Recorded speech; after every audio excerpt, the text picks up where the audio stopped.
1. Ugh. How's that? Ugh. Come on, caveman. Your son is calling you. My wife of 6 years poked me in the ribs and pushed my feet off the bed. In the background, soft music played through the monitor, indicating that Jake, our son, was awake and had activated the toy. I'm too tired to play daddy today. Get someone else, I groaned, rolling over and burying my head in my pillows. Move it, or we'll never play at making another one, she threatened. Empty threat. I'm too good for any woman to give up cold turkey. Ellie grabbed my pillows. Fine. How about it's your turn since I got up at 2? I rolled out of bed and lay on the floor. I'm nothing if not fair. The words, "have fun," floated over the bed and down to my ears as I started my morning routine of push-ups and sit-ups. I barely felt them anymore, since I had been doing them since I was a kid. However, habits are habits, and it woke me up in the mornings. I walked down the dark hall, feeling very much like a zombie. I'm sure I looked it too. But things needed to be done, and as the wife said, it was my turn. 5 a.m. was way too early for anything, let alone getting up from a very sound sleep. Jake, my 5-month-old, was wiggly and wanting to move out of his crib. He was just learning to sit on his own, although he couldn't push himself to a sitting position yet. He rolled all over creation and dragged himself along in an attempt to crawl. We thought he was the greatest thing, being new parents, but even we were surprised at how happy he was all the time. And what an easy baby he was, if judging by the grousing my brother did about his kids. "Hey, buddy," I said, stepping over to his crib. Jacob had activated his plastic fishbowl, which had alerted us to his state of wakefulness. Jake looked at me and smiled through his binky, swinging his arms in excitement.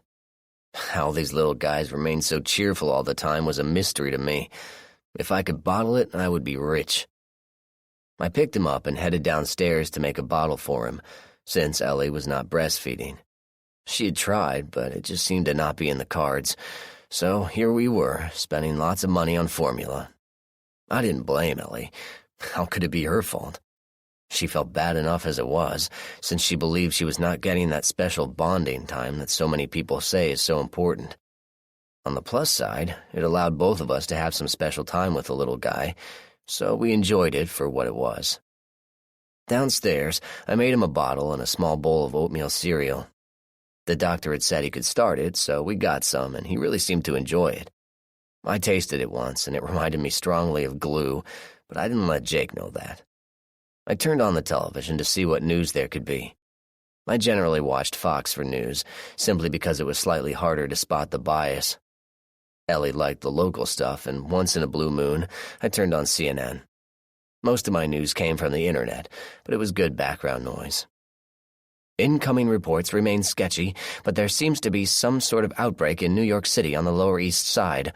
We go to Hannah Graves at the scene of Angel of Mercy Hospital. Hannah, what can you tell us? I glanced at the screen, but Jake decided to make a grab for the food bowl, so I lost the reporter's comments. Okay, thanks, Hannah. We're going to our interview with Dr. Rafiq Narwal from the Center for Disease Control. Dr. Narwal, what can you tell us? Are we looking at a pandemic? That got my attention.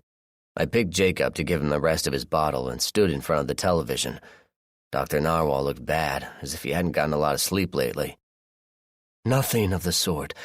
We have taken precautions, like we normally do when we have a situation where an infected person comes down with symptoms we haven't seen before in this country. In Africa, this sort of thing is routine and would not even be a story. Something in his manner was not sitting right with me. I had spent the last 4 years of my life as an administrator in public schools, and I knew when someone was lying to me, or when they were trying to cover up something. Right now, anyway. Dr. Narwal looked nervous. The symptoms are relatively flu-like, with profuse vomiting, diarrhea, sweating, and salivating. If anyone comes down with these symptoms after being infected, it is a very good idea to isolate them, as they are very contagious. Is this a new disease? All reports indicate we have not seen this strain of virus before, so yes. Where did this begin? Why people cared about this, I wasn't sure, but maybe it gave them some sort of relief blaming someone else. Dr. Narwhal explained. One of our colleagues was doing research in a remote village in the Congo Basin. Nothing out of the ordinary there. Many of our diseases and cures come from largely unexplored regions like the Congo and the Amazon. Dr. Roberto Enillo was researching a new virus outbreak, and he discovered this new disease. We are currently running tests as to what kind of virus it is, what the incubation rate is, its survival rate in the open, what kills it, and what feeds it. I noticed he used only the past tense when talking about Dr. Enillo. What can we tell people to do? Darla asked, leaning forward, looking concerned for the camera. I felt her concern and appreciated the glimpse down her shirt. Dr. Narwhal relaxed a bit as this was familiar ground. People should not panic. If a relative comes down with the symptoms, isolate them and call the authorities. If you feel you are sick, go to a hospital or clinic and they will take care of you. Something was ticking in the back of my mind, but I didn't pay close attention as I knelt down to change a dirty diaper. Jakey was finished with his bottle and gave me a satisfactory belch to complete his morning routine. I laid him on the floor and smiled at him, which got a full smile and arm flapping in response. What you don't know about the world, buddy, I thought. In world news, England mobilizes its territorial army for a possible containment operation near Wales. Details are sketchy at this point, but there appears to be rumors of some sort of patient uprising in a local hospital. Further details as reports come in. Okay, thanks, Hannah. In other news... I turned off the news as my wife came down, yawning and stretching. Anything on the news? Something about a new virus going around that seems to be hitting hard in a lot of places, I said, placing a few toys about for Jake to play with while I got my breakfast. Really? Anything I need to know about? Ellie stayed home with Jake 3 days a week after taking a year off from full-time work. We did the math and realized that she would be working just for daycare for Jake, so what was the point? She worked as a cardiac nurse for a hospital in the city, so she generally worked the shifts no one else wanted, Saturdays being one of them. Just keep an eye out for flu-like symptoms and call the authorities if anyone has been infected. They didn't say anything about transmission, but that it was very contagious, I replied. Any reports of outbreaks around here? Ellie asked, her eyebrows rising. Nothing on the local news, but I'm sure things will get out as needed, information-wise, I assured her. The internet eliminated information dissemination by the media. Everyone had a camera, video recorder, or some combination, which allowed them to post immediately exactly what was happening. YouTube was a great source of information, but it was better to watch with the sound off, as the posters tended to think they were trained cameramen. All right, we'll stay close to home, but I need to go to the grocery store. Jakey is running low on food. We're starting him on level 2 foods this week. Ellie seemed pretty excited. He's getting to be such a big boy. I grinned. Takes after his daddy. Right. Nice fishing for compliments. Ellie walked over to rescue Jake, who had managed to drag himself over to the vent and got his sleeper button stuck. I smiled and got myself breakfast, thinking about what I had heard on the radio. That old feeling was ticking in the back of my head, and for once I decided not to ignore it. Hey, babe, I said. Ellie looked up from Jake. What? When you go shopping, could you pick up some extra bottled water? I kind of want to ease back on my pop intake. Ellie shrugged. Sure, whatever. Anything else? I thought for a minute. D and AA batteries. I think Jake's fishbowl is sounding weak, and his musical dragon is not so musical. Okay. I went back to my breakfast and thought about things before I went upstairs to get ready to go to work. I couldn't shake the feeling that there was going to be a lot more to this virus, and as I put on my shirt and tied my tie, I decided that prudence was the better side of caution. I reached into my closet and opened the small safe I had hidden behind my Chicago Bears jersey. I pulled out my Walther PPK and checked to make sure it was fully loaded and a round was chambered. I took it to the side of the bed where I had a thick book hollowed out to accept the little pistol. I placed the book on my nightstand and hoped that everything would be all right. 2. Driving to work at my usual pace, I barely listened to the radio, focusing more on the unusual amount of traffic that seemed to be on the road. The governor of my state was likely going to be indicted.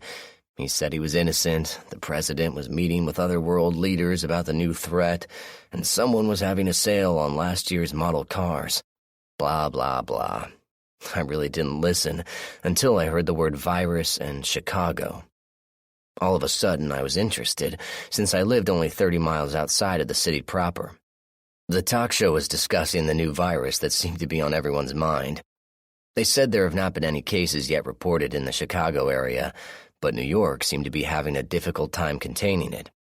A soundbite from the mayor of Chicago reassured everyone that precautions were being taken and antibiotics were being stocked up. I laughed at this. Antibiotics are useless against viruses, but it made the masses rest a little easier. I pulled into work, and the first thing I noticed was a general lack of activity. Usually there was a group of kids running around, but today it was quiet. I went to my office and spent what was essentially a normal day, dealing with the normal problems of running a school. Kids showed up, we taught them, and they went home. It wasn't until later when I started to get that old familiar feeling again. Ellie called me on my cell. "Hey, you. Just wanted to touch base with you.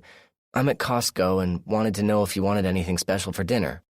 I could hear Jake squeaking in the background, as he always does when he rides in a shopping cart. I thought for a minute. "Just stock up on everything you think we need. Get a lot of canned goods and dry goods, stuff that we don't need to refrigerate. Extra toilet paper, batteries, everything. Don't worry about paying for it, just use the credit card." Ellie seemed baffled. "What's going on, John? What are you preparing for? I am not going to be acting like some lunatic Y2K fearmonger." I knew I would lose a protracted argument, since I tended to lose them all. However, I also knew that Ellie was nothing if not practical. "Just taking some precautions. If the virus spreads, people are going to panic, and then everything will be up for grabs. Why not get what we need now and not worry about it later?"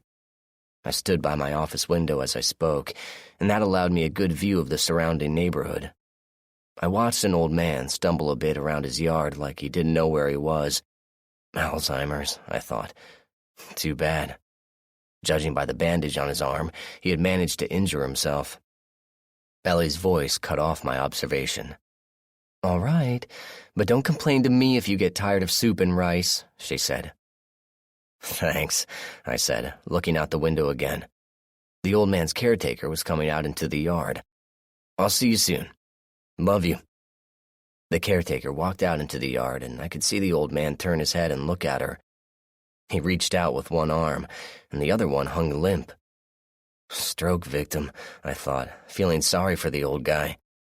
Staggering steps were taken to the caretaker, who walked forward to give him a hand. When she reached him, his hand grasped her shoulder, and his head snapped forward to her neck. "Jesus Christ!" I yelled, watching as blood sprayed over both of them. My secretary poked her head around the door. "What's up?" "Call 911 right now," I yelled at her, not being able to take my eyes off the scene across the street. "A woman is being attacked on the other side of Hampshire Street." The man had dragged the woman down and was furiously chewing on her neck and face. She was struggling, screaming, trying to get him off, but I could see she was weakening from the loss of blood. The old man bent down and tore another chunk out of her neck, and the woman shuddered once and then was still. I watched in horror as the old man tore at her stomach, ripping the clothes and skin open and tearing out hunks of flesh, barely chewing the meat, just forcing it down. I couldn't believe what I just saw. There was no way that just happened. I looked around to see if anyone else had seen or heard anything. I yelled at Janet, "Where the hell is 911? They said they're busy at the moment, but call back in 15 minutes. My mind reeled. I looked out again and saw the old man had gotten up from his kill, the front of his shirt completely covered in his victim's blood. He began his shuffling around again. I could not believe he was staying near the body. I watched as a neighbor came out and walked over to the fence. The old man made a moaning sound and lurched toward the neighbor. "Get out of there!" I silently screamed to the neighbor. The neighbor held out a hand to the old man over the fence, and when the old man got close enough, he grabbed the hand and promptly bit the arm it was attached to. The neighbor yanked his hand back and ran toward his house, screaming bloody murder all the way. "Jesus Christ!" I yelled again, not understanding what I had just witnessed. Janet again poked her head around the corner. "What now?" she asked. "The old man who just killed that woman was eating her, and the neighbor came out and the old man bit him too." "What?" "I'm serious. Right there, look." Janet came over to the window. She glanced out and nearly gagged. "Oh, God," she said, covering her mouth with her hand. The woman's body wasn't pretty.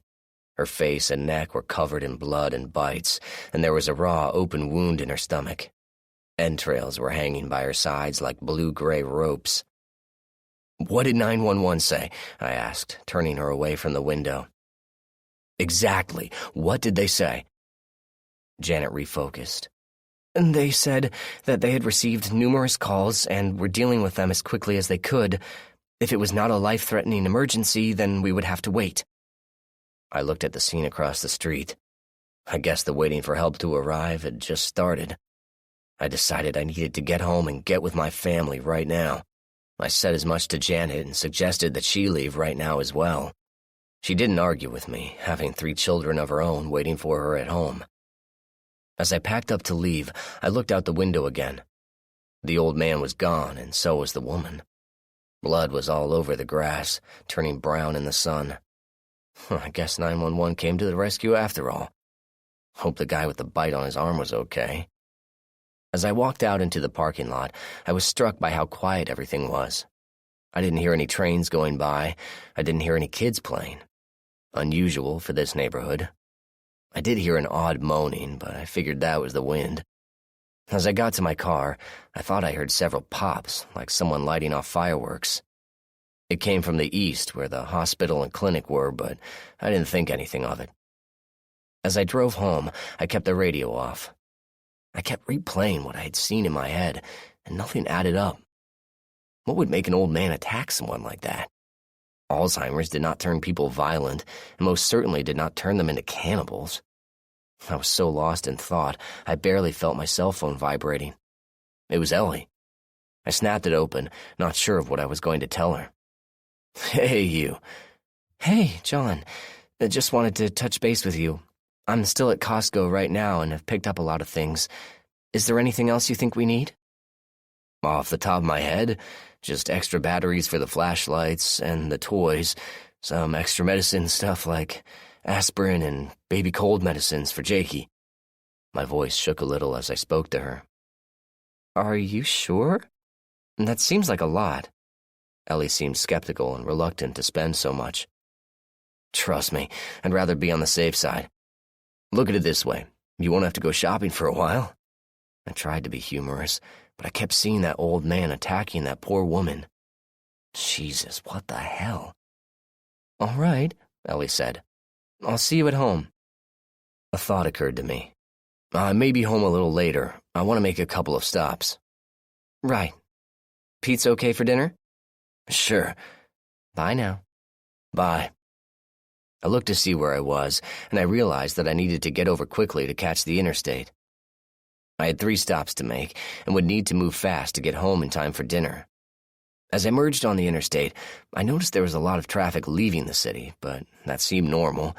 It was a Friday, and people generally left the city for relatives and other places. I caught the ramp to another highway and moved toward the street I needed. I briefly hoped that I would be able to get through the traffic quickly, but one never knew. My first stop was a little shop tucked away behind a gas station. It had 2 floors, and the first floor was devoted to fishing gear. Anything you needed for fishing except boats could be found there. I wasn't interested in fishing gear. I needed what was on the second floor. I went up and found the place to be slightly more crowded than usual. Racks of rifles and shotguns lined a display behind the counter, which held a wide variety of handguns. As I worked my way to the back of the store, I caught snippets of conversation. Heard it spread to 3 cities now. What's this I hear about London and dead people? What's the damn government gonna do? Set up another committee? Can we waive the waiting period? I stopped in front of the reloading supplies and looked around. Guns I didn't need, but ammo was another story.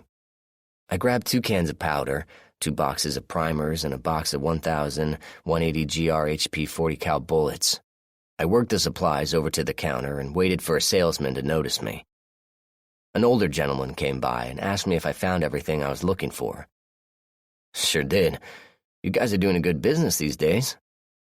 His eyes glanced into mine briefly. Never seen nothing like it. Something's got folks jittery.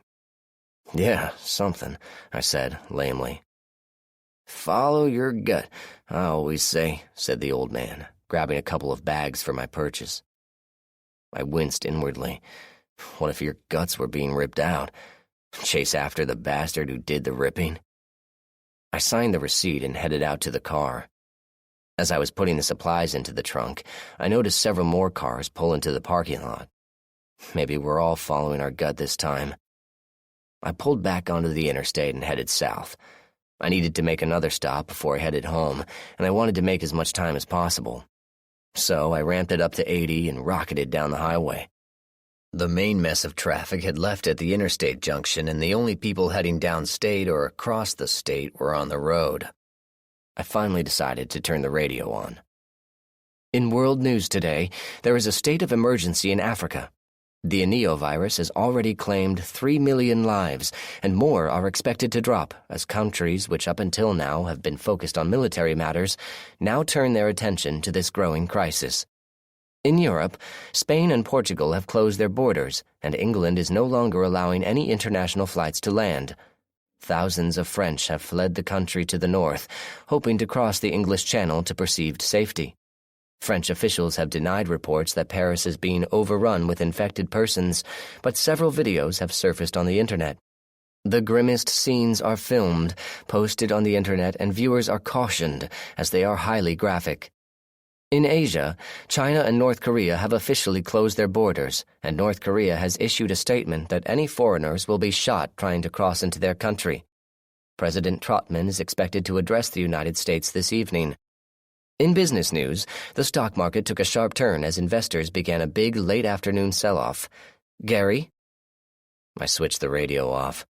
What the hell was going on? Was the Enillo virus as bad as all that? I began to worry about Ellie. She worked at a hospital in the city and would have to go to work tomorrow.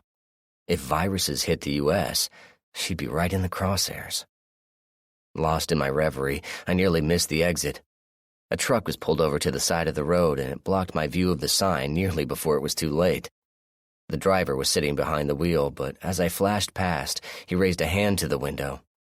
I waved back and zipped down the exit. At my next stop, I decided to buy ammo directly, and to hell with the cost. I grabbed up all the hunting ammo they had for the .30 carbine and the target stuff too.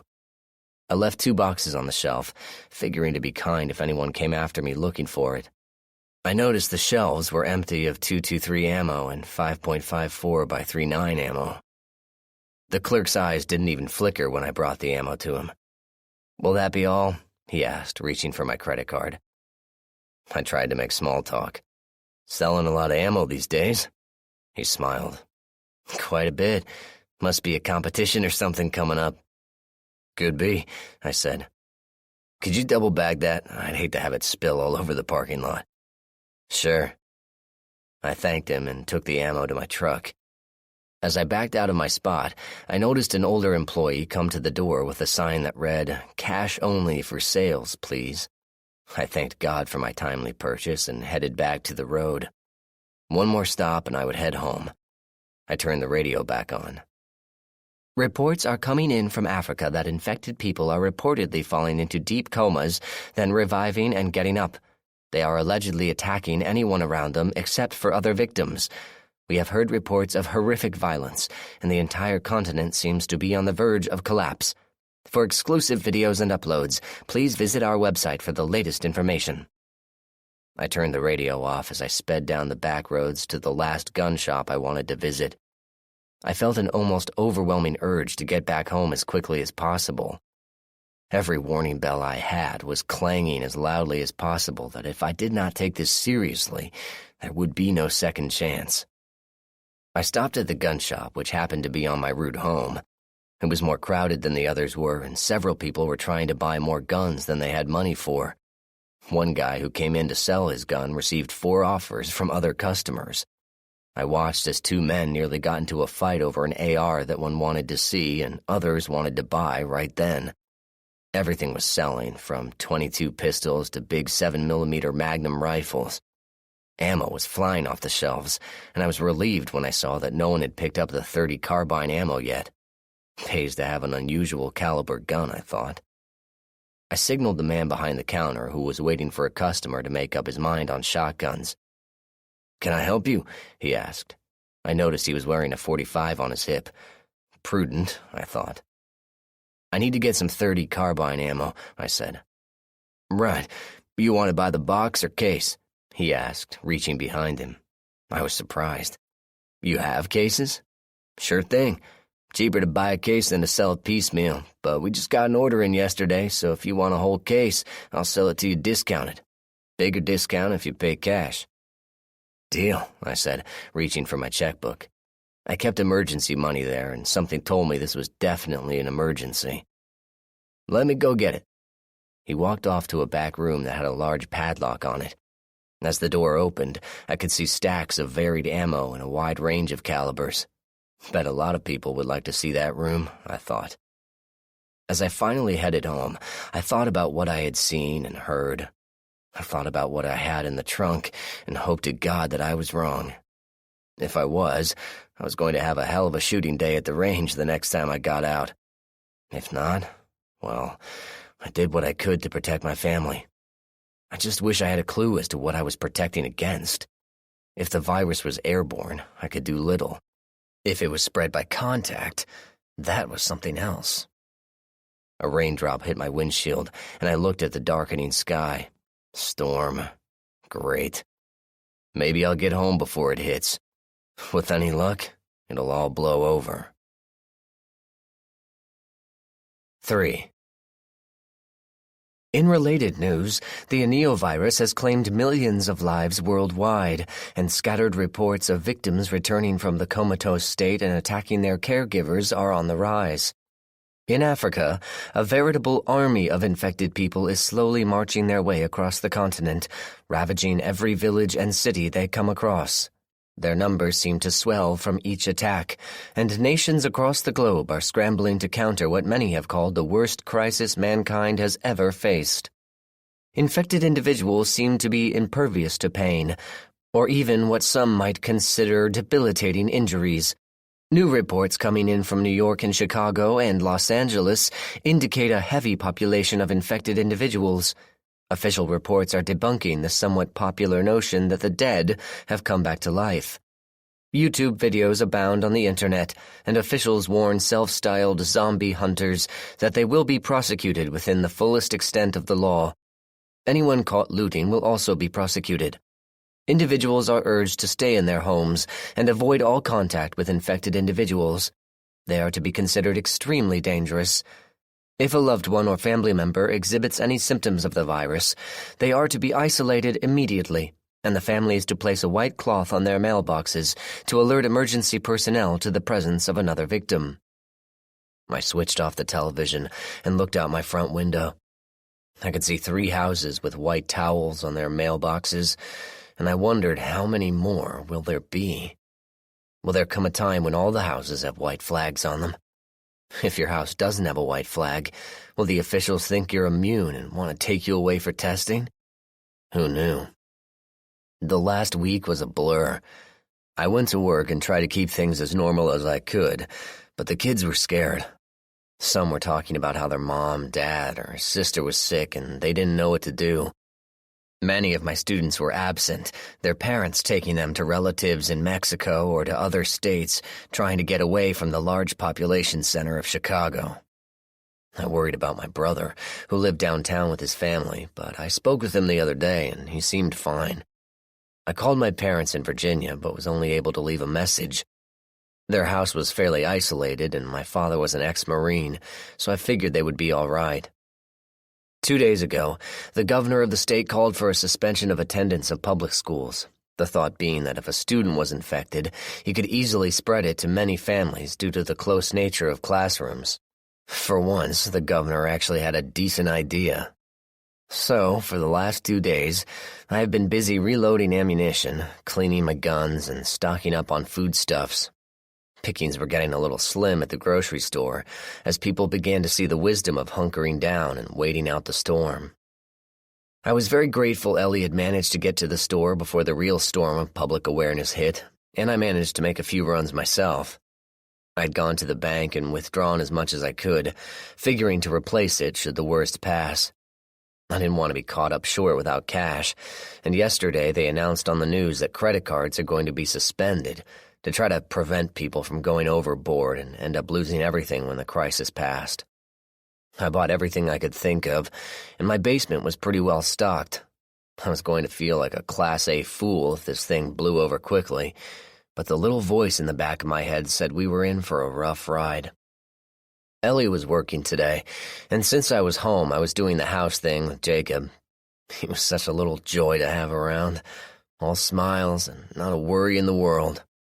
His eyes, the little chocolate browns, as Ellie liked to call them, just sparkled, and when he looked at you, it was as if he was saying, "I trust you with my world." More than once, I found myself just looking at him for a long time, wondering how in the hell I got so lucky. Jake was playing in the living room when I got a call from Ellie. "John?" "Yeah, babe, what's up?" I moved over to the kitchen table so I could keep an eye on our little one. He couldn't crawl yet, but he was pretty good at a military crawl, and rolling got him into trouble more times than not. "Not a whole lot. We've been seeing a lot of patients today, and I might be later than usual." Ellie sounded nervous. "All right, I'll feed Jake and get him bathed." I tried to sound nonchalant, but inwardly my concern just skyrocketed. "Thanks. And John?" "Yeah, babe." "Are your toys loaded?" Ellie asked. That sent my concern into the stratosphere. Ellie never asked about my guns, letting me have my little hobby as long as I didn't advertise it and kept my guns in a safe away from Jake. "Not yet. Why?" I asked. "You might want to think about having them handy," Ellie said cryptically. "Ellie, what is going on?" I said, more forcefully than I intended. "John, just do it, please. There's more to this virus than people have been told," Ellie said. "I gotta go. They're paging me to the OR. Love you." "Love you too," I said, but the line had already cut out. I wondered what the hell was going on, but I didn't question Ellie. She had sources of information that did not have anything to do with the media, such as the cops that brought the victims in, to the EMTs that treated them at the scene, to the victims themselves. Ellie often knew days before anyone else about things that were happening. She knew about a tuberculosis outbreak 3 days before the news reported it. However, in all our years together, she had never told me to load my guns and have them handy. I decided that maybe this event was prickling my senses. I went down to the basement after putting Jake in the pack and play and putting on a baby video for him. Gotta love the electronic babysitter. I went down to my secret room, an area that was an expanded crawl space under the garage. It was large enough to stand in, and it was there that I had my gun safe and reloading equipment and various other supplies and things. A casual glance would never reveal that there was anything there at all. Since no one ever expected there to be any usable space under a garage, if at all, it was the perfect hiding place. So I went down there and surveyed what I had and what I might need. I had a modest firearm collection, around 10 handguns and rifles. I didn't have any theme to my collection, just bought what I wanted at the time, selling it when I wanted something else. I also had a few guns that I inherited from my grandfather, so that added a bit. I had played at cowboy action shooting for a while, owning a couple of 6 guns, a lever gun, and a pump shotgun. After that, I got into IDPA, which was a lot less equipment-oriented, and owned a Springfield XD in .40 and a SIG P226 in .40 caliber as well. I reloaded for a number of calibers, and lately had been reloading for .40 S&W, On the rifle front, I had an old Enfield No. 4 Mark I and a couple of .22s. I had an Auto Ordnance M1 carbine replica that I had recently purchased. This was the one which I had stocked up on ammo for. I had 3 additional 15-round magazines and 2 30-round magazines for the little carbine, so that gave me 105 rounds without needing to reload a single mag. Thanks to the case and extra boxes I bought, I had 2,000 rounds of ammo for the M1. I took the 2 semi-auto pistols and grabbed all the extra magazines I owned for each. I grabbed 4 boxes of ammo and put all of this in a little backpack I had. I put all the magazines for the carbine in the bag and put in 3 boxes of ammo for it. I put a box of .22 ammo in the bag and grabbed the carbine and one of the .22 rifles. At the last minute, I threw in a box of .380 ammo and the extra clip for the Walther PPK. Slinging the now very heavy backpack on my shoulder, I ran upstairs. I checked on Jake and went into the office. I needed to think about what I was doing and where would be the best placement for armament. My IDPA days were serving me well at this point. I was looking at my home with new eyes. Where were the weaknesses? Where were the bottlenecks? Where was the best place to store a gun for easy access? Do I shore up the windows or do I block the stairwells? If I were determined to get in, what would stop me? I sat at the desk and decided that the best way to ensure a forceful response to a crisis was to be armed at all times. I loaded my SIG and put on my competition holster. I placed spare magazines in the kitchen and in the front room for the gun. I went back and forth as to what rifle I wanted on the ground floor and decided on the .22. Figuring that if things got bad on the ground floor, I wanted superior firepower in my backup locations, which were my basement and my bedroom. The basement had the shotguns and the Enfield, so anything coming after me down there was going to earn it. I loaded the magazines for the M1 carbine and inserted a 30-round clip into the gun. Best to start with a hail of withering fire, as my dad used to say. I loaded the .22 next, having only 2 magazines for it, but each magazine held 25 rounds, so I did not feel undergunned. The .22 rifle I had was a GSG-5, an MP5-looking .22. Mostly for plinking, but as I loaded the hollow points, I found myself hoping it would be enough. I placed the rifle on the top shelf of the pantry, figuring it was the most central location and gave me access to the hallway and basement stairs if needed. I took the XD and carbine and brought those upstairs, placing the pistol on a shelf in the hallway linen closet. The door of the linen closet swung outward, effectively blocking the hallway if needed, but only as a temporary measure while the pistol was retrieved. I placed the 2 extra magazines on the dresser near the door of my bedroom and 2 more in the master bathroom, the final stand if it came to it. I prayed it never did, but I did the best I could think of. I went back downstairs and looked at my doors and windows. If I had to hold up here, how would I block them? What would I use? I figured the first floor being brick was very comforting, and I needed to think of some way to board up my windows and doors. I needed to go to the home improvement store. I packed up Jacob and started out to the store. Immediately leaving my driveway, I felt something was wrong. It was in the air, something out of kilter with the world.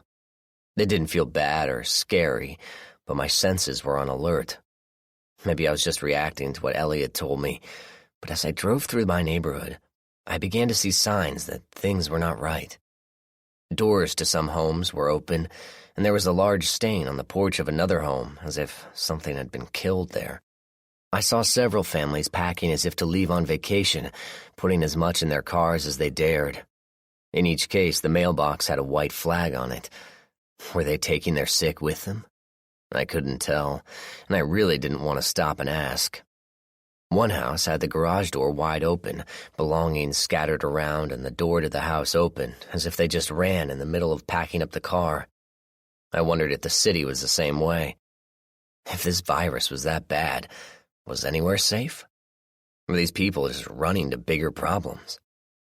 I thought about these things as I made my way to the home improvement store. There were a lot of cars on the road, and many of the ones I saw had a lot of belongings in them. Turning onto the major road, I was stunned at the amount of traffic. At this time of day, there should not have been the hundreds of cars I saw. I joined the southbound lane and noticed that the northbound lane was heading south as well. Everyone was heading south. I began to wonder what the hell had happened to the city and whether or not my brother was safe. Every business along the road was closed, and I seriously doubted I was going to find any store open.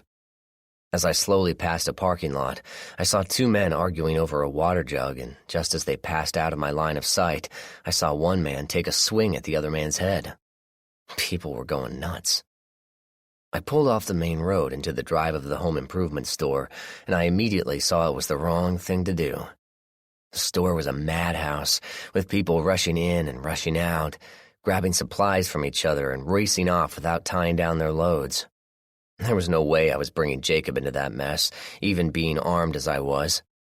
I had forgotten to take off my gun when I went out, so my cig was still with me under my coat. I pulled out of the parking lot, narrowly missing an elderly woman rushing out with what looked like 50 feet of heavy chain. Weird. I headed west to a street that would take me to a road back north, and it was packed as well.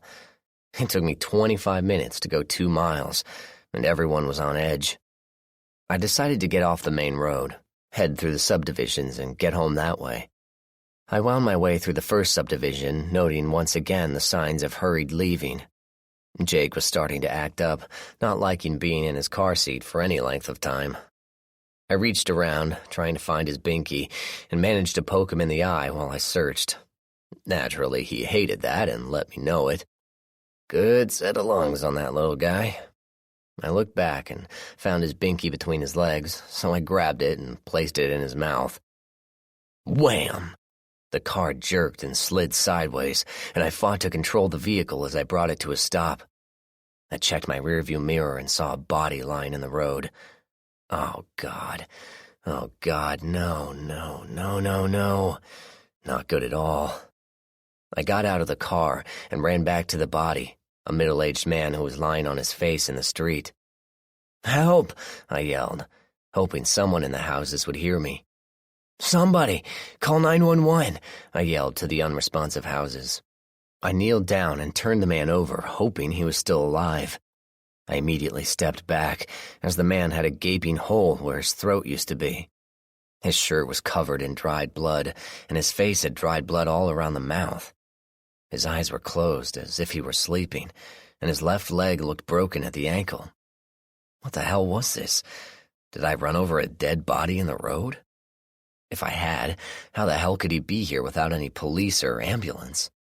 I started to walk back to the car, and I saw another man approaching the vehicle from the passenger side. I shouted at him, Hey, buddy!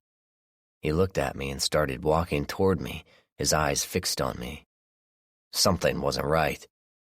He opened his mouth, and instead of saying hi, he let out this hideous groan, like he was in serious pain. I stepped back, and he raised his hands toward me as if he wanted to grab me. I backed up and placed my hand on my gun. Hey, pal, you better back off. What's the matter with you? The man didn't answer. He just let out another groan and lunged for me. I backed up and drew my gun, hoping the sight of the weapon would stop the guy. I circled to the left, away from the car, and the guy never even acknowledged the gun. He followed my movements, and I could see his nose flaring as if he could smell me. For a brief second, my mind flashed to the old man I had watched tear apart his caretaker.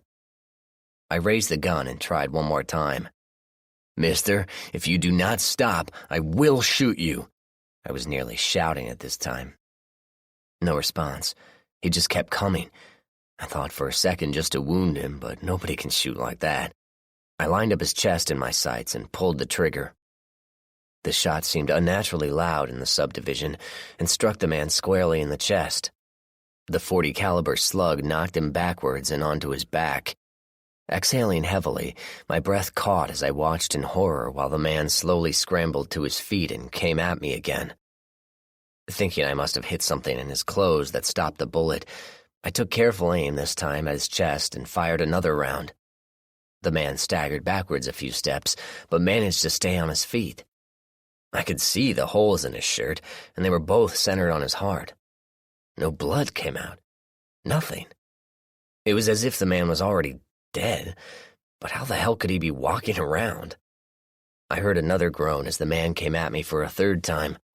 I raised my aim and fired a shot that entered his right eye, exploding brains and dark matter out the back of his head. The man dropped instantly and was still. My brain spun for a moment. A noise snapped me out of my reverie, and I looked up in time to see the man I had initially hit with my car shuffling up to me. He moved slowly, and I could see his foot was broken as he dragged it along the ground. His leg bone clicked as it hit the ground in his advance.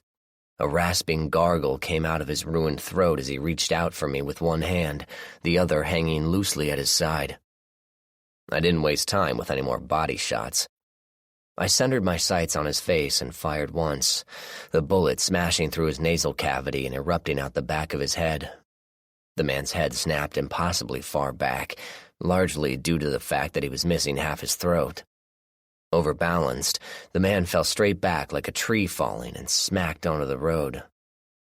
I took a step back, holstered my gun, and looked around me.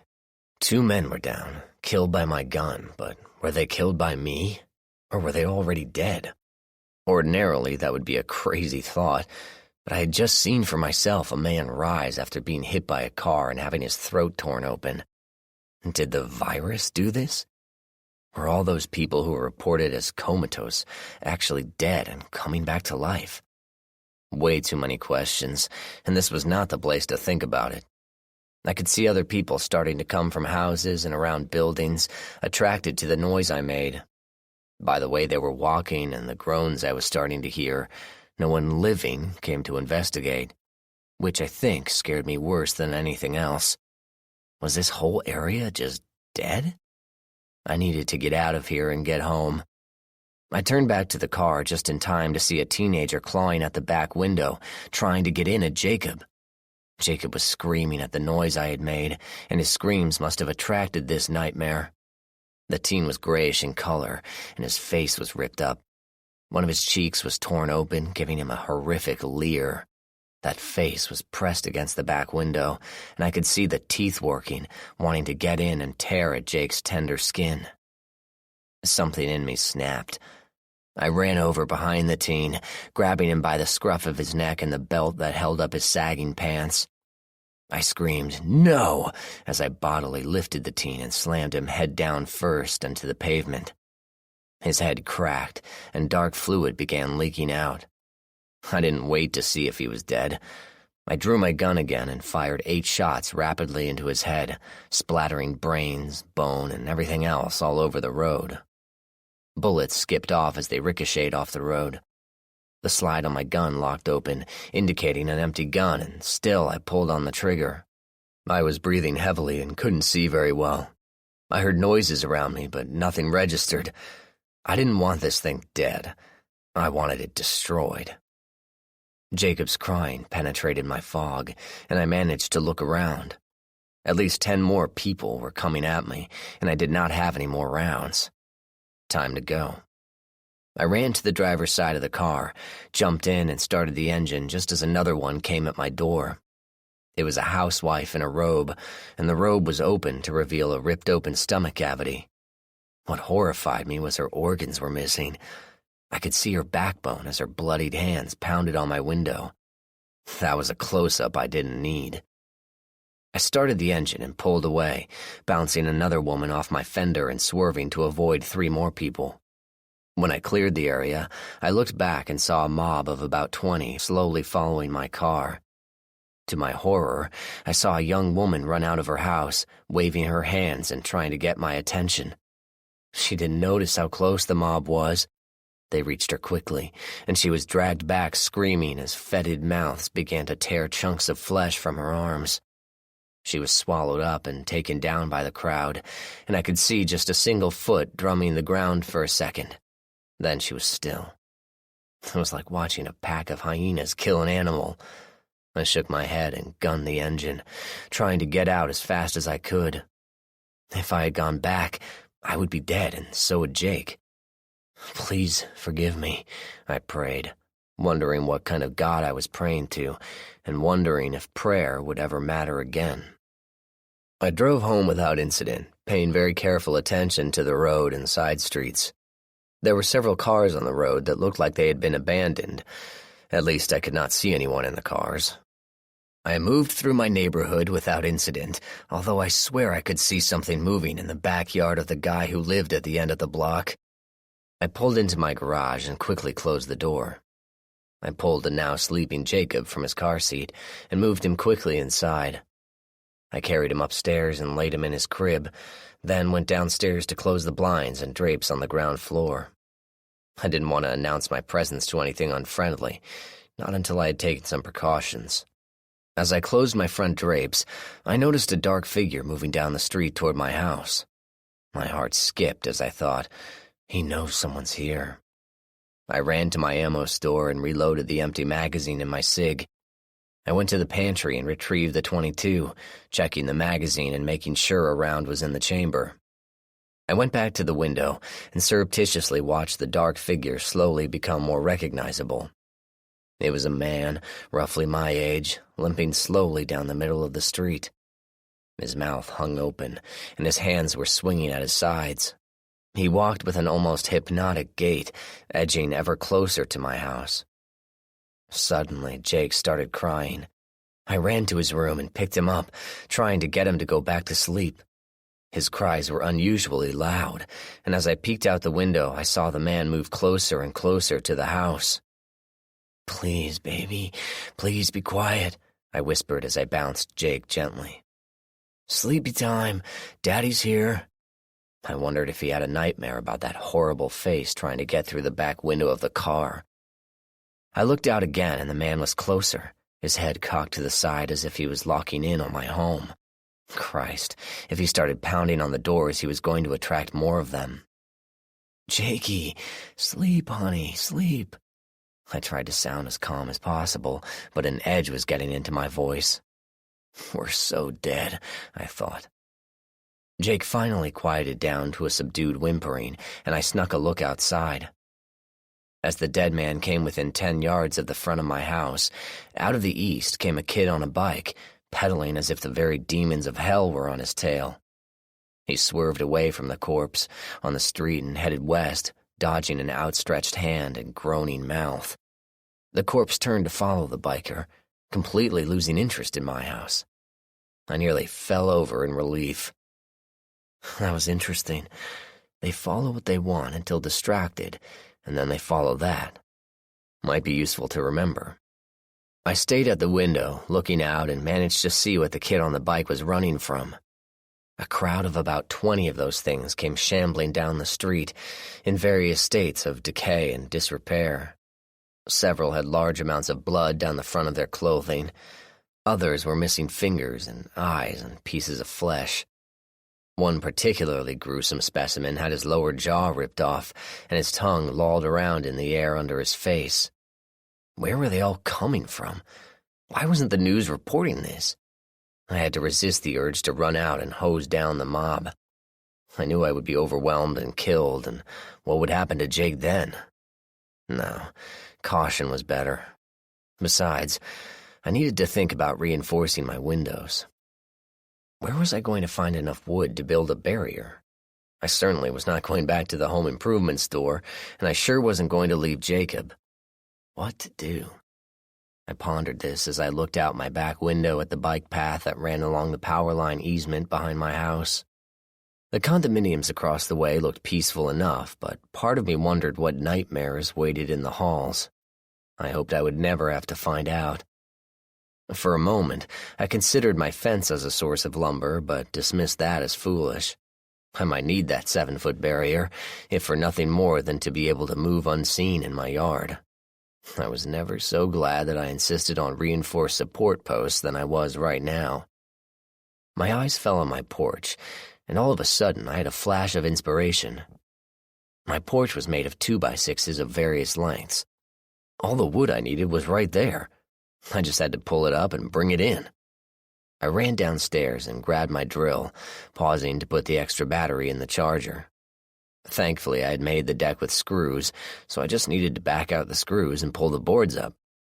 I figured I had only an hour before Jake woke up, so I needed to move quickly. I brought my .22 outside with me and slung it across my back. I needed to move all the stuff off the deck first and do it quietly, since I wasn't ready to withstand a siege. I moved the chairs to the fence, giving myself firing positions if I needed them. The back of my property dropped off 4 feet. The table I moved to the fence door and jammed it into the ground. The door opened outward, and I needed to be able to block it if it was pulled open. I hoped it never came to that, but then the dead seemed to be walking, so here we are. As I went back to my porch to take off some boards, I was struck by how quiet it was. My house was in the landing pattern of the nearby airport, so there was usually a plane or 3 overhead. I listened to the wind and could faintly hear distant sounds, intermittent pops that I figured was gunfire, a groan or two, and the screeching of tires. I hoped all the noise would distract any infected from whatever noise I made. The first few boards came off easily with no serious sound. I removed about 3 feet of boards and brought them into the house. The hard part was going to be cutting them, but I had handsaws for that. As I placed the boards in the house, I noticed the curtains move on my neighbor's house. As I straightened up, the curtain was pulled aside and I saw my neighbor's daughter, Erica, in the window. She waved at me and I waved back, happy to see another person in this crazy world. All of a sudden, she was jerked back and the curtain was shoved forward. I hoped she was okay. I didn't hear any screams, and so I figured it was just her parents trying not to attract attention to their house. They were just as scared as I was. I went inside and heard some happy baby noises coming from upstairs. After I put the rifle back, I went up and found Jacob sitting up in his crib, playing with his blanket. He smiled a huge smile when he saw me, apparently no worse the wear for the experience we had over the afternoon. I picked him up and changed his diaper, able for a brief second to forget the world and the crisis we seemed to be in. I took him downstairs to the basement, transferring his pack-and-play.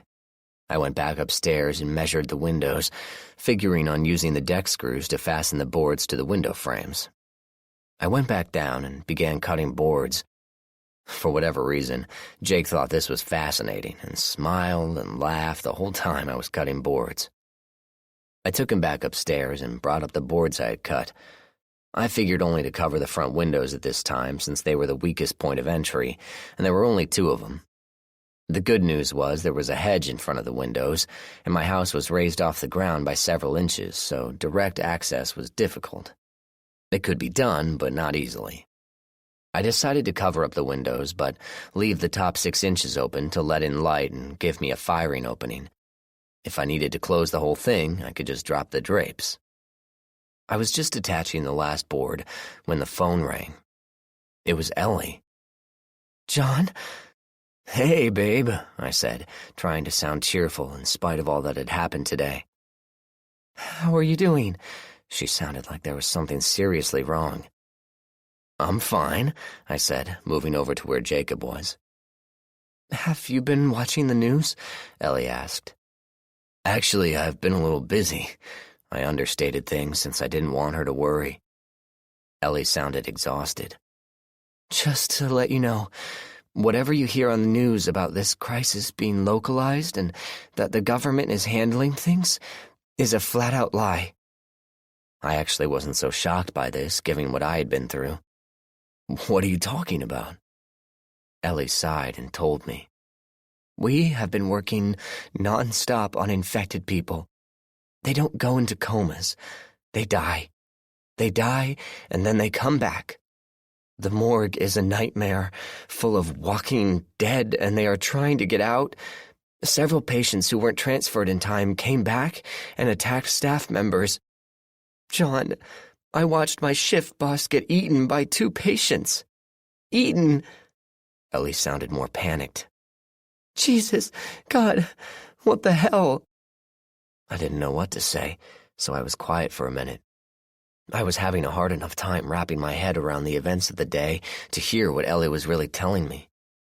Ellie seemed to shake herself and asked me, "Did you do what I asked earlier?" I told her yes, and I went into detail about my preparations, about where I had guns and ammo and the boarding of the windows. "They're that far south, are they?" Ellie asked. "What do you mean?" Ellie sighed again. "We had a Chicago cop in here, and he said the city was complete anarchy. Thousands of those things were in the streets, attacking anyone they saw and transferring the virus. If they aren't killed, eventually they become one of them. Sometimes it's fast, sometimes it's slow, and it all depends on the individual. The cops said they can only be killed by destroying the brain.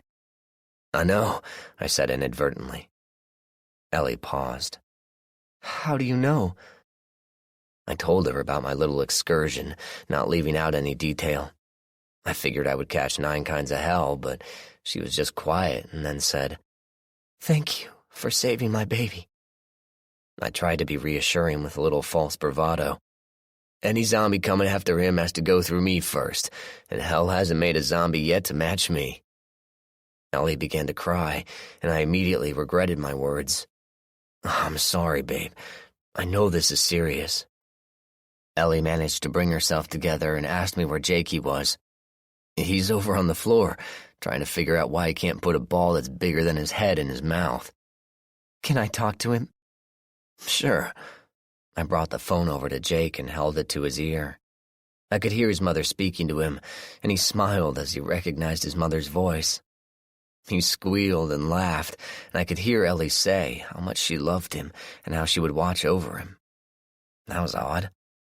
I brought the phone back to me and said, "Hey, I'm back." He rolled away. Ellie was crying again. John? Yeah? Take good care of my baby, please. Sure thing. What's going on? When are you coming home? Ellie paused. I'm not. What? What are you saying? Why aren't you coming home? If things are that bad, you need to get out of there and come home. I was getting very concerned. John, please listen to me, Ellie begged. Okay, I said, suddenly worried. I've been infected with the virus. My world suddenly crashed. The sinking feeling I had in my gut became a hole in my chest. My heart sank, and I could not focus. I started breathing heavily, and I nearly dropped the phone. John, please talk to me, Ellie said. I need you to talk to me.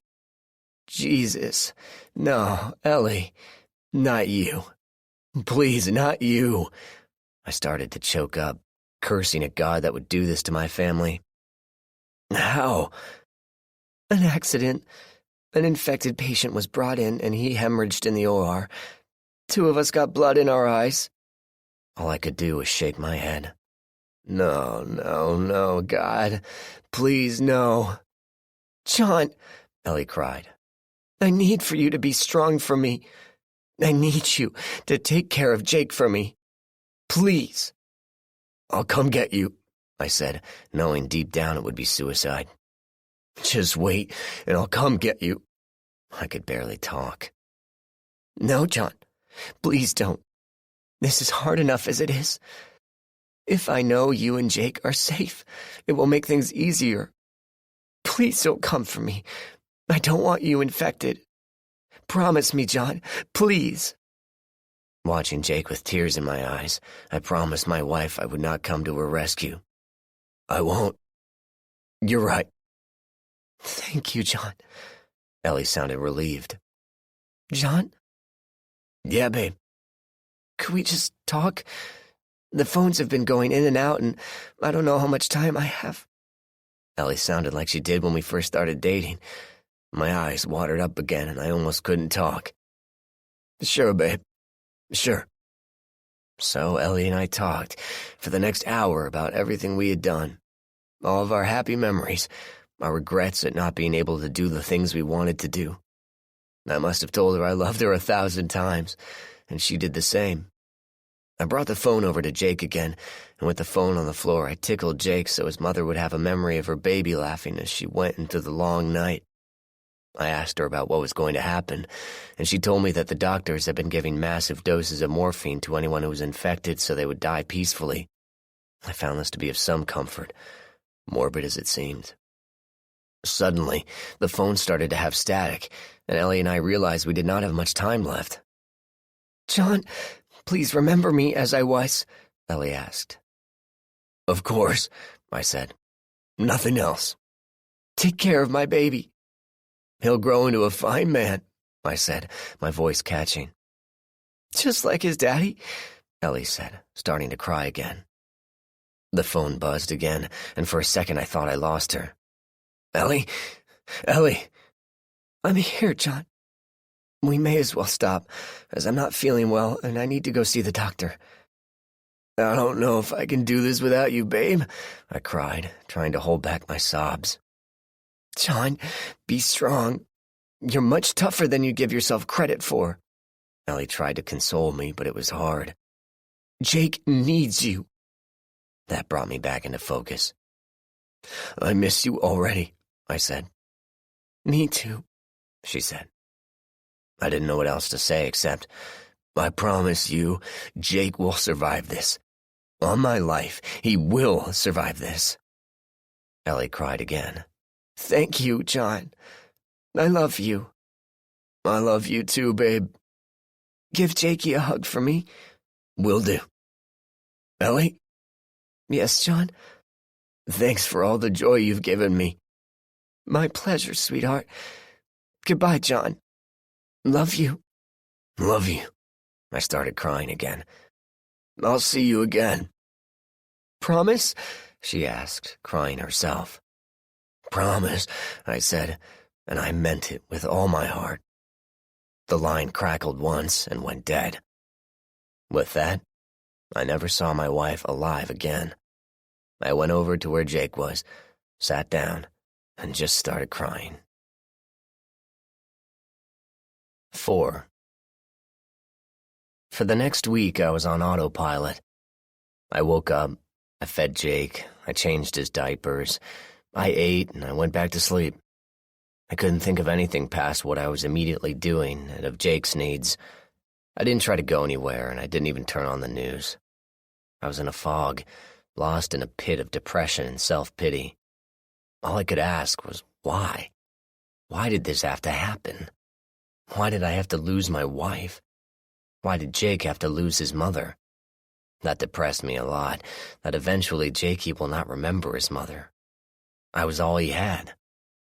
I was all he had. That thought began to stick into my head, and I began to realize that I was all Jake had.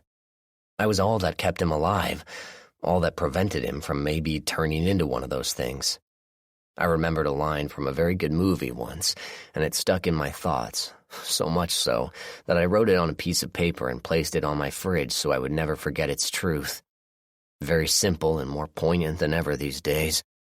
Get busy living or get busy dying. I thought about Jake and remembered my promise to his mother. Time to get busy living. I turned on the computer and fired up the internet. I was stunned at what I had missed over the past week. Headlines of "The dead are walking" and "Dead consume living" were all over the place. Talking heads were discussing the end of mankind and things like that. One of the sites had a list of cities to avoid, as the number of walking dead far outnumbered the living. People were in a state of panic, and martial law had to be declared. Videos were all over the net of people being attacked by mobs of zombies. One had a video of an attack, then the cameraman was attacked, and the last shot of the video was of a mess of blood on the ground as 2 bloody feet slowly walked away. Realizing I could be overwhelmed with information and none of it useful, I decided that if I was to survive this, I needed to know what I was up against. I spent the next 3 hours learning about the virus, how it was spread, how long it took to incubate, what the symptoms were. I read survivor stories and got bits of information from there. I learned that the infected victims' hearing and smell seemed to be heightened, while their sight remained normal. I learned that they weren't particularly fast and were extremely limited in problem-solving. I watched a video of a zombie trapped in a small room because it couldn't figure out where the door was, let alone work the knob. I began to wonder how in the world everything had gotten to be such a mess, with an enemy that was pretty much stupid. I got my answer a lot closer to home than I intended. While I was on the computer, I happened to see a man out on the bike trail behind my house.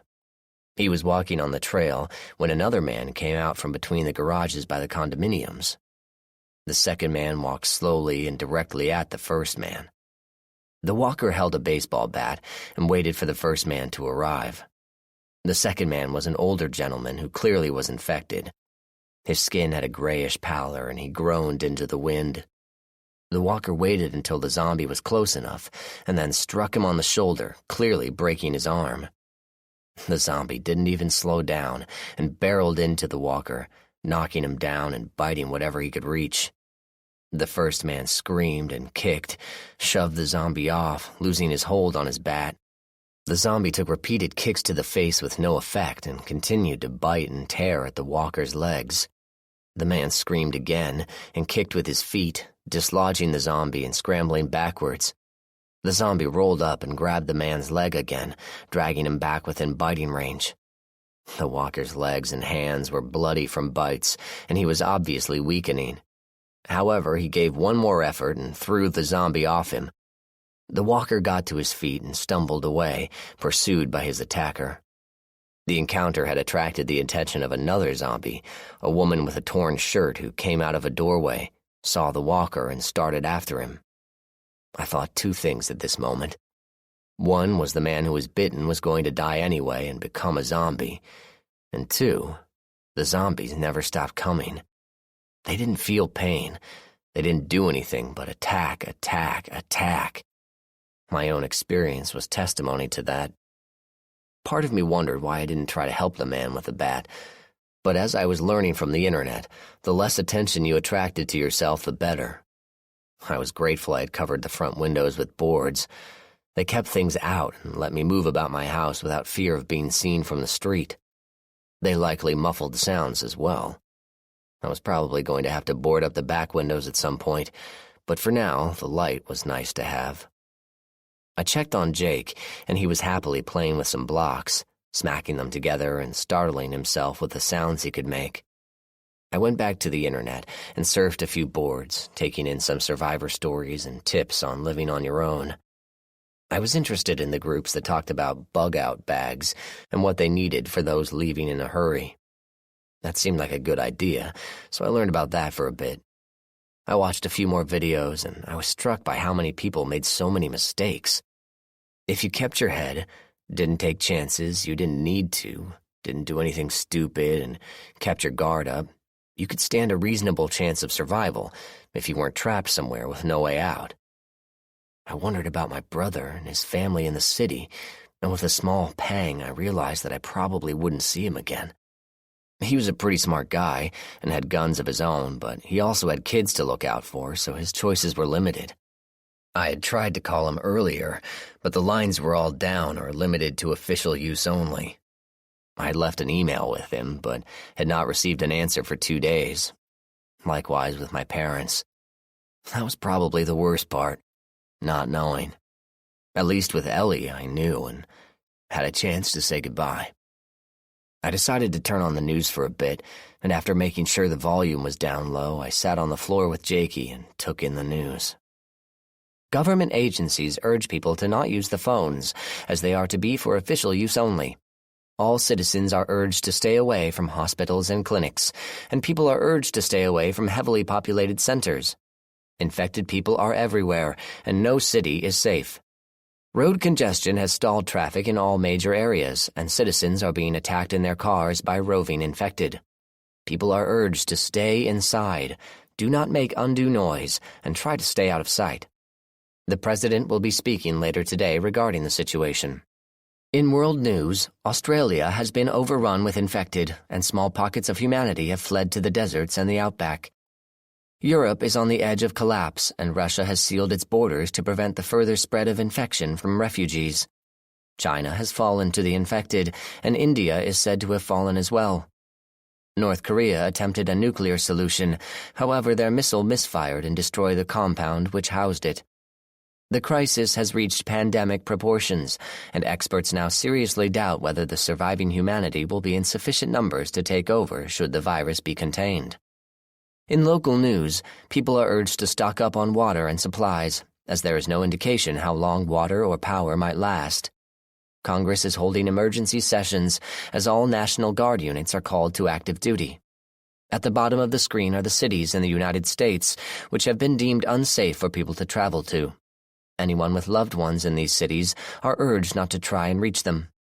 If you are to travel, safe centers have been set up in each state to provide shelter and safety to those who arrive. It took me a minute for my mouth to close. Holy crap. If this was what they were willing to tell us on the news, what were they hiding? I'd grown up with a healthy distrust of news media, but I guess when the world ends, bias goes out the window in the interest of self-preservation. I was curious as to what the president had to say, but I was hypnotized by the stream of cities and towns that were scrolling across the screen. I wondered if there was a place on the internet where I could get a list of towns in my state being overrun. As I watched the list go on and on, I realized that the safest course of action was to assume all population centers were dangerous, and you should not go out if you could avoid it. I felt sorry for anyone who was trapped in towns and cities. Where could you go? How could you get out? If the roads were clogged, you had to walk, and then you were a sitting duck. I turned off the news and played with Jake for a while. There wasn't much else to do, and it allowed me to forget what was happening for a while. After the 10th game of Where's Jakey, I saw that it was time for his lunch bottle, so I made the meal and quietly fed Jake on the couch. He was a good boy about his bottle, not pushing at it as he had done in the past. His little brown eyes closed, and he was fully asleep when he finished. I carried him upstairs and placed him in his crib, closing the shades and door. I needed to make sure that I heard him as soon as he woke up, as I did not want his cries to attract attention. I went downstairs and took stock of my supplies. Water was still running, so that was not a problem. When it finally turned off, I had a natural supply, but it was a long walk across open ground to fill up. Not an option if I could avoid it. Food was in plentiful supply. I did not have too many worries there. I figured I was good for 2 months if I was careful, and Jakey was good for at least that long. Thank God we had stocked up before this mess came to a head. I had plenty of ammo, and since the attack I saw outside, I was keeping my guns within easy reach. My .22 was now on the kitchen table, and my SIG never left my side. I wandered into the garage and looked for what I could use as backup weapons. I had a pickaxe, but dismissed it as too unwieldy. I had an axe and a hatchet, but figured those would have to be last-ditch weapons. I brought them near the door, since you never knew, especially now. I took down my bicycle and thought about it. I had seen the videos of the clogged roadways and wondered if biking was a better option. We had a bike cart that Jake could be strapped into, and there would be room for other things. Food for thought. I attached the bike cart and inflated the tires of both it and the bike, just to be ready. I went back inside and brought my backpack out of the basement. I spent the next hour putting things in, taking things out, testing the weight, seeing what I could carry. I learned that water weighs a lot, and I needed to figure out what I was going to do with Jacob if I had to ditch the car or bike. I have to admit, at first the thought of being completely on my own was daunting, but as I began to pack, prepare, and pray, I realized that I was comfortable with the tasks. It didn't seem as strange to me as it might have seemed to others. It began to feel like this was something that I was meant to do, as if I was meant to survive. I felt no panic, just a calm determination. Maybe it was because I had someone to live for, someone who needed me. But I think it may have been more than that. For a long time, I had felt like something wasn't being done in my life, that I was supposed to be doing more. Maybe this crisis was a wake-up to see what I could do. Heck of a thing, but I didn't roll the dice. I just laid my chips on the craps table and hoped 7 didn't show up. I went back online after I checked on Jake and went on with a purpose. I wanted to find out everything I could about the zombies. I already knew that they couldn't feel pain and they were driven by hunger. I knew if they bit you, they spread the virus, which turned you into a zombie. What I needed to know was details. How fast were they? How were their senses affected? I remembered the one zombie acting as if he smelled me, and I wondered about their sense of smell. After another hour of furious research and video watching, I came away with a much better picture than I had before. A decayed, rotting, smelly picture, but a picture nonetheless. I had watched several videos of people engaging zombies in combat, and the successful encounters involved people who kept on moving, who who did not stand and try to take on a horde. Keep the fight to one-on-one and you stood a pretty good chance. I saw one video where a person ran from zombies, only to be taken down after he ran out of breath. Lesson learned. They never tire. I read a report of a guy who said he tried to cross a street with 10 zombies 50 yards away. He had stepped on gravel and they came after him. Lesson learned. Their hearing seems to be heightened. Another story related how 3 people hid in a building and 2 of them made it to the 2nd floor and hid in a janitor's closet. The 3rd had hidden herself in an office. The zombies had gotten in and zeroed right in on where she was. The only explanation was their sense of smell seemed heightened as well. I wasn't so sure about that one yet, but it seemed possible. I heard a little voice upstairs, and I ran to get Jake before he started to cry. He was talking to his fishbowl again, and he smiled his sweet little smile when I came to get him. I felt a pang again when I thought about his mother, since he looked so much like her. However, I pushed those thoughts down. Get busy living, I thought. I changed his diaper and checked the supply. We were good for a while, but one of the things I overlooked was diapers. For when he got bigger, I was going to have to think about what I was going to do about that. Suddenly, it all came into focus. There was no more running to the local store because you happened to run out of something. There were no more stores.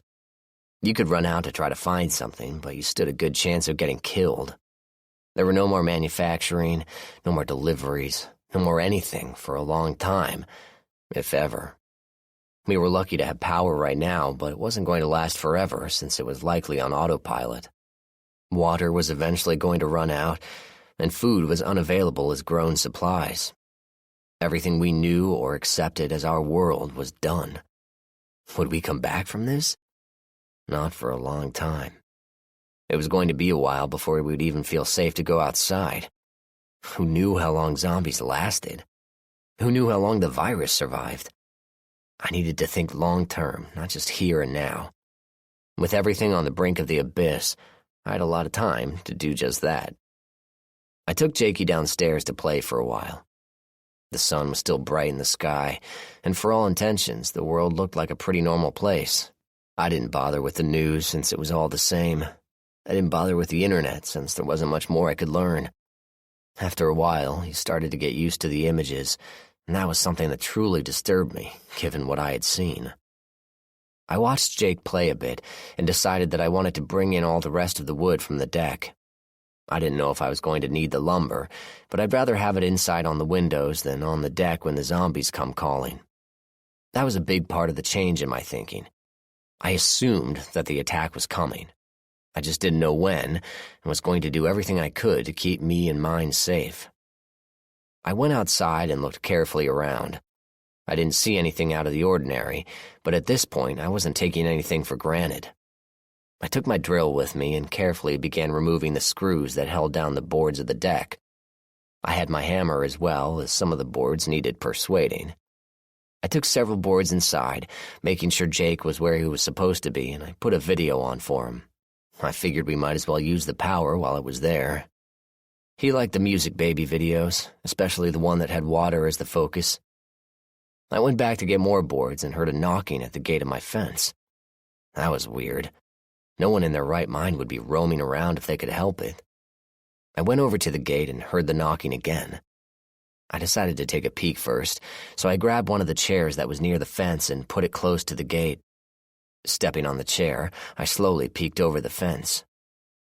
There was a man standing there, staring at my fence, and I recognized him as George Galos, my neighbor from 2 doors down.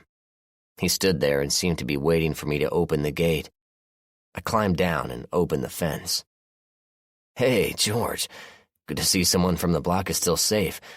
How are you and Marlene doing? Do you need anything?" George didn't say a word. He just looked at me. More to the point, he looked right through me. That was wrong. My warning bells went off, and I was just about to shut the gate when he lunged for me. His mouth opened, and he let loose a hideous groan. I backed up, and he grabbed my shirt, trying to pull me into his bite.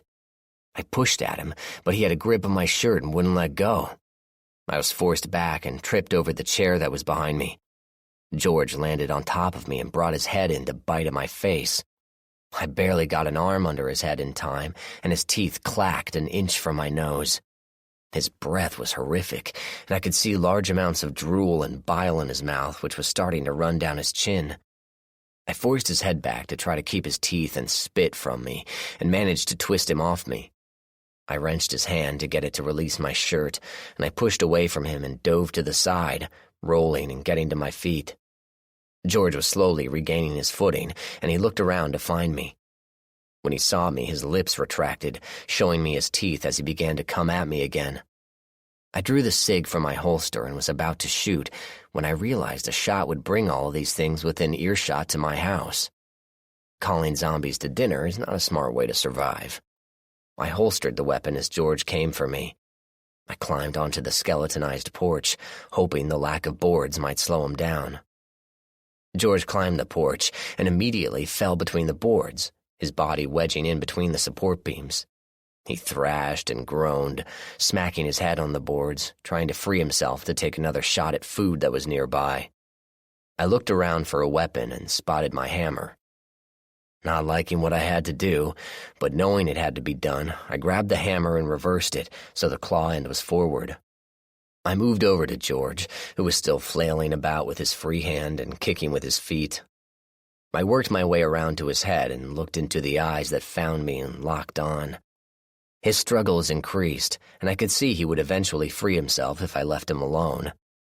Not wanting to let that happen, I raised the hammer, and with a genuine, "Sorry, George," I brought the hammer down and split George's skull. He immediately stopped moving and went limp.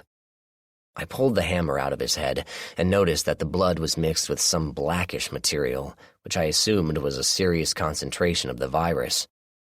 I wiped the hammer off and tossed it into the grass, resolving to put some flame to it to kill any remnants.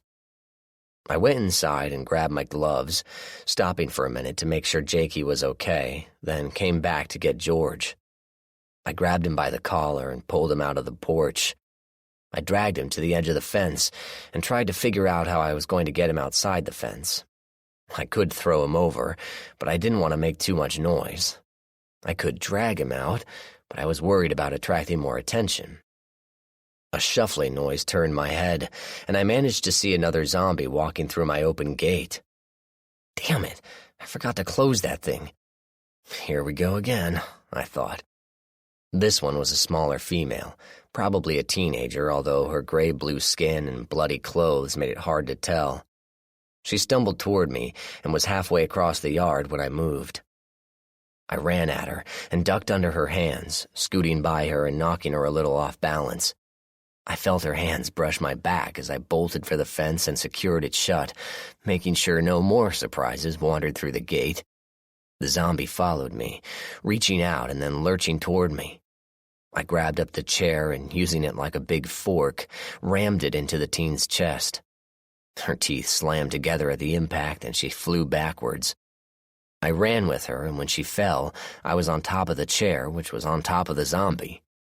The legs of the chair embedded themselves into the soft ground, and when I jumped off, I realized that I had pinned the girl to the ground and she couldn't get up. She struggled like a turtle that had been tipped over, but she lacked the strength to pull the chair out of the ground. I'm sure I could probably have gone inside, and she would still have been there in the morning. I went over to where I had thrown the hammer and picked it up off the grass. I went back to the zombie, who was still struggling, and finished her off with a well-placed hammer blow to the top of her head. A twisted part of me wanted to yell, "For," before I swung, but I hadn't gotten that far gone yet with my humor. I went inside to check on Jakey and found that he had rolled under his swing while I was outside dancing with the neighbors. I washed my face, hands, and arms just in case anything had gotten on me, and then retrieved Jake from the swing. He was still happy, but needed a change, since he smelled slightly worse than the girl I had just killed. I changed his diaper and put him in his bouncy, where he was able to bounce around and play with toys, while pretending he could stand up. It was one of his favorites, and I used to spend a good amount of time just watching him and marveling that I had helped bring such a joy to my world. I set my teeth and swore once again that I would not allow anything to happen to him. I had nearly bought it out there, and if I hadn't moved fast enough, I would have been infected and Jacob would have not had a chance. I realized that what had happened out there was probably how a lot of people bought it.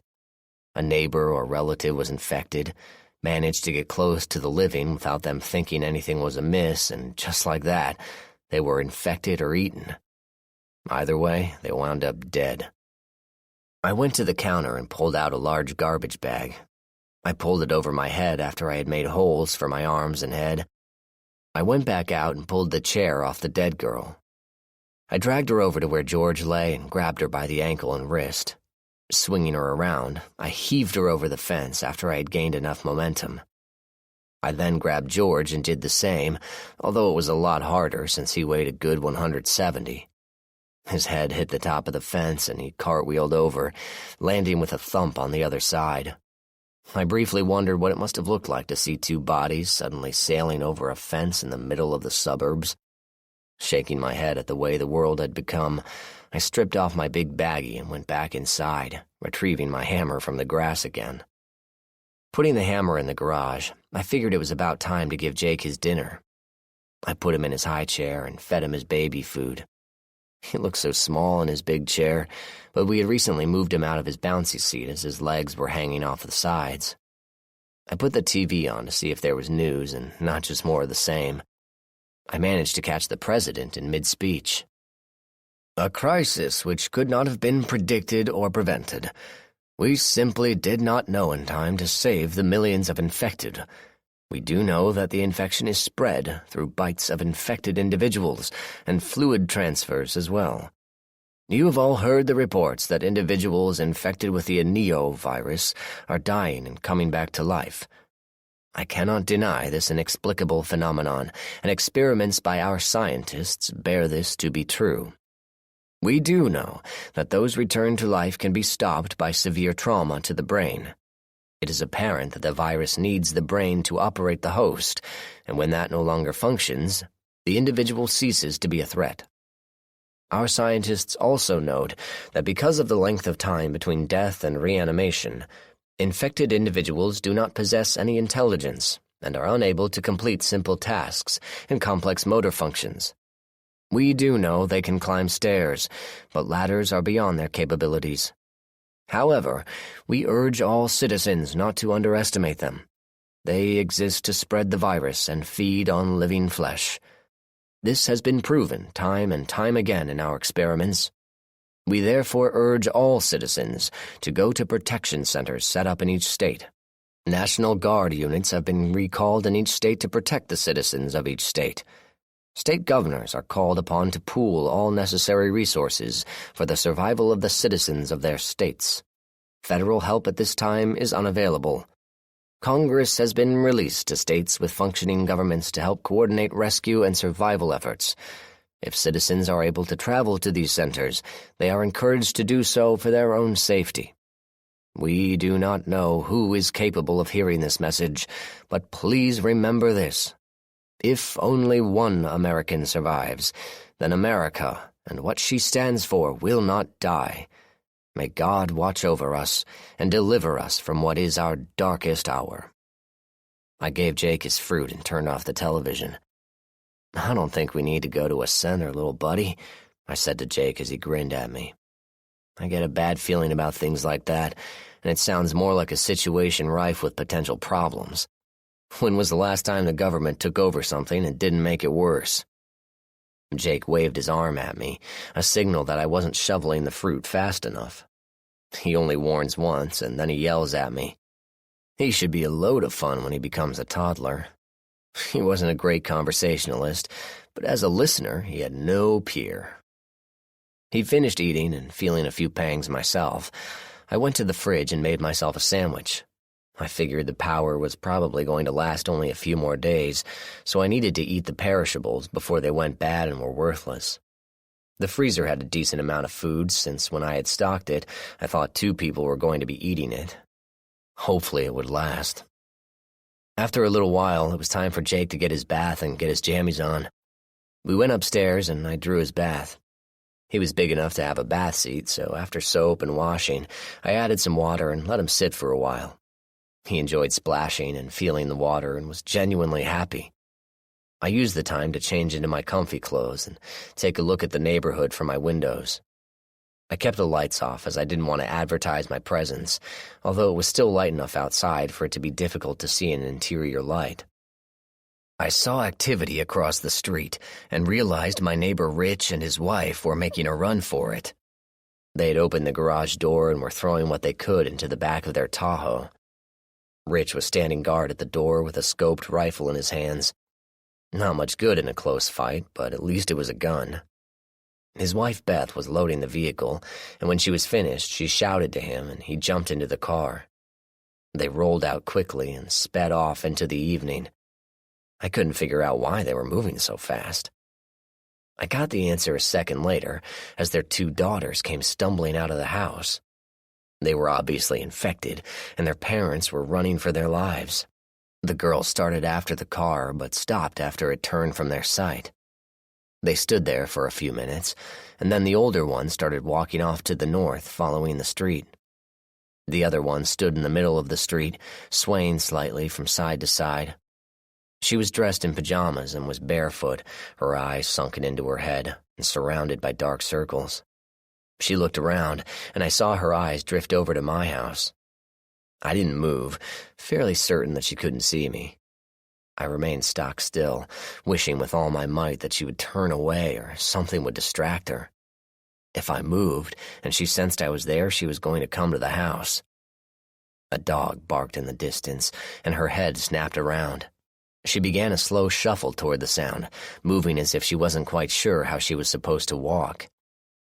I released the breath I didn't know I was holding and closed the blinds. I angled them until it was impossible for anyone in the street to see into the house, but light could still get in. I went and got Jake and dressed him, taking him downstairs, and we played on the floor for a little while. I tried not to turn any lights on, as I didn't want anyone to notice us. I wondered who else was doing the same thing, trying to survive by not being noticed. I decided I needed to barricade the rest of the downstairs windows, just in case, and resolved to take care of it tomorrow. It wasn't as if I had anything else to do. Jake started to get a little cranky, so I made him a bottle, and he went to sleep, grasping my hands and putting his little head on my shoulder. I laid him down as the sun went down, putting the world into darkness. Figuring on tomorrow being a long day, I decided to go to bed myself. Reflecting on what the day had been like, tomorrow was likely to be lively. I wondered about the rest of my neighborhood, who was alive and who wasn't. These days it was hard to tell, and you couldn't exactly stroll up to the door. You ran the risk of getting shot or eaten, neither of which was a fun way to go. I placed my cig on my nightstand and drifted off to sleep. 5. The next day was just busy, with me playing with Jake and putting boards up on windows.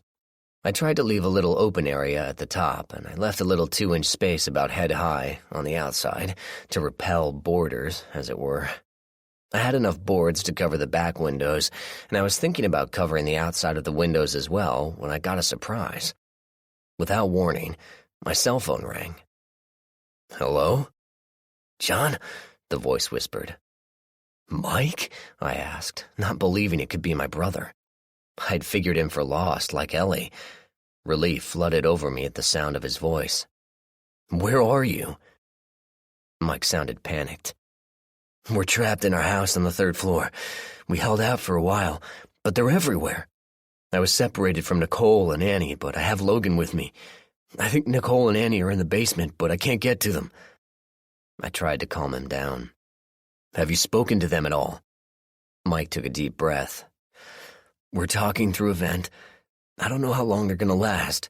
They don't have any food, and the zombies know they're there because Annie keeps crying. I can hear them pounding on the door." I thought fast. "Mike, listen to me. Do you have a radio or anything on your floor?" Mike paused. Yeah. There's a little battery-powered one in the bedroom here." "Why?" I explained. "These things are attracted to sound. Turn it on as loud as you can. Find some noise on it and throw it onto the roof of your garage behind your house. You're going to have to move as fast as you can and tell Nicole to be ready to move as well. Grab what supplies you can and head out. Do you still have your 9mm? Mike grunted. Stupid thing is on the first floor with the zombies. I rolled my eyes. Get it if you can. Grab a crowbar and your backpacks and get out. I know you guys have all that camping crap in your house. You gotta move as fast as you can and don't stop for anything. Mike sounded unsure. Where can we go? I look out my window and there are 20 of these things on the street at any given time. I watched a guy get eaten yesterday who tried to make a run for it. You're smarter than that, bro. Look out your front window. Your escape is right there. Get on the L tracks and you'll be able to move pretty quickly. These things can't climb, and you need to get out of the city. I tried to sound reassuring. Mike sighed. Thanks, bro. I needed this. Once we're on the L, then what? We can't walk to the country. I tried not to sound harsh. The world as we knew it is over. We're back in the Middle Ages and there are monsters all around. You gotta get busy living or get busy dying. Wasn't that from a movie? Makes as much sense now as anything. You need to make a choice. Walk out of the city or try to get to the lake and get a boat. You might be safer on a boat. I thought that one out and it seemed logical. Mike sounded skeptical. How do I get a boat? Get your gun and you'll get a boat. I could almost hear Mike mulling that one over. All right, we're gonna try to get out of here. I'll try to call you back once we're out of here and on the L. Keep moving. Don't stand and fight if you can avoid it. If you have to face one of those things, always aim for the head. I tried to give as much useful last-minute advice as I could. Since when did you become an expert? Mike was curious. Since Ellie died, and I killed 2 of these things in my backyard yesterday. Mike had nothing to say to that. He at least still had his family. Good luck, brother, I said. Call me when you're on the move if you can.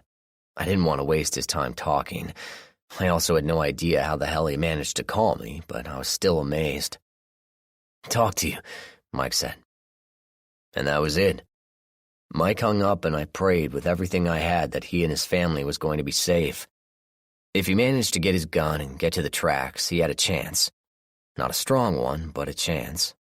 I went back to my windows and spent the rest of the morning reinforcing the wood that was already there and checking the rest of my defenses. I decided to play a little game with myself. What would I do if the zombies managed to get in here? I figured the best place to be would be on the 2nd floor, as the basement, although convenient, only left one way out. Deciding this, I went down to the basement and retrieved all my weapons and ammo that were still down there. I brought them upstairs and stashed them in the bedroom. I went back, retrieved my tools and supplies, and brought them upstairs as well. I began bringing as much food as I could upstairs, leaving only a little bit downstairs as necessary. I looked at my stairwell and figured it was the weak point in my plan. I needed a way to secure the stairs, but I also needed to think about escape.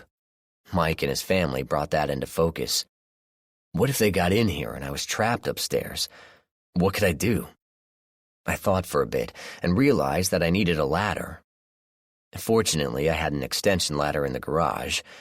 It was a real trick to maneuver that thing upstairs, but I did it.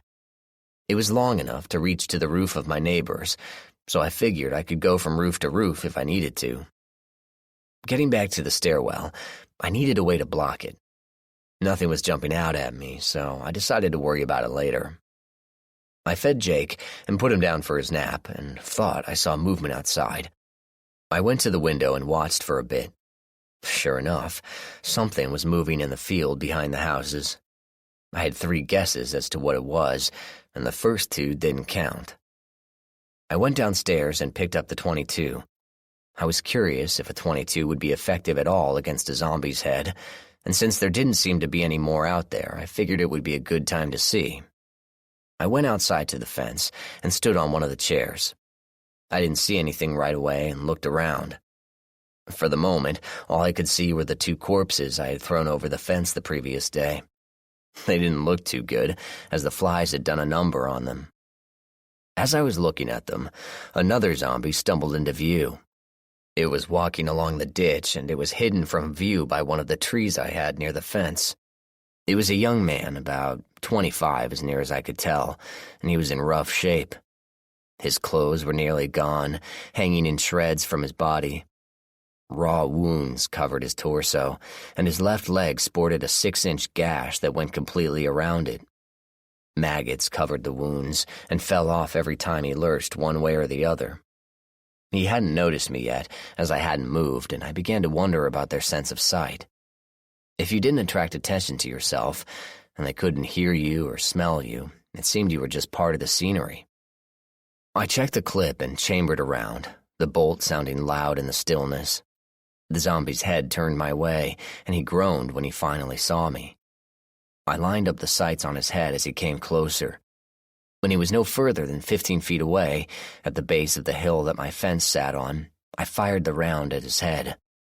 The shot echoed off the condominiums across the way, and a neat little hole appeared in his forehead.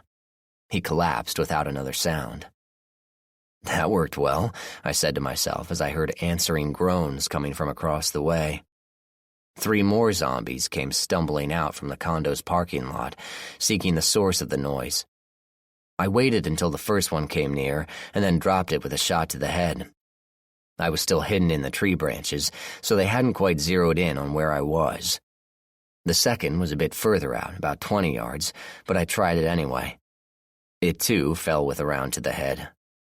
I wondered what the true effective range was, and tried a shot at about 50 yards. The zombie's head jerked, but he didn't go down. I waited for him to get closer, and then I hit him again. This time he went down for good. I could see that the first shot had hit him, but the bullet had not penetrated the skull, but traveled around the skull under the skin. Not pretty, but a lesson learned. 22s were good for close-in work, and they had to be hit straight on. I didn't hear any more groans, so I stepped off the chair and started back toward the house. As I did, a figure suddenly appeared in the window of my neighbor's house. I was startled enough to raise my weapon and get a sight picture before I realized it was Erica, my neighbor's daughter. She raised both hands, and her eyes got really huge. I lowered the weapon and gave her thumbs up, hoping it was reassuring. She smiled and waved and retreated from the window. I went back inside and spent the rest of the day trying to figure out what I was going to do about my stairs. 6. During the night, the gas turned off. I didn't realize it until morning when I went to take a quick shower that the hot water was gone. This was not convenient. Not unexpected, but still inconvenient. Well, it was only a matter of time. Jake was going to have to get used to some room-temperature baths. I filled a gallon jug and placed it in the sun, figuring it would help a little. Jake was a little trooper. In his world, as long as Daddy was around and somebody, didn't matter who, changed his diapers, his day was golden. Speaking of diapers, I realized that things were critical when it came to diapers. I needed to get another supply and do it today. I didn't want to have to leave the homestead, but I needed some things and I needed to go as soon as possible, before everything had been looted and taken. I wasn't sure about the looting, but the police were pretty much non-existent, and the National Guard had pulled back to the safe center, if there was one. Therefore, people were pretty much on their own, and as any disaster survivor will tell you, calamity brings out the best and worst in people. That's just the way it was. Besides, I needed to get out there and see just how bad things were. For all I knew, it wasn't too bad. Yeah, right. Maybe I'll be named King next week. I packed Jakey up in his car seat and got myself ready. I had my big crowbar out in the car, and I had my ever-present cig. I took my Winchester with me as heavy firepower, figuring that if I couldn't get it done with full-power 45 Colt loads, it couldn't be done. I had 11 rounds in the gun and put 10 more in my pocket. If it came to a firefight, I was bugging out. I had Jake with me and couldn't take chances. The lever gun had been a faithful companion, and I felt more secure in taking a shot with it than most of my other guns. Besides, with my cowboy action shooting practice, I could empty that gun fairly quickly. I checked the street before I opened up the door, as I didn't want to have to engage a zombie right off the bat if I could avoid it. I unlocked the door and rolled it up as quietly as I could. No one was in sight, so I re-engaged the lock and started the car. I pulled out of the garage and headed out into the street, closing the garage door behind me. I had locked the door leading to the house, so I wasn't worried about zombies breaking into my home if they managed to get into the garage. I drove through the neighborhood, again noting the signs of violence and hasty exits. No cars blocked the way, which was good, so I was able to head to the main road fairly quickly. I did see a few zombies, and they turned toward me, but lost interest after I pulled from their sight and they saw they couldn't catch me. I drove down to the crossroad, a small highway tucked away from the main roads. It had a couple of cars parked on the side of the road, and a car was in the ditch by the local body shop. All the businesses were closed, and the golf course on the west side of the street was deserted, except for some zombies strolling around the 8th green. They were interested in something in the water, so I didn't think it was polite to disturb them. I turned up toward the main road and found a few more cars that were abandoned. Some had blood in the interior, and more than one had a corpse in it. Several had movement, and I could see that the zombies were trapped in the cars, unable to figure out how to free themselves. I drove the car into the small lane that went between a gas station and a bank and led to the drugstore around the back. Immediately, I sensed something was wrong. A car had been forced to the side of the lot near the back, 2 other cars bracketing it and preventing it from moving. I drove to the side of the building and parked it under the drive-thru. It was out of the way and in the shade, and gave me a chance to hide the car and Jake. I was not going to bring him with me, as he was safer in the car, and if I needed to move quickly, I didn't want to have to worry about him. Besides, he was falling asleep, so he wouldn't miss anything important. I got out of the car and cautiously approached the other vehicles. The forced car had its doors still open, and I could hear the faint dinging of the open door warning. The other 2 cars were closed, and I could see a lot of beer cans and cigarette packs in the back of the vehicles. As I went closer, I could see a pair of legs by the front of the vehicle. Bringing my gun up, I eased the hammer back and approached the legs, not happy about what I might find. As I reached the front, I could see that the legs belonged to a man, probably in his 30s, lying in a semi-fetal position. He had not been killed by zombies. That much I could figure out by the way his throat was cut. His blood had spilled out over the pavement and pooled at the edge of the drive. There was nothing I could do for him, so I turned back the way I came. That's when I saw the woman. She was lying face down in the ditch and was naked from the waist down. Dirty handprints covered her legs and ankles. What clothes were on her were ripped and torn, and her hands clawed the dirt. A single knife stuck out from between her shoulder blades. She had died hard and in pain. I began to realize what had happened. This couple had been trying to escape and been forced off the road by these marauders. They dragged the man out and likely forced him to watch his wife being raped. Then they killed them both. Since there was no hope of police action, this was done for the pure pleasure of it. My jaw tightened and I breathed out heavily. As I turned back, I saw something that made my blood run cold. In the back of the car was an empty car seat. If there was a child, where was it now? Was it even alive? Anything left with animals that would do this would surely suffer. I walked back to my car and checked on Jake. He was still sleeping, but wouldn't for long. I needed to get what I needed and get out of here. As I stepped back to the lot, I realized I needed to make sure I wasn't followed. I ran back to the cars and, using my knife, slashed the tires on all 3 vehicles.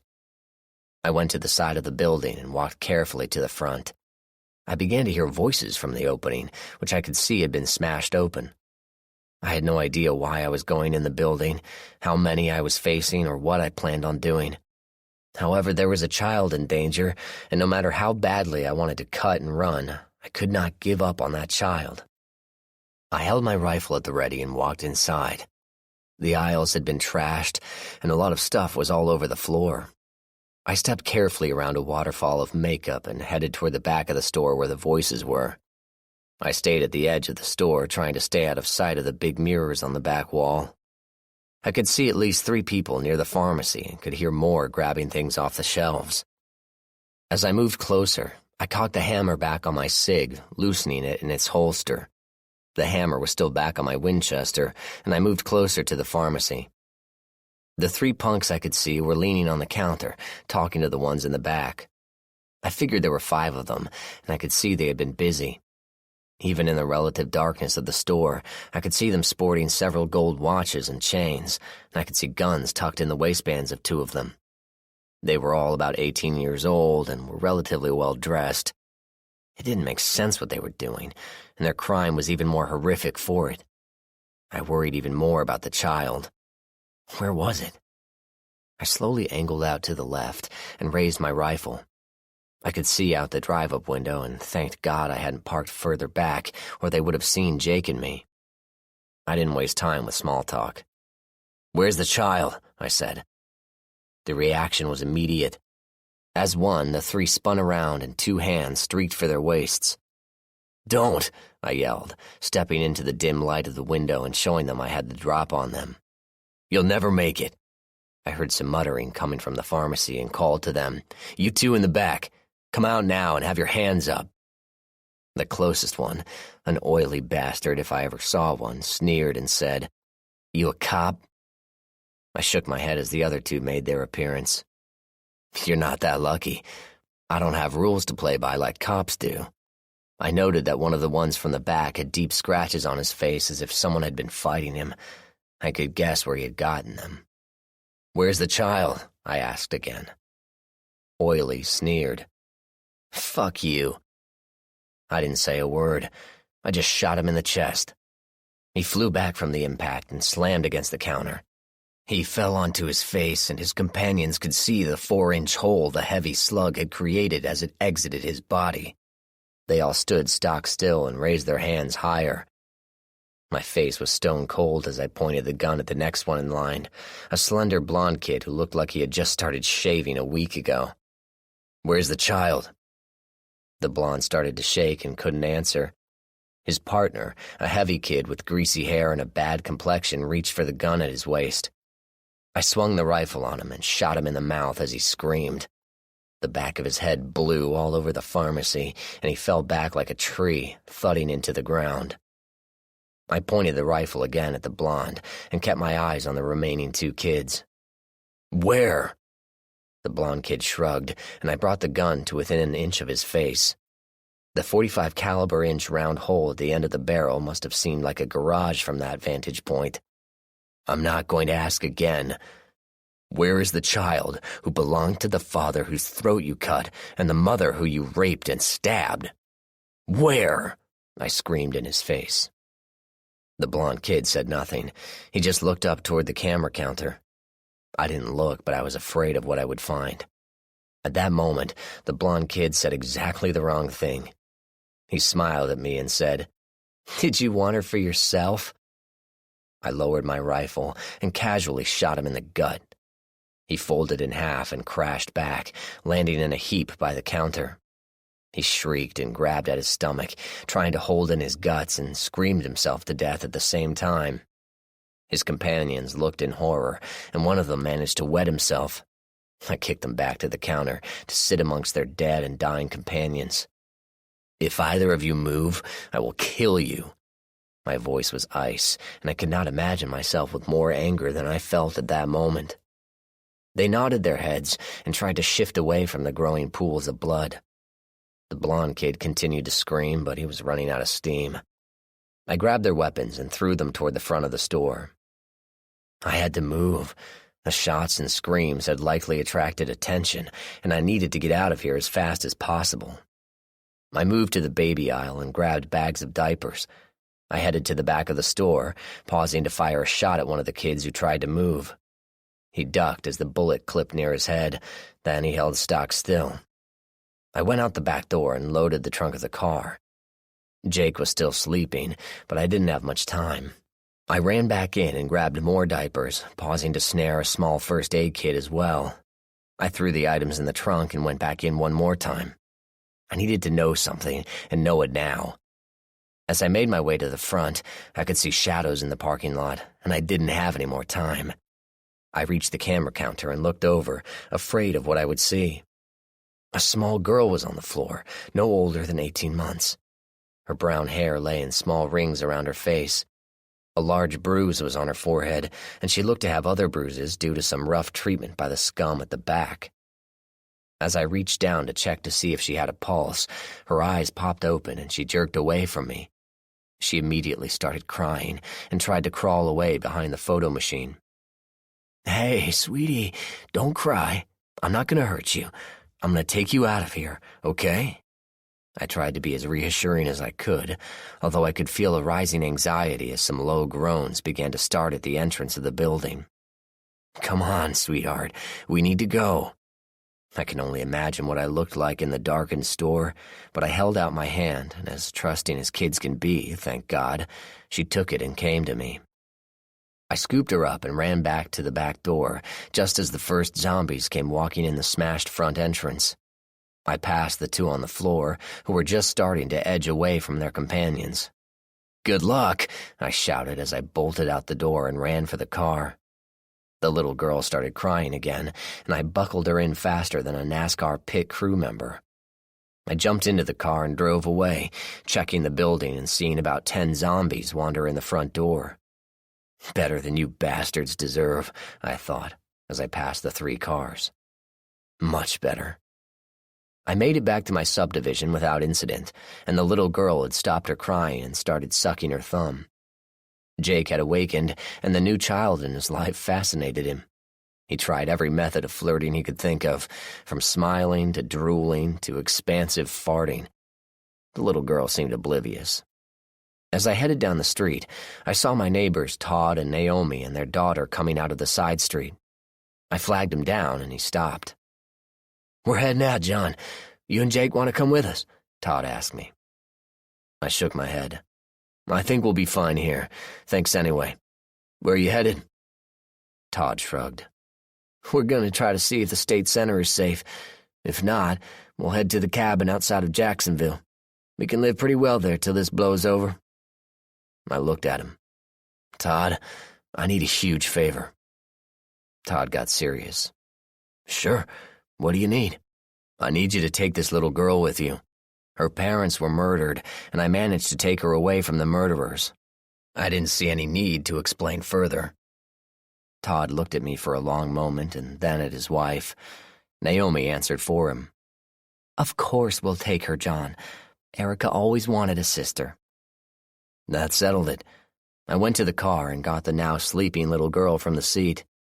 I carried her to the other car, and Naomi helped me put her in the back seat. "What's her name?" she asked. That threw me. I had no idea. I looked at her wrist and saw a little bracelet. In little letters, the name Ellen was spelled out with flowers. My heart caught in my throat, and I couldn't speak. I just pointed to the bracelet.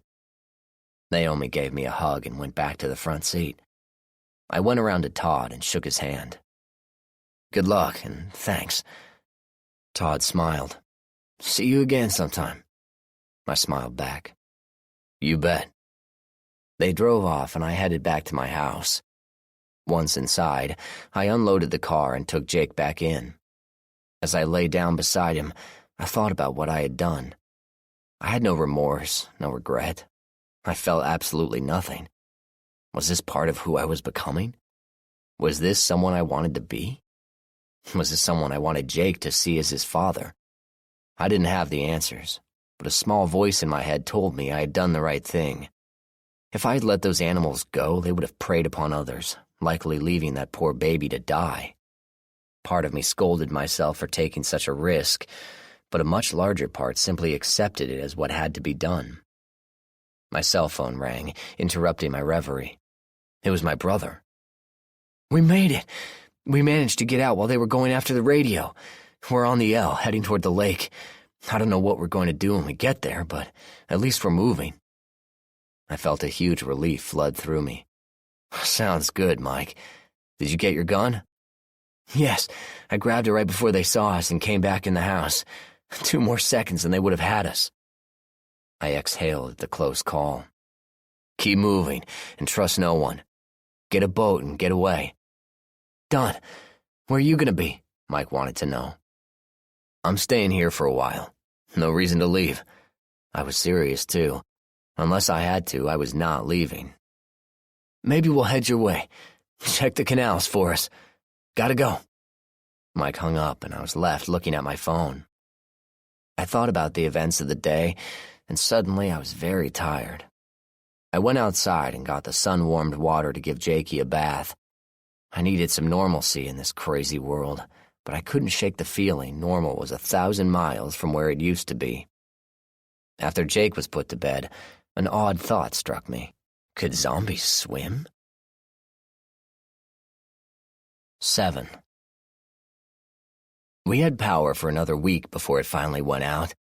I had been expecting it every day since my run to the drugstore, so it was not out of bounds. It was going to be hot, since it was June, but I was able to open the attic vents and open the second-floor windows for ventilation. The first-floor windows, being covered and boarded up, did a really good job of keeping the first floor cool. I was never so grateful for a brick ground floor. It was somewhat dark, but it was cool enough that I didn't worry about Jake getting too hot. We had enough light to see by, and the water still worked, so we were doing okay, all things considered. I spent a lot of time working out and staying in shape. We had a treadmill in the basement, but since I never really used it much to begin with, I didn't really care about it when the power went out. I liked jumping ropes, so I did that in the basement. I hoped that I wasn't making enough noise to be noticed, and so far I had been lucky. I really had very little else to do. If it wasn't for the zombies and the constant threat of being infected or eaten, I might actually have enjoyed myself. I had no illusions about being able to withstand a siege. I knew eventually the zombies would get in if given enough time, and time was all on their side. I had to hope to try to remain under the radar and get through this as best I could.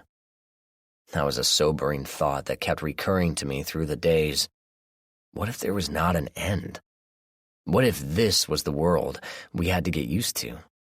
Zombies on the prowl, degenerate humans preying on survivors. God knows what else was waiting for us out there.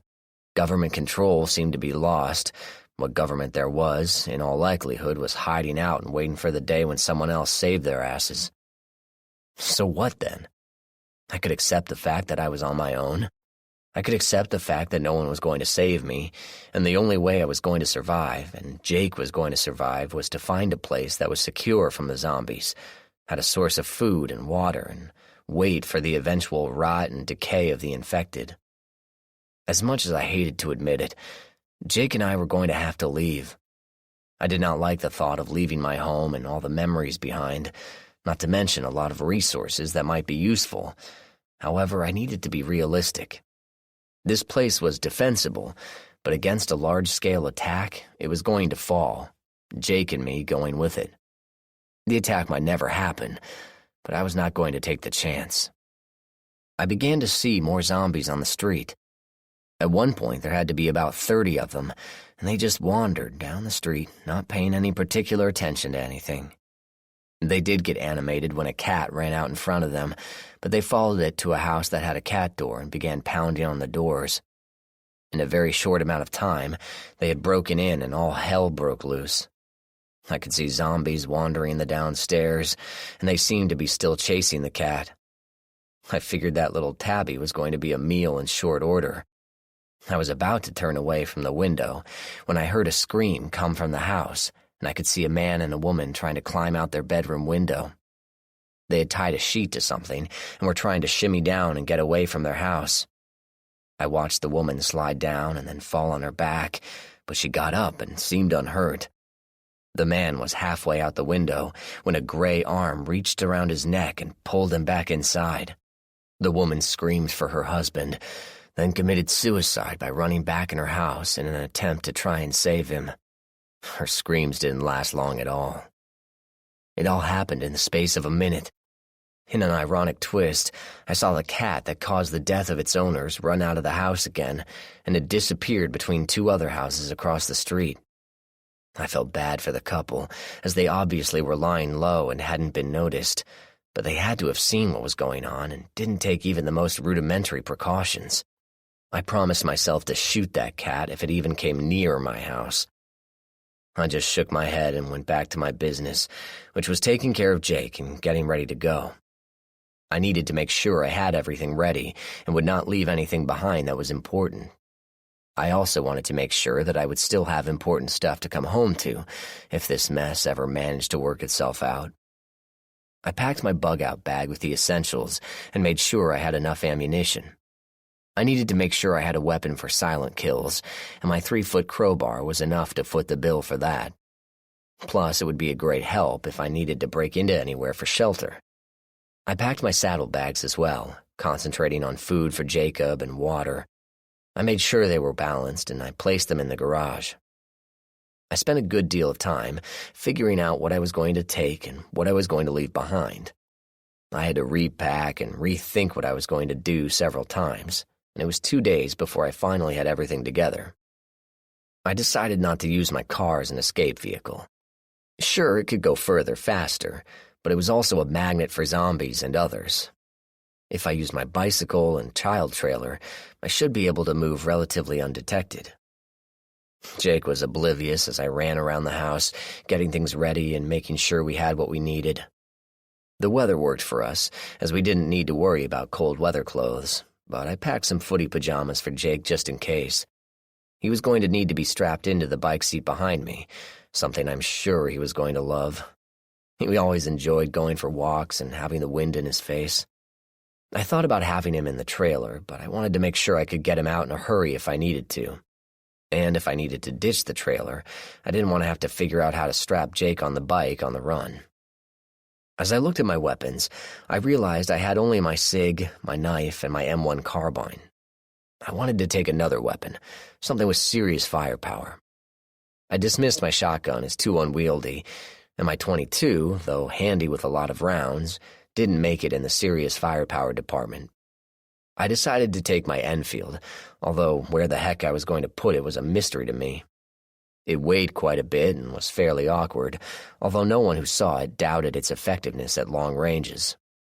Looking around my garage, I saw my bungee cords and with a moment's thought, managed to bungee the Enfield to the center post of my bicycle with the muzzle pointing forward.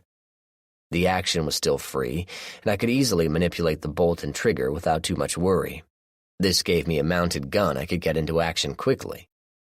I thought about adding the spike bayonet, but figured that would be overkill. I stuck the bayonet in my backpack just in case. As an additional measure, I wrapped the gun with a towel to hide what it was, but still kept the action loose. I couldn't shake the feeling that I needed to go, and I needed to go now. It was like something was coming on the horizon, and if I didn't get moving, things were going to get bleak in a hurry. There was no explanation for it. It was just a feeling I had. Maybe it was the increased zombie activity in the area. I don't know. I just knew I needed to get moving. I began moving things into my den under the garage. The guns and ammo I was leaving behind were already there, so that wasn't an issue. I brought down anything of value or use, including my tools and clothing. I didn't bother with Jake's clothes, as he would have outgrown them by the time we came back, if ever. When I had filled the room, I closed off the opening with a piece of polyurethane lumber I had cut for that purpose years ago. I took out my caulk gun and sealed the edges. I then put another piece of lumber in front of the opening and caulked that in place as well. That was about as much as I could do as far as keeping water out. With no power, a good rain was going to cause some flooding, and I was trying to save my keepsakes as long as I could. Part of me figured it was an exercise in futility, but a more stubborn part of me refused to accept the fact that this was it, and I was never coming home again. I went back upstairs to check on Jake, and he was still taking his nap. I checked my bags again and looked out in the garage at my preparations. I figured to move first thing in the morning, and I needed to move quickly. I was heading south, and hopefully I would be able to put some serious distance between the troubled spots and me. With luck, I might be able to find a town that had not been infected, and Jake and I could settle into some sort of life while the rest of the world went crazy. 8. The next morning I got up and checked on Jake. He was still asleep, so I went down and got some breakfast. Cereal bars weren't exactly the greatest of breakfasts, being a milk and cereal man myself, but with the power out, the only milk I was going to get was from a cow, and I hadn't seen one of those in these parts. I thought about the route I needed to take, and I figured to avoid main roads altogether. I planned to use the bike trails as much as I could to head south, but I was eventually going to have to cut through populated areas. Hopefully I could avoid zombies and other ilk on my way. I went through the house and really looked at it for what might be the last time.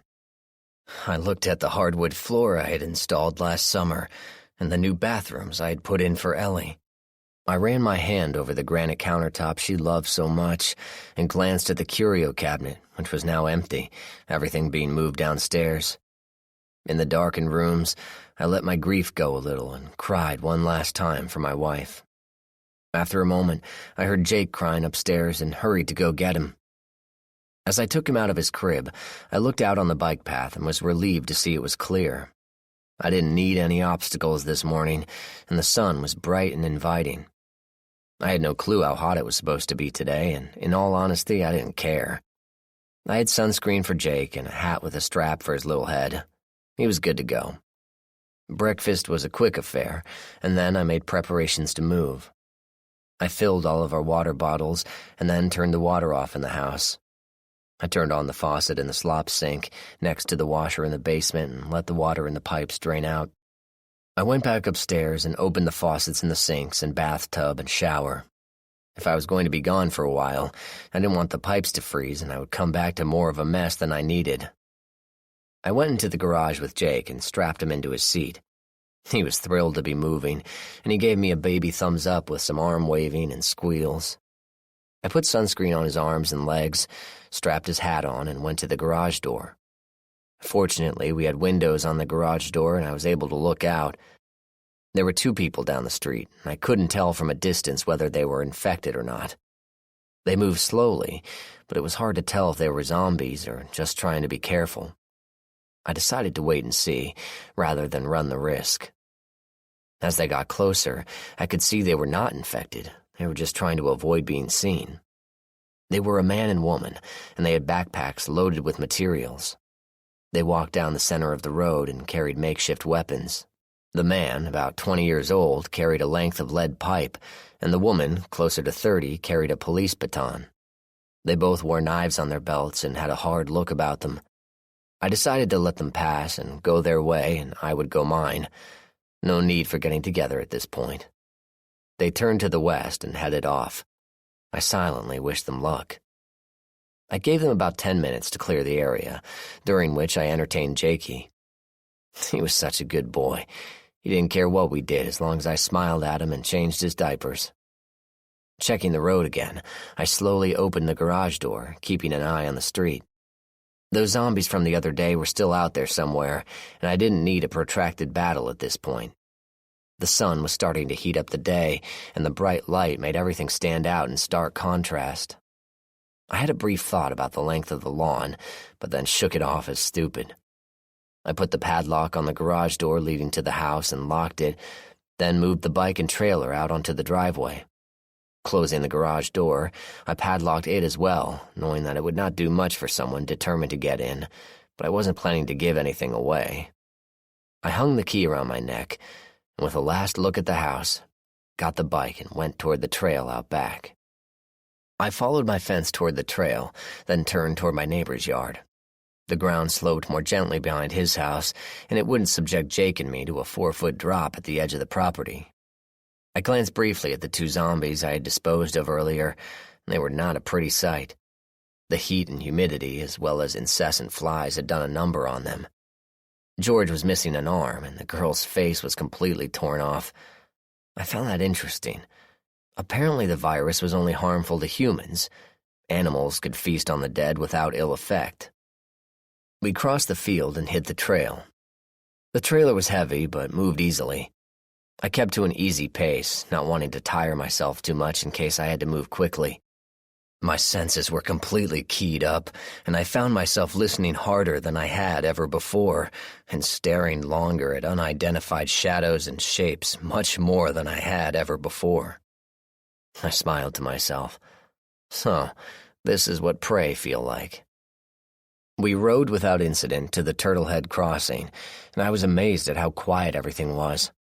I had heard a few groans and such as I passed some yards, and at one point I could see some dark figures huddled over another on the ground through the slats of a fence. I could see many zombies in windows as I passed, and more than one beat on the windows of their prisons in futility. I kept moving and never looked twice. I didn't need those images haunting me as I rode quietly past. Turtleback Lake was quiet, and I decided to rest for a minute and check on Jake. I stopped near the water and parked under a tree. My legs protested as I got off, not being used to this kind of riding. Jakey smiled as I got him out, and one whiff told me why he was smiling. He had managed to fill his diaper and was waiting for a change. I got the towel off the Enfield and laid it out on the ground. I put Jake on the ground and started to change him. As I was working on Jake, I noticed a car slowly pulling into the Turtleback Lake parking lot. It was a small compact car and looked to be crammed full of stuff. There were 2 men in the front, and they seemed to be running on empty. From where I was, I could see them fairly clearly without being noticed. The tall grass hid the brightly colored trailer, and since I was kneeling by Jake, I was hidden as well. The car had numerous dings and dents, and the front fender looked as if it had been dented then fixed with a baseball bat. Dark stains were on the grill, and I could imagine how they got there. The 2 men got out and looked around, and I could see they were both armed with Glock pistols. They were of medium height, one slightly taller than the other, and both were dark-haired. One had a tattoo on his left arm, but I couldn't see what it was. They looked like they had been running for a while and needed to rest. I didn't get any bad vibes off them, and I needed to stand at some point, but I didn't want to get shot for my trouble. I figured the direct route was the best. I stood up and placed myself behind the tree, Jacob on the towel behind me. The 2 men had passed me and were making for the lake. Unholstering my cig, I said, loud enough to hear, "Don't do anything stupid. You're covered, and I really am not in the mood for a fight today." The effect of my words was interesting. The 2 men stiffened and spun around, hands streaking toward their guns. Their hands stopped when they saw I had my gun out, and as one, they placed their hands up in front of them, keeping a wary eye on me. Tattooed man looked me over and spotted my bicycle behind me. "Thanks for not killing us. You sure had the opportunity. Nice ride, by the way." "Thanks," I said. "I figure there's not enough of us left to be shooting each other, so there's no reason not to try to get along. But everybody's jumpy as hell, so you can understand my precaution." "No problem," Tattoo said. "Can I put my hands down?" "Sure." I saved my cig and, looking Tattoo in the eyes, holstered my weapon. The move was not lost on Tattoo or the other man. By holstering without looking, I was showing them I knew where my weapon was and knew how to use it. "Where are you guys from?" I asked, curious as to the situation in other parts. "We rolled out of Los Platos this morning," Tattoo said. "The wave had hit us a day earlier, and if we didn't get out when we had the chance, we weren't going to make it." "Wave?" I asked. Lack of power really had limited my informational sources. "Wave of the dead. Many of the infected that were in the city started moving to the outlying areas in search of prey. They would kill or infect, people would die and reanimate and move on to the next. House by house, they broke in, killed, and consumed. Duncan there," Tattoo indicated with a flick of his thumb, "saw 2 cops surrounded and killed by a mob of over 100 of the things. They never had a chance to even fire their guns." Tattoo sighed. "But I gotta give the man credit. He went back to the carnage after the zombies had left and got the cops' guns for protection. We figured we needed to bolt as soon as possible, so we threw everything we had into his car and made a run for it." I thought for a second. Maybe this was what I had been dreading and was running from. Something had warned me to go, and this just confirmed I did the right thing for Jake and me. "Sounds like you did the right thing. Name's John, by the way," I said, holding out my hand. Tattoo shook it. "Tom Carter. My friends call me Tommy. At least they would if—" His voice trailed off, and I got his meaning loud and clear. He had lost everyone as well. Jacob chose that moment to introduce himself by babbling fairly loudly. He did that from time to time when he felt he was being ignored. I went over to him and picked him up. He smiled at the 2 men and buried his head in my shoulder again. Tommy got over his shock to see a baby to say, "Holy shit, you've got a baby with you." Duncan seemed shocked as well, but he didn't say anything. He just stared for a second and then went back to the car. He sat on the other side of the vehicle, away from us. I cocked an eyebrow in question at Tommy. "Don't worry about Duncan," Tommy said. "He's going to be quiet for a while, but then he'll be all right. He lost his brother and his brother's family to the dead, just so you know." "That's too bad," I said. "Seems like everyone left alive has lost somebody." "You too, it would seem," said Tommy, indicating Jake. "Yeah, me too. This is Jake, by the way," I said, my tone of voice telling him I was unwilling to go into it further. Tommy changed the subject. "Where are you headed? You can't be going too far on a bike." "I figured to head south, maybe hook up with other survivors or a town that hasn't been infected. Find a place to settle into while this whole mess works itself out." Even as I said it, it didn't seem realistic. However, it was all I had at the moment until something else came up that sounded better. "What about you two?" I asked. Tommy shrugged. "We had planned to hold up at my house after his house got overrun, but when they started just going house to house looking for people to eat, it was time to leave. I saw a family that had boarded up their windows get attacked, and in no time at least 100 of those things were tearing at the windows and doors. The boards didn't last long. The family was eventually slaughtered. These things would beat their hands off trying to get into a house if they thought there was meat in there." "Sounds like you guys have seen a lot," I said, shifting Jake, who was testing his twisty powers. Tommy sighed. "Sometimes I wonder what the point is. Why bother to go on? Be real simple to just eat a bullet and join everyone who's died, you know?" I nodded. I had been there, and the only thing bringing me back from the brink was the little guy in my arms. We got lost in our own separate thoughts, so much so that we jumped when Duncan leaped up. "We got company," he yelled, pointing toward the entrance to the preserve. 9. Tommy and I both craned our necks to see what Duncan was pointing at, and we saw a group of people slowly making their way down the lane toward the lake. There was about 15 of them, and it was obvious they were not among the living. Their shambling, disjointed walk was the first clue, and the second was when one of them stumbled, his arm, which had been hanging by a tendon, snapped off, and he didn't seem to notice.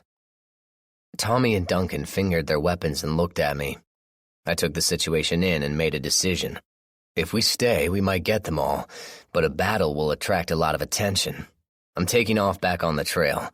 I'll fight on my terms, I said, taking Jake back to the bike and strapping him in. Tommy called to me. "What about us? Our car can't take ramming any more of them. We don't have enough ammo to get them all." I looked at Tommy. "Your car can fit on the trail. Get moving and follow me." Tommy didn't need to be told twice, especially when the zombies caught sight of us and started groaning, their pace increasing at the sight of food. Duncan was already in the car, looking anxiously over his shoulder and mentally calculating how long it will take the zombies to get to us. Tommy ran to the car and started the engine. I pushed the bike and trailer back to the trail and guided Tommy and Duncan over to the path. Their car was just narrow enough to fit comfortably on the trail, but if we had to cross any bridges or go through any tunnels, we were going to be in trouble. I rode quickly, putting as much distance between the zombies and myself as I could. I knew they were going to follow, but hopefully they would lose the trail after a little bit. The nice thing about the trail was it curved frequently, so the zombies were going to lose sight of us fast. Their groaning faded into the distance as we headed back to the trail crossroads, and I took the South Fork. I figured to stay on the trail as much as I could and avoid population centers. Eventually, I figured to hit Interstate 57 and be able to head south with the hope that other towns had survived and would welcome other survivors. That was the plan, anyway. After riding for a while, Tommy honked his horn and got my attention. I pulled up and he got out of the car. He was holding a length of rope and I eyed it curiously.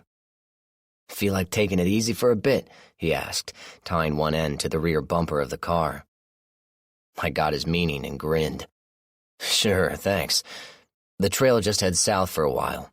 It will cross 2 roads, then merge with the main highway for a bit. That will be Oak Lawn Avenue. It might get a little snarky there, so we're going to have to be careful." I took the other end of the rope and tied it to my bike, leaving about 20 feet of space. "Try not to go too fast, eh?" I asked. "No worries," said Tommy as he got back into the car. We started with Jake and me in tow, and it was a great relief not to have to pedal. We had a few moments where I nearly ran into the back of the car, but that was because I wasn't paying close enough attention. Jakey loved it. We were going fast enough to get some wind in his face, and he laughed nearly the whole time. Tommy managed to get to Oaklawn Avenue without a problem, but I could see things were not going to go completely smooth. The road had quite a few cars on it, and we could see several were occupied. I untied the rope and coiled it back up, tucking it into the bumper. I eased up to the car's windows, and Tommy poked his head out. "Where to, Chief?" he asked. I looked at the road ahead. There were several cars in front of us, and it looked to be difficult for the car to get past. On the bike, I would have no trouble, but I really couldn't leave Duncan and Tommy behind. I thought for a minute and then said, "We can push some of the unoccupied cars out of the way on the left side, and that should let you through. Watch the occupied ones, though. They might not be fully dead." Tommy ducked back inside, and after a moment's discussion and a game of rock, paper, scissors, Duncan got out of the car and started moving vehicles. I left Jake with Tommy, who got out to talk to him, and helped Duncan shove several vehicles out of the way. We moved 3 of them and headed for a 4th when Duncan suddenly yelled, "Shit, it's got me!" A zombie had reached out of the back window of a sedan and had managed to grab his belt. He tried to pull away, but its grip was too strong. His struggles were starting to pull the zombie out of the car, and I knew we would have real problems if he dragged it out. "Get it off!" He was starting to sound hysterical, and I didn't need to attract any more attention. Tommy looked up from his playing with Jake and started forward. I waved him off and, unslinging my crowbar, went up behind the zombie. It was a hugely fat woman, and upon inspection I realized there was no way she was going to fit through the window. However, her very ugly head, topped with brilliant orange hair, had managed to get out of the window, and her mouth was snapping at Duncan's waist. "Help!" Duncan yelled, straining to break her grip. I lined up behind the woman and took a 2-handed grip on my crowbar. I raised it and smashed it down on her head. She slumped down, then raised her head and looked at me, hissing in frustration at a meal about to get away. I swung again and cracked her skull, causing her to droop and slide back into the car. The motion caused Duncan to slide toward the window, and his shoes squealed in protest as they were dragged over the pavement. "Shit!" he hollered. Part of me wondered if he was going to be pulled into the car like a cartoon character, but he stopped, and I used the hook on my crowbar to pry the fingers from his belt. "Thanks, man," Duncan said. "I thought that bitch had me for sure." "No problem," I said. "Was your belt buckle stuck?" I asked. Duncan stared at me for a second and then slapped himself on the forehead. "Don't tell Tommy," he said. "I get enough shit as it is." "Deal. Let's get moving." I headed back to Jake and mounted up. Tommy was able to move around the cars, and I could see other zombies trapped in vehicles, pawing at the glass and moaning. Some were stuck in their seatbelts, and the summer heat was not kind to those in cars. One looked to have very nearly liquefied. I shuddered at what that had to smell like. We moved down Oaklawn Avenue toward the office center and didn't see any more activity. Part of me wondered where everyone was. The other part was grateful it was quiet. I saw more evidence of hurried exits, and in a parking lot, several cars looked like they had been broken into. We moved past a tanning spa and saw 2 police cars sitting in the parking lot. I waved Tommy to a halt and rode over to investigate. Checking the windows, I didn't see anything in the vehicles. Trying the door on the first one, I found it unlocked. The car had nothing of value in it, so I decided to pop the trunk and see if there was anything in there. My eyes widened at the sight of the trunk. There was an AR-style rifle, extra magazines, extra ammunition for the rifle, plus 9mm ammo. There was shotgun ammunition, but no shotgun. I found some gloves, a balaclava, and some goggles. I guess this was some kind of riot gear. What they needed it for in Turley Park, I could only guess. I grabbed what I could and brought it back to the car. Duncan's eyes nearly bugged out of his head when I brought up the booty, and he jumped out to help me. Tommy jumped out to check the other car, but it was locked. He smashed the window and popped the trunk. He didn't find another AR, but he did find some 40 S&W ammo, another set of gloves, and a bulletproof vest. He took it all and headed back to the car, stopping to give me the ammo for my gun. We were grinning like idiots when the wall fell in. Literally. Tommy's smashing of the window must have roused the local zombies because they managed to cave in the section of fence of the yard they were stuck in. There had to be 50 of them, and they came boiling out of the yard like a fetid, pus-filled avalanche. Their groans chorused as they saw us and started to give chase. They were 10 yards from us, and they were closing fast. I ran to the bike and hopped on, throwing the gear and ammo on top of my carefully piled stuff. Duncan froze for a second, then drew his weapon and fired at the mass. His bullet struck a man squarely in the chest, knocking him down, but causing no real damage. Jake screamed at the noise, and the zombies groaned louder. "Save it," I yelled, pedaling away. "Get moving! There's too many!" Tommy gunned the engine, and Duncan barely closed the door as zombies slammed into the car, clawing at the metal and glass. The car shook off the zombies and caught up to me, with the crowd in pursuit. Tommy leaned out the window. "Where now?" I shook my head as I pedaled for all I was worth. Jake was crying, and I could hear groans all around me as the moans of our pursuers called forth the minions of hell. I was thinking furiously of where we could go when the answer came literally around the corner. I spotted a gas station down a crossroad and headed for it. It was one of those large stations with a big convenience store. It was out of the line of sight of the zombies chasing us, and I hoped like hell that they wouldn't see us going for it. I sped into the station and zipped around to the back of the building. There was a wall behind, separating it from a subdivision and little else. A dumpster was nearby, but it was empty. I jumped off the bike and tried the back door. It was locked. Naturally, I thought. I grabbed my crowbar and went to work on the door, trying to pry it open as quickly and quietly as I could without damaging it. I managed to pry the frame just enough to get the door open, and I pushed the bike and trailer inside. Just as I got the trailer in, I was wondering where my new friends had gone off to. I got my answer as a now quiet car coasted to the back of the station, and Tommy and Duncan both jumped out, grabbing weapons and ammo. As they jumped inside, Tommy said breathlessly, "Would you believe we ran out of fucking gas?" I just shook my head at the irony and closed the door, using the crowbar to bend the frame back and secure the door. Tommy had run to the front door to make sure it was locked and came skidding back to the counter, unlimbering his rifle and spreading out the clips on the counter. Duncan set up a position by the soft drink section after being shown how to use the rifle by Tommy, and I stayed over by the drink machine. I still had a crying Jake with me and pulled out a bottle for him to take for lunch. I prayed it would keep him quiet until the worst of the danger had passed, if it did. I laid my carbine on the floor in front of me and sat back against the machine. I pulled out a spare magazine and placed it nearby. We were actually in a better position than I could have hoped for. The glass windows were mostly covered in advertising posters, and stacks of water softener salt reinforced the windows up to chest height. Shelving units further obstructed anything looking in, and the place was in sufficient disarray that we would be hard to spot if we held still. The only thing that might give us away was sound, and my big concern on that was Jake. He was generally a happy baby, and liked to hear himself. Unfortunately, in our current situation, that could prove fatal. We waited in silence for the ghouls to show up. The only noise was Jake slurping on his bottle. He fussed a bit from time to time, and my heart was in my throat. We didn't have long to wait.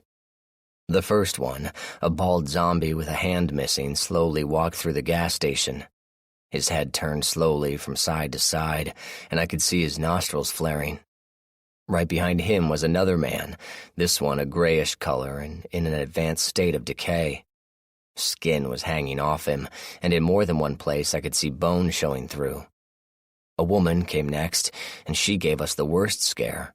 She came around the corner with a ripped-up shoulder and bite marks down one bare arm. She was right up to the window, and we all froze in place. She slid along the front, leaving a greasy trail on the glass, and stopped right at the door. She faced the door and looked right into the store. None of us dared to move, and we all wondered how to get her to move on. Her dead eyes just stared, and I could see her nose flatten a little as she pressed her face to the door. I suddenly realized what she was doing. She was trying to sniff us out, and if we had passed through that door, she would have found us. We waited in silence, and I even was afraid to look in another direction. She stayed at the door, and one hand rose to scrape against the glass. Another zombie saw what she was doing and came to investigate. He wasn't in as bad shape, and I couldn't see any trauma on him. He must have turned from internal infection. He walked up to the door and put both hands on the glass. I was getting anxious. Jake was about to finish his bottle and was going to need to burp. If I didn't move him, he was going to get fussy and loud. The zombies stopped moving and slowly put their hands down at their sides. I was stunned when I saw them actually close their eyes. What the heck was up with that? I wasn't about to question their motives. I just decided to use the opportunity. I slid down further toward the floor and sat behind a shelving unit. I couldn't see the zombies and hoped they couldn't see me. I shifted Jake, and he let out a small but forceful belch. I couldn't see the zombies, but I saw Tommy tense. "Their eyes just opened again," he whispered in a barely audible voice, not daring to move even his lips. "Christ, they have good hearing," I whispered back, just as quietly. I was silently praying that Jake would not make any more noise. I had to assume the store was currently surrounded, and we would be in serious trouble if they found out we were in here. For right now, I had to assume they knew we were somewhere, they just didn't know where. "How many are out there?" I whispered to Tommy. I couldn't see from my hiding place behind the shelves. I could see Tommy's eyes darting around the station, and he hissed, "At least 50 that I can see. God knows how many more."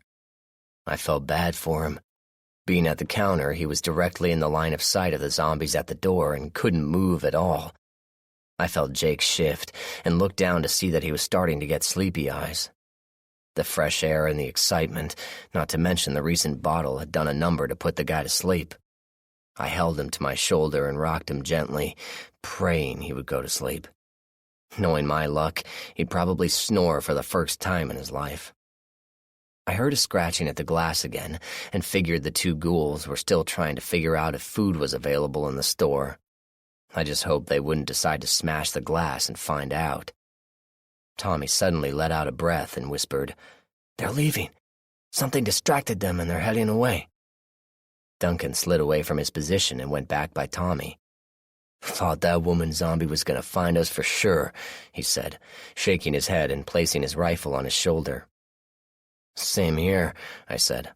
"I thought a burp was going to be our undoing." Tommy shrugged. We'd have figured something out. We were still speaking in whispers as we could see dozens of zombies in the streets. The risk of one coming to investigate was still high, so we decided to retreat to the back areas of the convenience store. Jake had fallen asleep, so I brought him back to the manager's office and laid him on a Mexican blanket I found in the store. I closed the door most of the way and went to exploring our new home, at least for a while. I checked the back area and found the storeroom mostly intact, save for a scattering of towels and such on the floor. I found a box of energy bars and added it to the supplies I had in the bike trailer. Duncan found a supply of batteries that would be useful and some cheap two-way radios. He unpacked them and put batteries in, giving me one of the radios when he finished. Tommy was checking out the bathrooms, making sure there weren't any surprise visitors waiting for us. Duncan and I were sitting in the employees' break area, enjoying a lunch of ho-hos, peanuts, and stale Doritos, when Tommy came back and sat with us. "Well, we're alone. Thank God, no surprises in the building.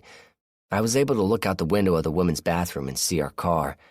The zombies were crawling all over it like sniffing dogs, but they didn't break in or anything," Tommy said, picking up a ho-ho and having some lunch himself. "Any idea what might have distracted them? Not that I'm not grateful, but if there's someone else out there, we might be able to help them," I said, opening another package of Doritos. "Not a clue. Anybody willing to change the focus of so many Z's has to be slightly crazy," said Tommy. "Z's?" I asked. Duncan piped up. Z for zombie, like calling them Zack or Zed. I shrugged. Works for me. I looked around our little haven. Well, gents, what's our next move? I personally would rather not spend the rest of my days in a gas station. Kind of lowers your ranking when you finally head to the Great Divide, you know? Tommy laughed. I hear that. So, what's the plan? I pointed at the ceiling. We should probably send someone up top to get a look at the situation and see if there might be a break in the Z migration for us to make a run for it. We should also fortify the front windows, as they are our weakest point. If we can't fortify them, we should at least find a way to keep from being seen from the outside. Duncan spoke up. I can handle that. I saw some advertisement posters in the back area. I can tack them up without too much trouble. Sounds good, I said. Just make sure our girlfriend doesn't come back. No joke. I swear she looked right at me. Duncan stood up and headed to the back to get the posters. Tommy looked at me. You want to go climbing, or should I? He asked. I'll go, I said. Jake's good for a while, and I am curious to see what kind of hole we managed to dig for ourselves. What do you mean? Tommy asked, his face scowling. We stopped here, but we could have kept going and put more distance between them and us, I said. Tommy shook his head. You might have, but we would have been meat. We ran out of gas, remember? It was my turn to shake my head. I forgot about that, I said sheepishly. Yeah, when I saw you had just the bike, I thought you were nuts. But right now, you look like a freaking genius. Got it. I'm gonna head up. I'll be back in 10 minutes. I headed to the back room where the ladder was to get to the roof. I had already found the key to the padlock in the office where Jake was sleeping, and it was a simple matter to climb up, unlock the lock, and get on the roof. Once up there, it was different. I had to stay low so as not to be accidentally seen by the zombies roaming around the area. The roof was covered in tar paper, so I was able to move quietly to the edge and peep over at the car. The zombies had abandoned it as uninteresting, and I could see them starting to shuffle down the street toward the east. Their walk was mesmerizing, the slow, steady gait, swaying from side to side as their virus-infected brains worked at remembering basic motor functions. They had no direction, just wandering where they would until something attracted their attention. I rolled to the center of the roof and then crawled up to the front. A 4-foot false front afforded me a good bit of cover. I slowly raised my head over the top and looked about. There were still about 20 or so zombies wandering around, but none seemed interested in the store.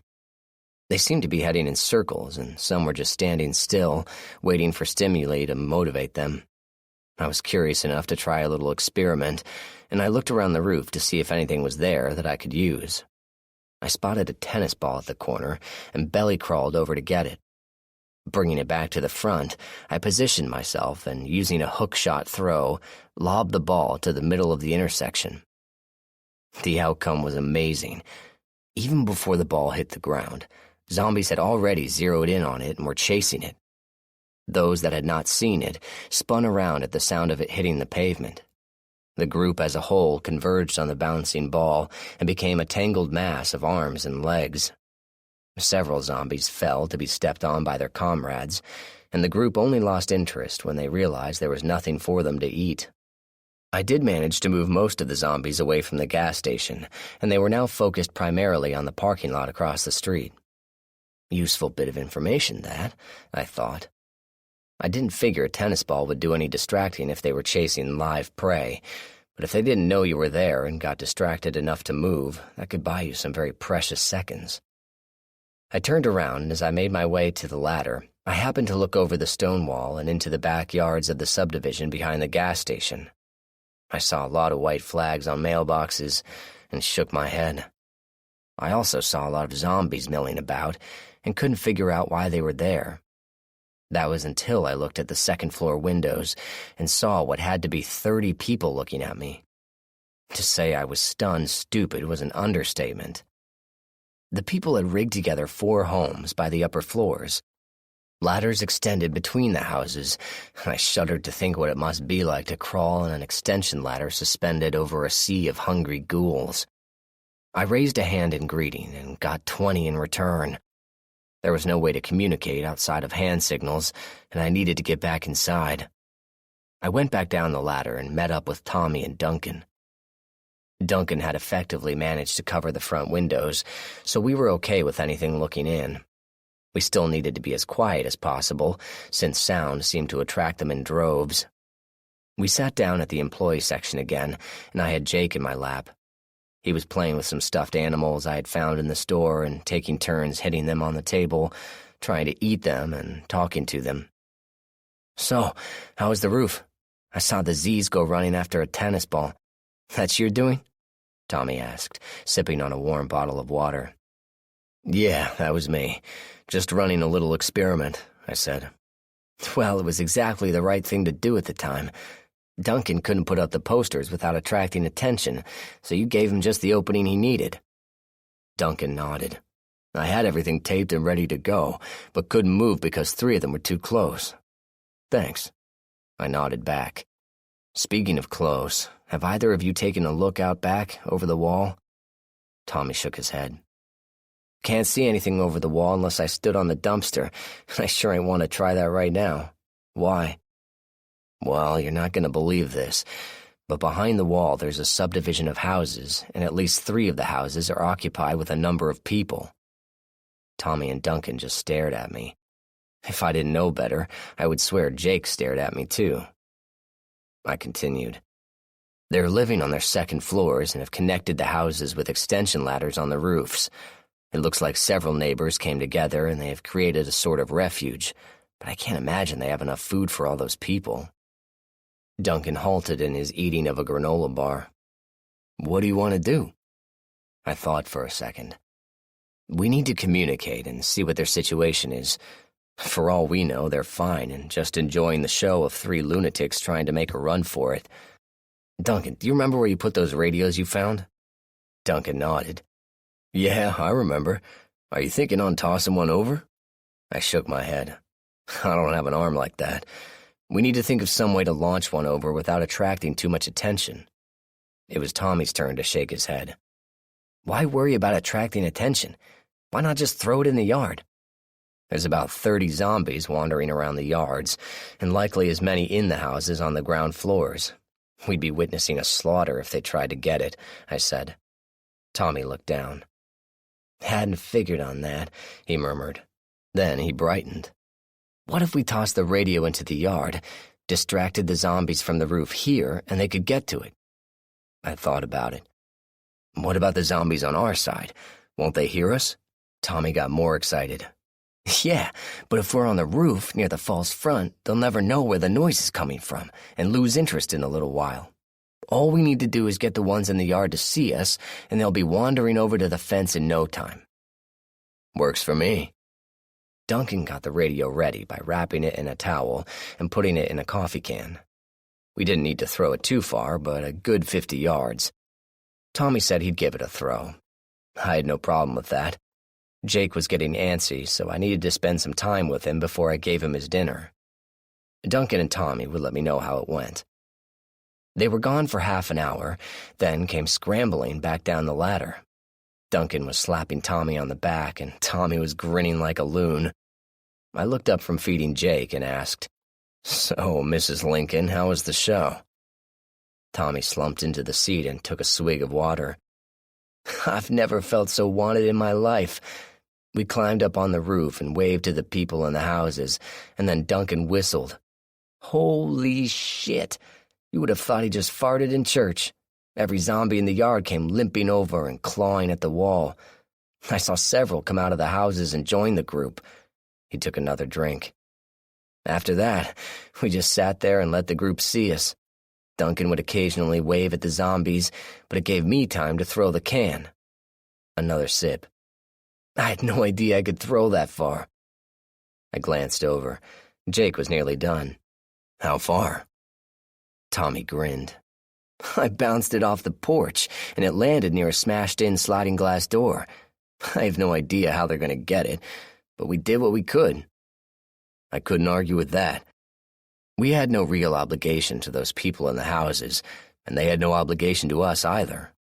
But since the dead seemed to be outnumbering the living these days, We kinda needed to try to stick together. Duncan clicked the radio on, and we waited.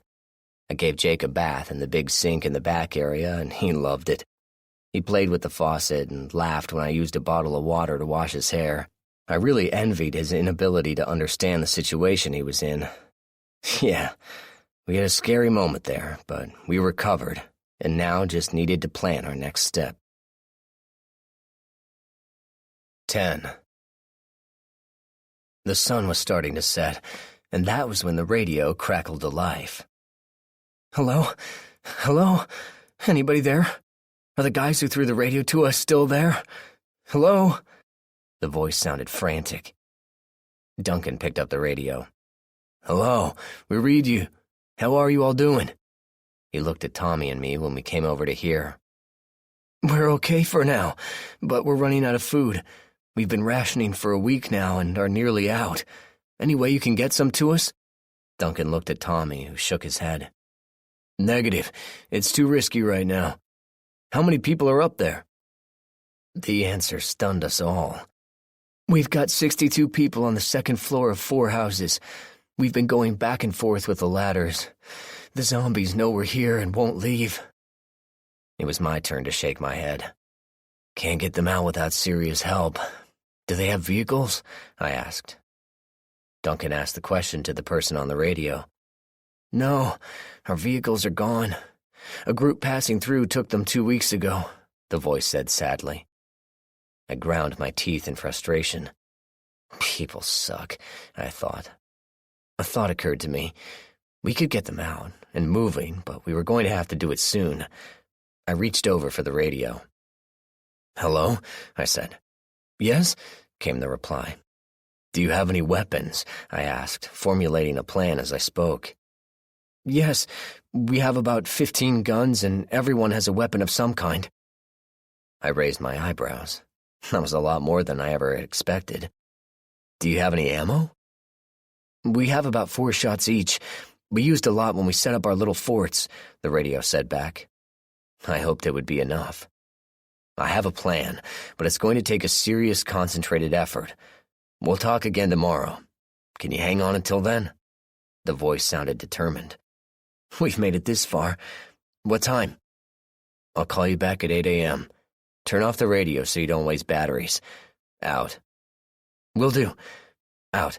The voice sounded off. Tommy and Duncan looked at me. We have some planning to do, and I, for one, am tired of playing nice with these decaying bastards. What's the plan, then? Tommy asked. Simple, I said. We kill them all. Planning became lively after that, and we talked, and long into the night. 11. The next morning, at precisely 8 a.m., the radio crackled to life. Hello? Is anyone there? Hello? The voice seemed calmer, but I could hear other voices in the background. I picked up the radio. Hi there. How are you all holding up? I asked. People are excited, I have to say. They figured they were going to die up here either through starvation or suicide, the voice said. I could understand that. Tommy and I had talked about such things as well. Can you hang out for a little while longer? I was curious about our time schedule. If we could wait until it rained, that would be so much better for trying to move a large group of people without attracting so much attention. My plans were shifting away from hiding, but even I knew when to cut and run. We could be running into thousands of zombies. We just had no way of knowing. We can hold out for about a week, and then things will get ugly. Understood.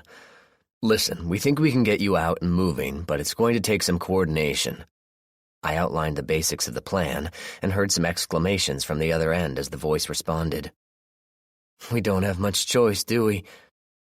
I waited a second before responding. I'm not going to lie to you. We're going to have a running fight the second we get this going. If you don't want to go through with it, that's your choice. We'll leave the door open to the gas station, and you can try to get your food from here after we leave. But we are going. You need to decide if you are staying. The radio was quiet. I could almost hear the arguments going on. Then the voice came back on. Okay, we're with you. What do you want us to do? I spoke for about 15 minutes and then signed off. They had promised to be ready whenever we were, and we had no real idea when we were going to go. I was hoping for rain within the time frame, but the best-laid plans always seemed to go wayward, as I had already seen. I fed Jake, and then spoke with Tommy and Duncan about being ready to move as soon as possible. They had already been to their car and managed to get most of their essential gear, as well as the rest of the ammo, back into the gas station. They had also moved the dumpster right next to the building as needed. Duncan had found some duffel bags in the back room, and he and Tommy both filled 2 of them with gear. I still intended to move with the bike and trailer, so I was good. I looked around the store and selected a few items I thought might be useful, but for the most part, a lot of the stuff was useless. I saw some magazines near the front, so I wandered up that way. I looked over the selection and picked up 2 of them that looked interesting, a gun magazine and a news magazine. Both were a month old. I stood up and looked straight into the eyes of a zombie. One of the posters had fallen, and I hadn't noticed it until I had stood in front of the store. The zombie looked at me, then opened its mouth and moaned loudly. It was a nasty one, with no shirt and huge tears in its flesh. Its skin was stretched over its skull, and bared teeth snapped at me as I stepped back, my hand going for my cig. Then the zombie smashed his head into the glass. The window held, but a crack formed and grew longer as the zombie moaned again and struck the glass with its fist. Behind it, I could see more zombies coming over to investigate. Crap. Well, we needed to go. Why not now? I bolted to the back room and grabbed Jake, getting him in the seat of the bike and giving him a toy to play with. I put some hearing protection in his ears, as it was about to get very loud. "Duncan! Tommy! We got company! We gotta start the plan now!" I yelled. Duncan didn't hesitate. He grabbed his rifle and extra magazines and headed to the roof. Tommy came running out of the back area, grabbed up the radio, and hollered for them to get moving. We're bugging out. I grabbed my carbine and an extra magazine and headed back for the front. The zombie who had been pounding on the window had broken a large portion out of it and was starting to climb through like a big, greasy worm.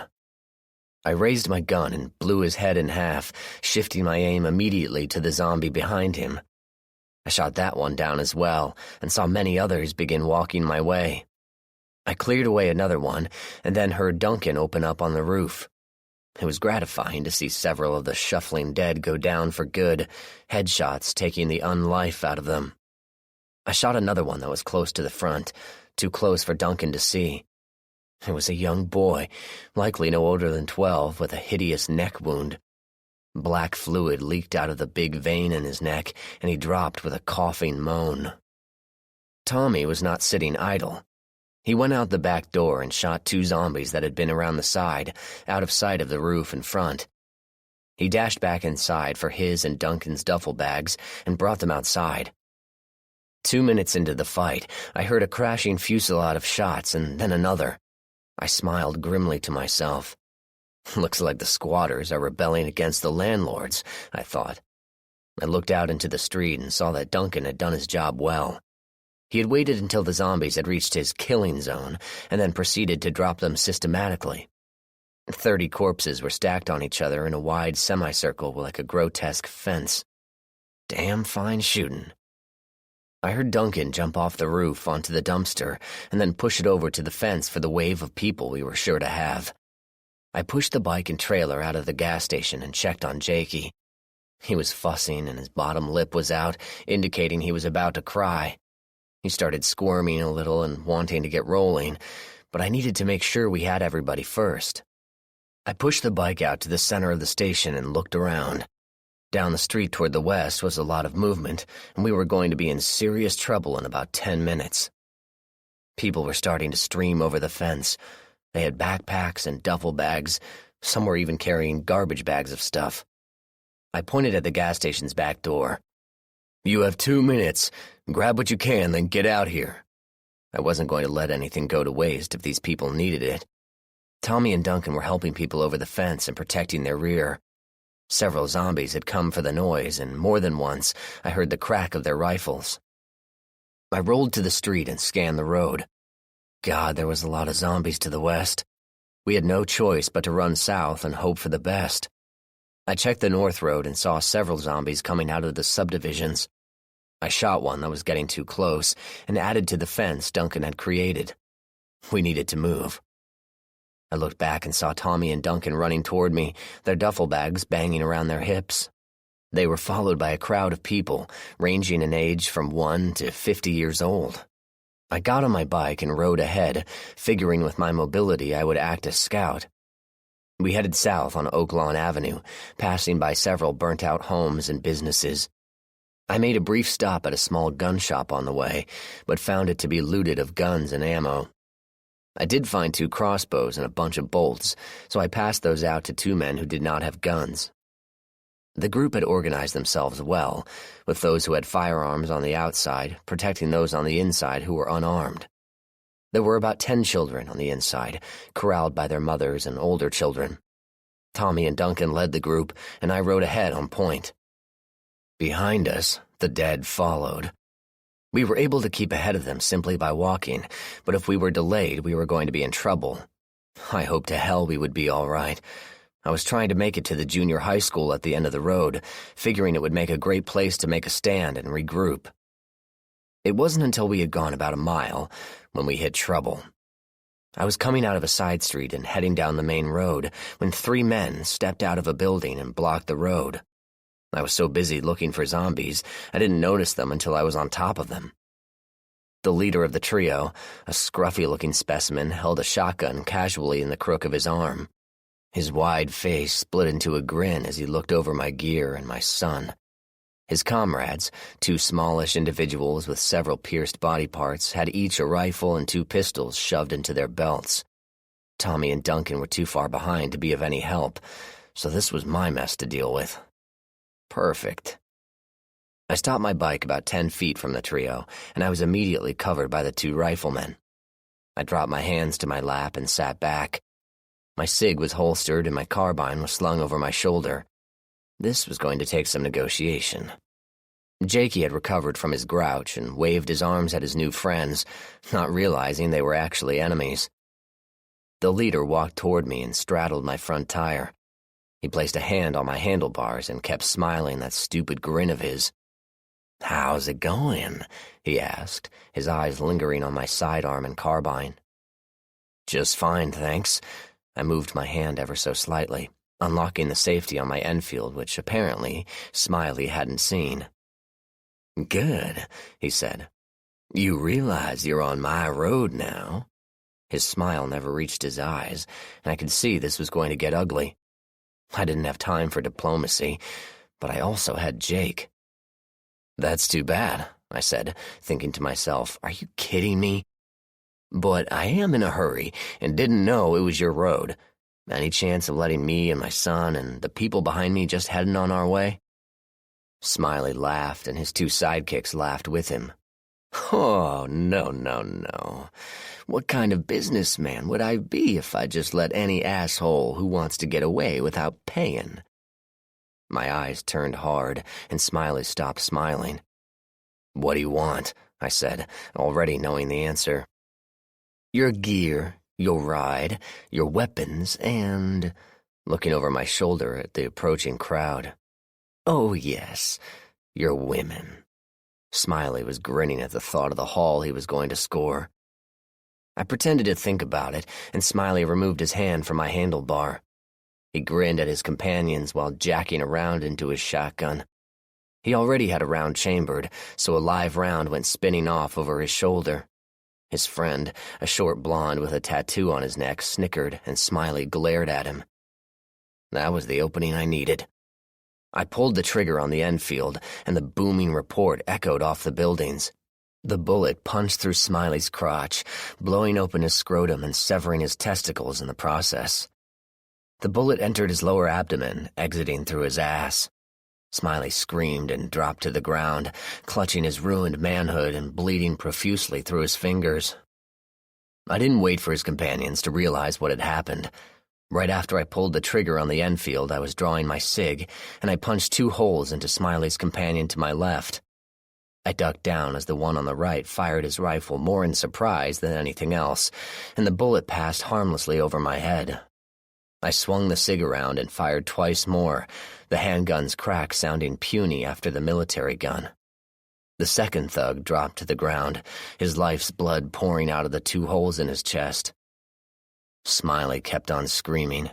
He tried crawling to his knees, but the pain knocked him down again. I had no pity. How many people had he robbed, possibly killed? He would have killed me and Jake without a thought had I not been able to get the drop on him. For his part, Jake was letting me know how unhappy he was by screaming his head off. By this time, Tommy and Duncan had caught up to me, their rifles at the ready. "What's up?" Tommy asked, looking at the now whimpering Smiley and his 2 dead companions. "Would you believe this moron wanted to charge a toll?" I ejected the spent round in the Enfield, chambering a new one. I turned to Jake and tried to comfort him. Duncan snorted and gathered up the weapons and ammo from the dead and dying. He took it back to the group and distributed it. Some people looked curiously at the scene and then at me. I decided to make sure there was no misinterpretation. This piece of shit wanted to rob us of the ability to defend ourselves. By his confidence, I figure he and his friends had done it before. I changed his mind. I was not in the mood to be judged. Let's keep going. The dead are catching up. And indeed they were. We could hear their moaning now as they got progressively closer. We moved away and heard Smiley's screams cut off as the dead caught up to him and reduced him and his companions to bones. We headed down the street, and I was hopeful about holding up at the school, but when I got closer to check it out, I realized it was not going to be an option. The school had apparently caught fire at some point, and large gaping holes were in the burned-out roof. I waited for the rest of the group to catch up and discussed options with Tommy and Duncan.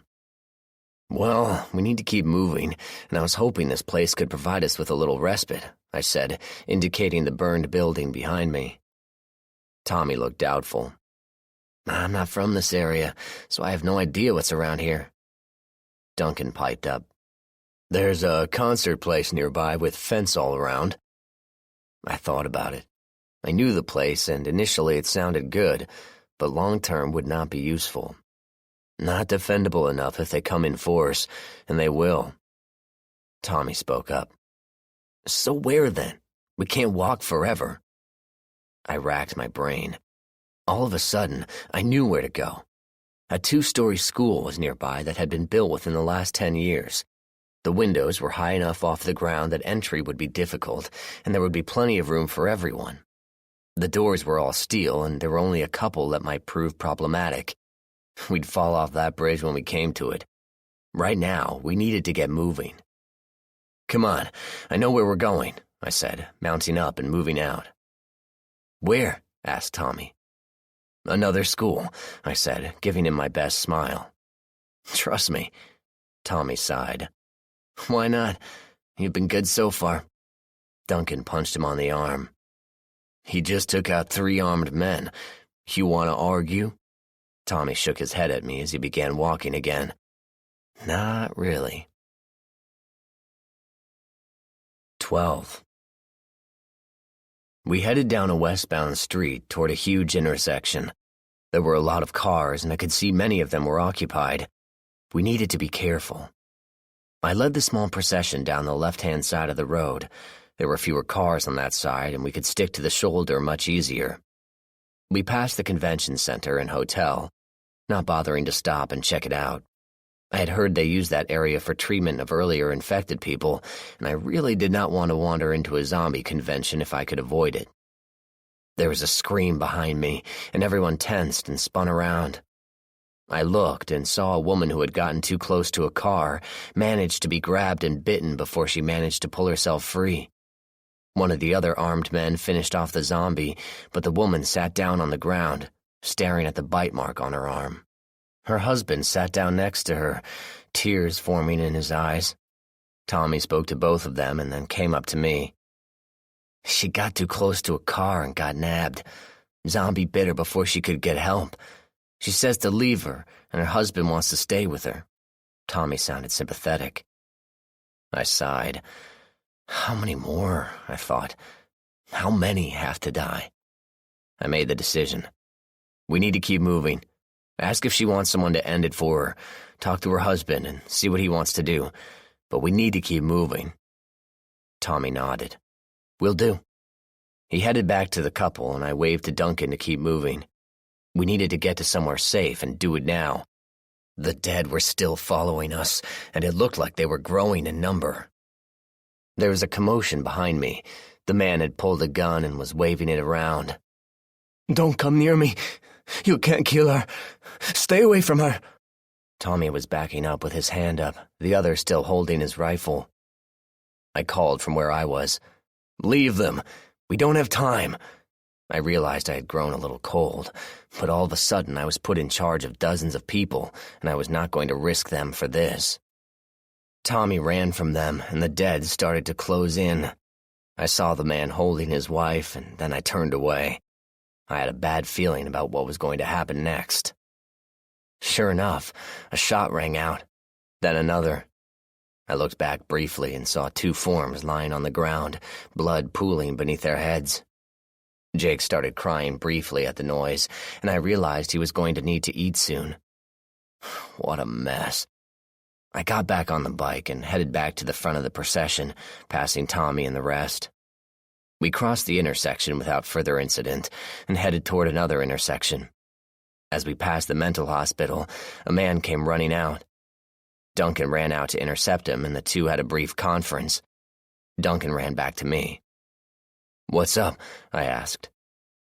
"Man says he has about 70 people holed up in the hospital, but they're nearly out of water and food and need to move on. Can they join us?" Duncan asked with a lopsided grin, like a boy asking if he can keep the puppy he just brought home. "Why not?" I said. "See if you can get a small detail to help them get moving and form an armed perimeter around the group. We have enough guns for that, but they have to move." I pointed to the small army of living dead that slouched along behind us. "They have 5 minutes, otherwise they aren't going to be going anywhere." "You got it." Duncan ran to the main group, and soon 6 armed men headed off. Looking at the hospital, it would have been ideal if they had a source of water and food. The building didn't have a first floor, save for one access door, and if that was blocked, the dead had no chance to get in. Something about that nagged at my mind, but I pushed it back for the time being. I rode up to the front again, and Jakey was starting to get really fussy. I knew I was going to have to stop somewhere and feed him. Trouble was, I couldn't stop until I knew we were safe, and we still had a little ways to go. I quieted him with a binky and rode on. I passed the Turkey Park police station and quickly rode around the building. I wanted to check out the armory to see if there was anything worth taking. Tommy caught up to me and started checking the cars in the parking lot. After about 2 minutes, he had broken into 3 of them, and the unarmed men in our group managed to secure more AR-15s, more ammo, and a couple of shotguns. I couldn't find a way into the building, but I figured we'd be back. I turned south on the next cross street and headed for the I-80 overpass. I felt a little like Moses leading people to the promised land, although unlike Moses, I wasn't exactly happy with God these days. I swung back to Tommy and gave him some directions. "I'm heading to another school. It's roughly a mile down this road on the left. If you can get the people moving quickly enough, the dead might just pass us by. If not, we'll be in a pretty defensible position. I'm going to scout it out and try to open a way in for us. The place is Watson School. The homes surrounding it have fenced backyards, so there hopefully won't be too many on the welcoming committee," I said quickly, spinning around and heading back over the bridge. I rode as quickly as I could, and for the most part the passage was nearly silent except for the sound of my tires on the road. In a way, it was rather nice. In another way, it creeped the hell out of me. I spun down the driveway to the school and headed toward the back of the building. I didn't see any signs of activity or damage, so I was hopeful that the inside was undamaged as well. I pulled up to the garage door and pulled out my crowbar, snapping the padlock that secured the door shut. I pulled it up and scanned the garage with my cig out. Lately, I have learned I do not like surprises. Seeing it clear, I pulled the bike inside and pulled the door down. I picked up Jake out of his seat and grabbed a bottle. He was getting really antsy. I decided to feed him now while I knew this area was safe and just listen for a little while. I figured I had about half an hour before the groups showed up. Jake immediately became quiet when I started to feed him, and I sat back on a pile of bags of sidewalk salt. I reflected on the past 2 days, and I just had to shake my head. All I wanted to do was head south and start over. I never expected to be trying to save 100 people in an abandoned school. Jake finished his bottle and promptly fell asleep. I wasn't surprised, given the morning we had. I unwrapped the towel from the Enfield and laid him down on it. I took several of the salt bags and made a little fence to keep him safe in case he woke up when I wasn't there. I needed to check the building, and I hoped like hell I wasn't walking into a crowd of infected dead. I reloaded my magazines for my SIG and topped off the magazine for my M1. I made my way to the door and stepped into the hallway. Immediately, I smelled something. It wasn't heavy, but something was definitely dead in here. Great. Here we go. I decided to work my way from the back to the front, so I went down toward where I thought the gym was. I passed a glass doorway which let in a lot of light, and I went toward a commons area. The smell was stronger, but I didn't hear anything moving around. I checked the bathrooms on the way, but they were clear. The commons was clear, but the smell was definitely coming from the kitchen area. I moved toward the door and opened it, jumping back to give myself room. Nothing came out, and I poked my head around the corner. It smelled awful, but the room was unoccupied. Weird. I moved toward the fridge and noticed the smell was coming from the refrigerator. I smiled to myself and figured some teachers' lunches had gone bad. I opened the fridge and jumped back, cursing as a body fell out at me and thudded to the floor. "Jesus," I said loudly, quickly sighting the corpse's head with my guns. I needn't have bothered. This one had been seriously dead for a long time. It was a young girl, probably about 15, but it was hard to tell. How she managed to get into the fridge, I had no idea. I watched her for a second to see if there was any movement. Then I grabbed her shirt and dragged her to the door. There was an awkward moment when I tried to throw her outside, but after a little heaving, I managed to toss her out. The gym and locker rooms were clear, and I worked my way through the building. I didn't find anything out of order, and I was more and more impressed with the building as I went through it. We had a lot of room for all the people we had with us, and there was minimal access to cover. The weak point was the front door, being all glass, but could be secured with materials in the building. Circling the outside of the building, I was thrilled to see a creek off to one side, so our water supply would be assured. I headed toward the back of the building and got a shock. The corpse I had thrown outside was gone. I spun around with my carbine at the ready and saw nothing. Did she get up on her own, or did someone come and get her? Her walking away actually made me more comfortable than the thought of someone coming to get a corpse. I thought about Jake and ran toward the garage. If someone had seen me enter, they might have gotten in the same way.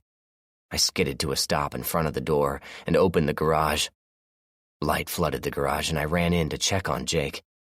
He was still sleeping in his area, and relief flooded through me, to be completely replaced by adrenaline when a voice behind me said, "I didn't know there was someone with us. I wish I had."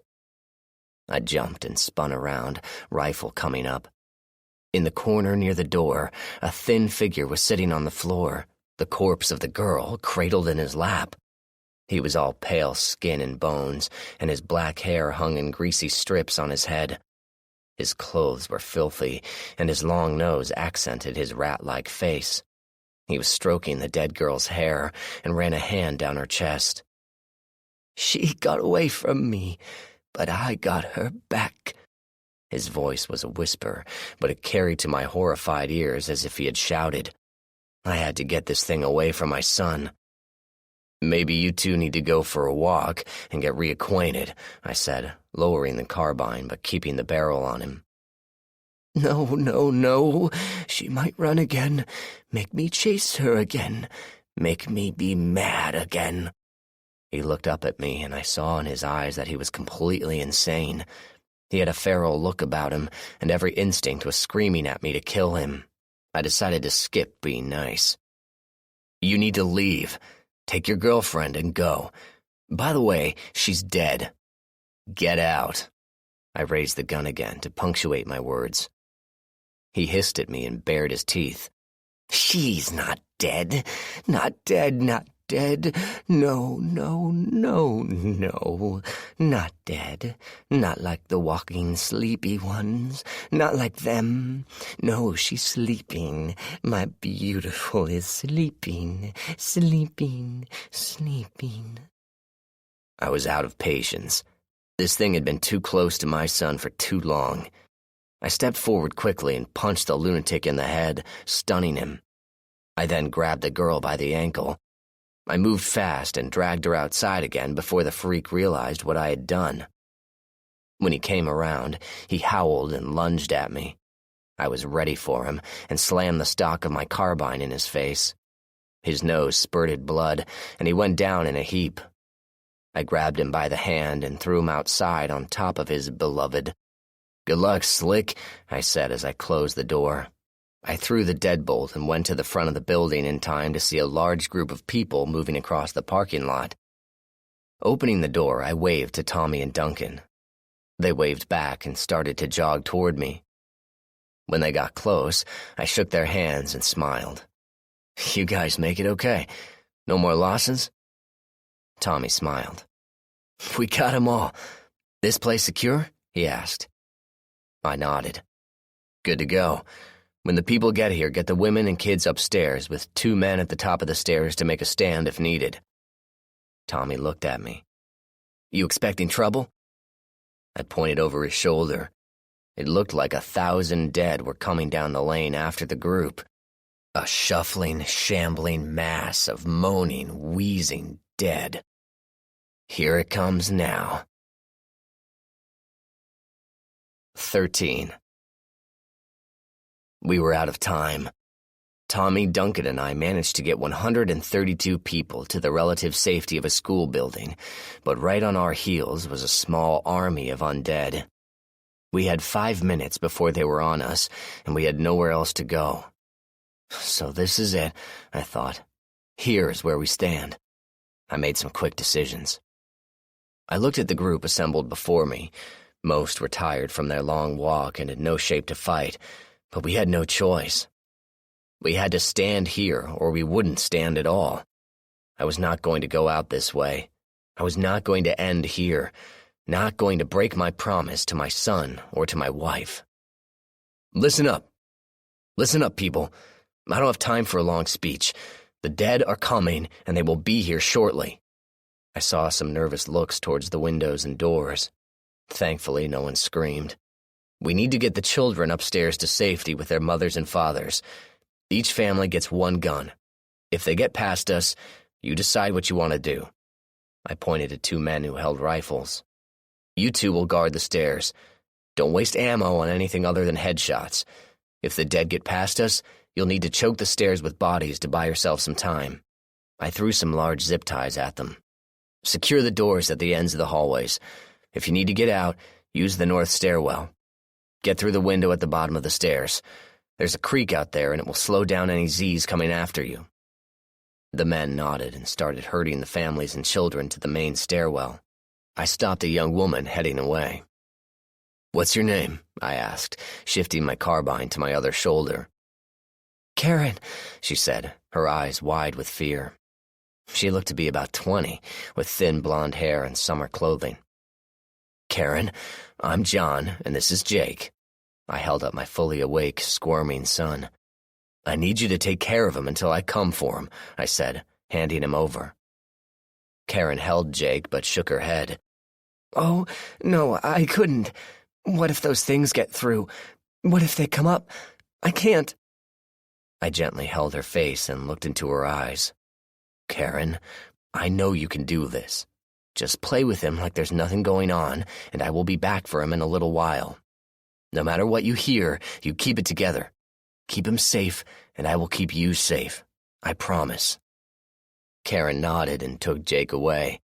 I steeled myself that I would see him again and turned to the task at hand.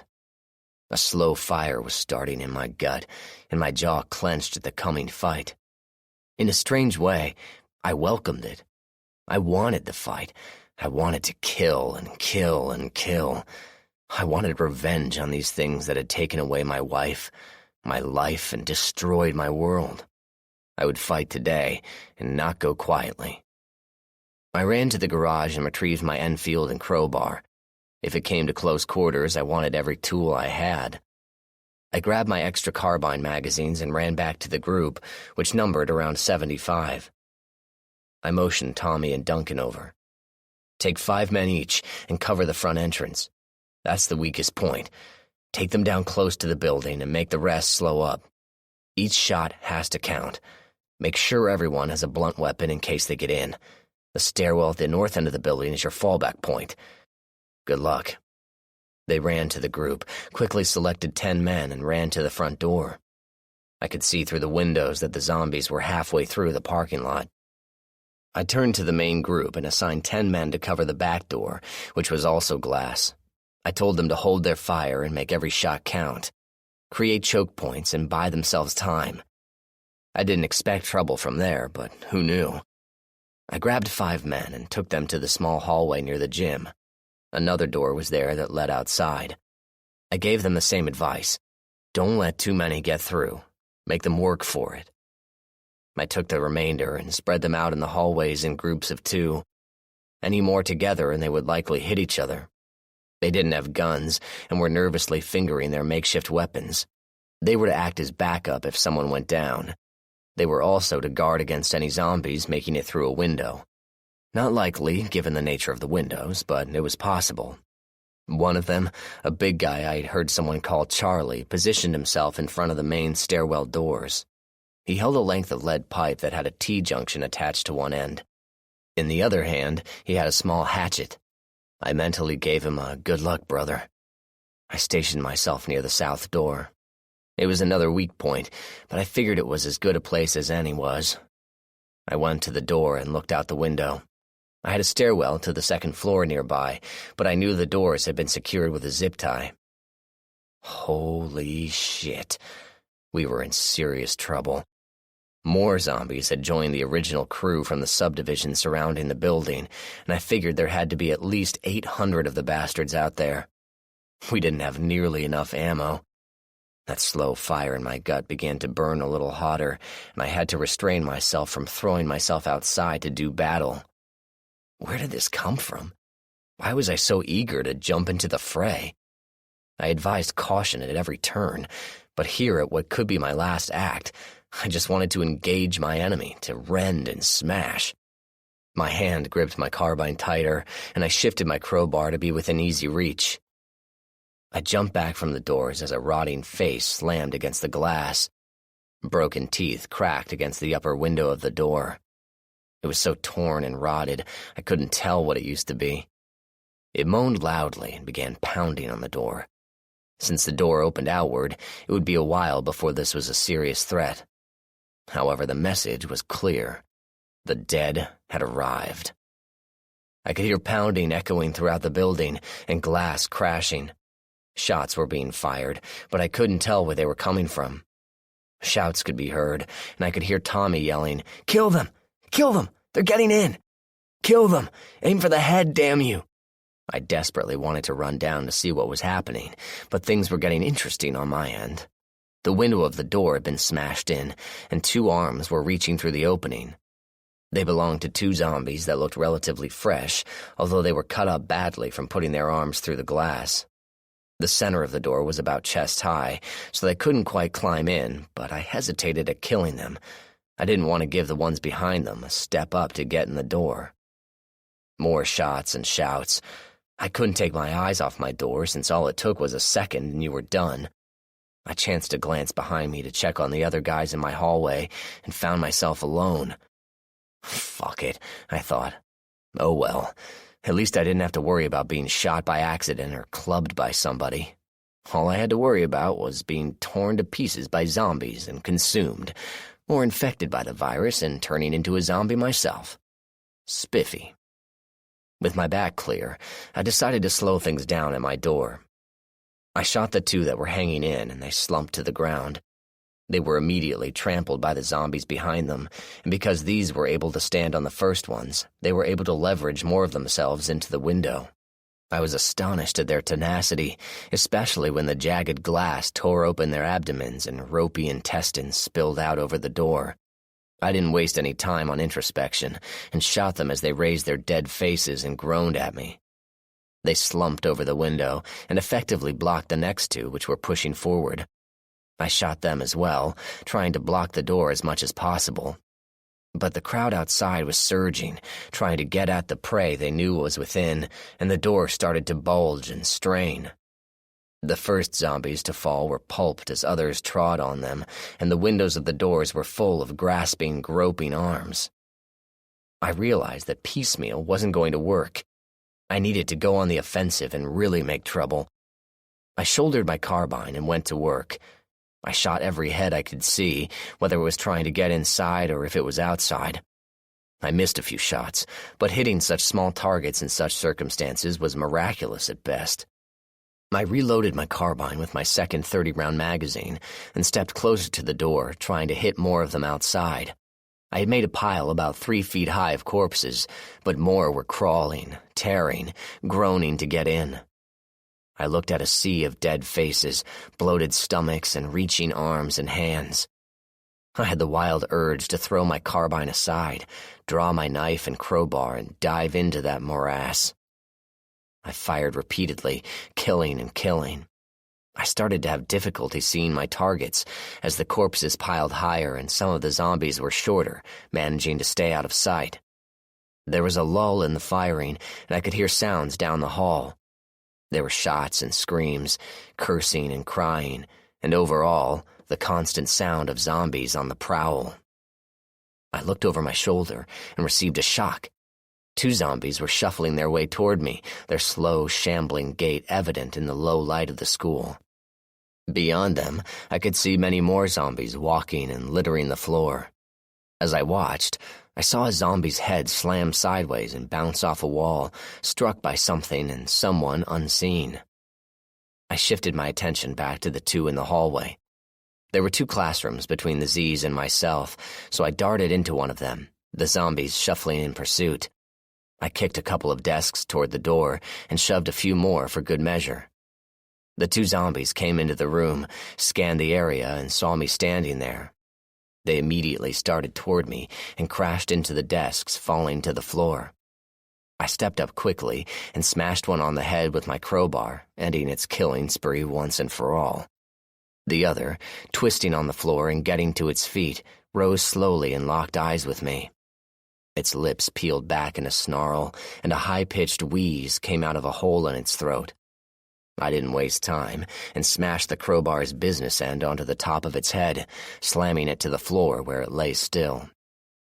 I ducked back toward the door and quickly peeked out. The exit door was still holding, but I could see that it was not going to hold out much longer. I needed to see what else was going on. I didn't want to think that everyone else had bugged out and I was in here all alone, except for a few hundred zombies. I ran toward the front door, jumping over several corpses along the way. When I reached the main foyer, I could see the door had been smashed open and there were dozens of downed zombies, each one having some sort of head wound. I could see a mass of blood in the area, suggesting that someone had been caught by the zombies and killed. I didn't see where Duncan and Tommy had gotten off to, but I hoped that they had fallen back to the rally point. I heard a bunch of shots coming from the commons area, so I turned and headed that way. As I moved over a neat ring of dead-for-good zombies surrounding the main stairwell, I looked back down my hallway and saw that the door had caved in and the zombies were pouring in the opening. Great. I chanced to glance over my shoulder at the front door and ducked as a decayed hand swept toward my head. I dove forward and sprang to my feet, spinning around and facing my attacker. Correction, attackers. About 5 of them had come in the door while I was ruminating, and I nearly got nailed for it. I whipped my carbine up and shot down the first one, snapping off a lucky one-handed shot that entered through its chin and blew the top of its head off, spraying brain all over the ceiling. I didn't have time to shoot the second one. He was on me too fast. I kicked him backwards, and he fell over another corpse that was on the ground. The third came from the side, and I swung the crowbar viciously at his head, connecting with his neck and breaking it. He went down, but his mouth still snapped, his eyes tracking me as I moved. I shot the second one as he got up, and nailed the fourth to the ground. The fifth moved slowly enough that I was able to sling my carbine over my shoulder and get a good two-handed grip on my crowbar.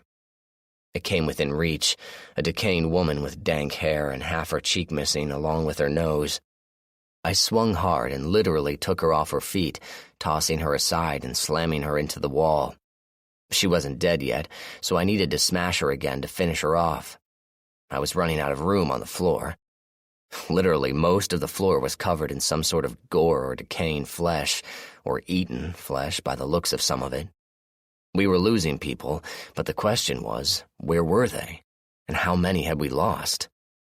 I quickly checked the doors to the upper floor and saw they were still secured on the inside by zip ties. Good. No one had been that way. I briefly wondered where the big guy Charlie was, but I realized I maybe didn't want to know if the worst had happened. I ran toward the firing and skidded to a stop by the atrium. 3 zombies were feeding on a corpse, and they were so engrossed in their task they didn't know I was there. I looked at the body, and to my horror, the hand on the ground closest to me was still moving, the fingers curling into a claw of pain. It may have been reflex, but part of me was sickened by the notion that this poor person was still alive as these creatures were feeding on him. I unslung my carbine and placed my crowbar up against the wall. I clicked off the safety and got busy. I killed the 3 in short order, then shot the downed man as well. If he was still alive, he was coming back as one of them, and I could only hope someone would do me the courtesy should the need arise. I saw more corpses of our survivors as I moved toward the gym and commons. I didn't see Duncan or Tommy, so I still held out hope they were still alive. Moving quickly, I looked back over my shoulder and saw a steady stream of corpses from my old post. They tripped and stumbled over the bodies in the hallway, falling and getting up, never ceasing in their movement toward me. I realized I needed to keep them coming so they wouldn't try to get upstairs. I fired at the closest ones, dropping 2 and causing the rest to head my way. I backed toward the commons and got my first look down the hallway by the gym that led to the outside of the building. It was choked with bodies, most of them zombies, although I could see a limb here and there that was not grayish in color. My God, I thought, who's left? I didn't hear any more shots, so I feared the worst as I opened the door to the gym. I was immediately assaulted by the smell of dozens of decaying bodies and the coppery smell of blood that no one ever mistakes for anything else. There were corpses everywhere, and small pockets of men were making a final stand in several places in the gym. I could see Tommy and Duncan on a small stand in a little alcove in the gym, and they were elevated enough that they could stand and smash zombies that came to them without danger of being grabbed. I saw that guy Charlie standing with 3 other men, swinging his length of pipe like a medieval mace. Every time he connected with the skull, it was caved in and the zombie went down. However, I could see he was going to be overwhelmed by the sheer numbers of zombies that were reaching for him. I had to do something, or all of these men were going to die. I raised my carbine and began firing. I killed 10 of the zombies before the noise began to register with them, and most of them turned my way. Oh, brother. I backed up a step and took aim at another Z. Click. I glanced at my gun and realized I was out of bullets. I quickly switched my 30-round magazine for a 15-round one and again took aim. I fired 10 more times and dropped 9 more zombies. The 10th round was a straight miss, and Duncan jumped as splinters flew from the furrow the bullet dug in the bleachers he was standing on. Whoops. Sorry, I shouted as I lined up another ghoul. That one went down as well. I fired my remaining shots and then switched magazines again. I killed several more and then began backing toward the door. Finish the rest and then get out of here, I yelled at the groups. There's a huge group coming in any minute, I screamed as I fired, knocking down several more zombies. I'm going to try and draw the rest outside. Head for that door and meet me outside. I spun around and ran back for the door, shoving it open and knocking down a zombie that was on the other side. I stepped out of the gym into a foyer choked with zombies. I didn't hesitate. I just ran for the hallway, scrambling over the corpses and gagging as my foot slipped in something that I would rather remain unidentified. The horde behind me howled and gave chase, stumping along in that rhythmic gait that never stopped. I reached the door and fell as something tripped me. I looked down and saw a greenish-gray hand clutching my pant leg. I pulled on it, but only managed to free a length of arm that was attached to the clawing hand. I pulled harder and managed to pull out the head of the zombie who was grabbing me. It had a bullet hole in its head, but it must not have been a killing shot. The decaying face moaned and tried to bend down to bite my leg. I kicked it in the face with my other foot, trying to dislodge it. No luck. My hands were slipping on the floor, and I couldn't get away from the ghoul. I was getting panicky, pulling on my leg and trying to get out. All the while, a gang of undead was slowly making their way over the pile of corpses, moaning and tripping. The zombie that had my foot was freed further by my struggles and started to bend down to bite at my leg. I pulled again and unholstered my cig. Enough of this. I drew a bead and pulled the trigger, putting another hole in its head and causing a dark splotch to appear on the wall behind it. The hand relaxed its grip, and I managed to pull away just ahead of the grasping crowd. I went outside, and glancing around, saw there weren't any moving zombies out here. There were a great many lying around, but all were permanently dead. Cautiously looked around the corner, and found myself kissing the barrel of Tommy's gun. I backed up as he sheepishly put his gun away. "Sorry, man. Thought you were a Z, you know?" Tommy shrugged. "No troubles, brother. I'm glad I smell better," I said, looking at the men he had behind him. Out of the 75 that we had started with, at least 20 were missing. The good news was the remaining men were more battle-hardened and would stand if needed. I looked at Duncan and said, "Take half the men and sweep around to the other side of the building. Hit this group from behind and deal with any outside. Keep moving, don't let them bottle you up. Make them come to you, and make sure you have an exit." I motioned to Tommy. "I'm going to act as bait and stand out there." I pointed to a spot on the grass. "Give me 5 men to place on the other side of that wall there, and put the other 5 over there by that wall." I indicated spots out of sight of the doorway. "Get set, and hit them hard from behind as they come out. If your weapon sticks, let it go. Next guy in line steps up. Got it?" I got several nods. "Okay, follow me." I headed out to the grass and immediately heard several groans and moans as the dead caught sight of me. They came stumbling out in 2s and 3s, and we killed them in 2s and 3s. The ones on the left side were wiped out by the men on the left, and the ones on the right were wiped out by the men on the right. The ones that came straight on or were too bunched together were dispatched by my carbine until I ran out of bullets. Then I switched to the SIG. There were growing piles of zombies, and I was amazed that they just kept coming. If they were on the roof, I bet they would just keep falling off if there was something they saw on the ground they wanted. We lost one man to a zombie who came around the corner a little too fast and managed to get a bite out of his arm. We killed the zombie, but the man just sat on the ground staring at his arm. It was a death sentence, and he knew it. He looked at us, and with a look of quiet dignity coming over his face, he raised himself up onto his knees and placed his hands in his lap. He stared out into the distance, and with a final look at me, nodded his head. I nodded back and moved behind him, drawing my SIG. I waited 10 seconds and then put a bullet into the back of his head. The rest of the men just looked on, and I saw some nods. I knew what they were all thinking. If something like that happened to them, they would want someone nearby to end it for them as well, rather than submit to being a zombie. After 10 minutes, we ran out of zombies. There were corpses everywhere, and from the sounds I heard coming from the other side of the building, there were many more.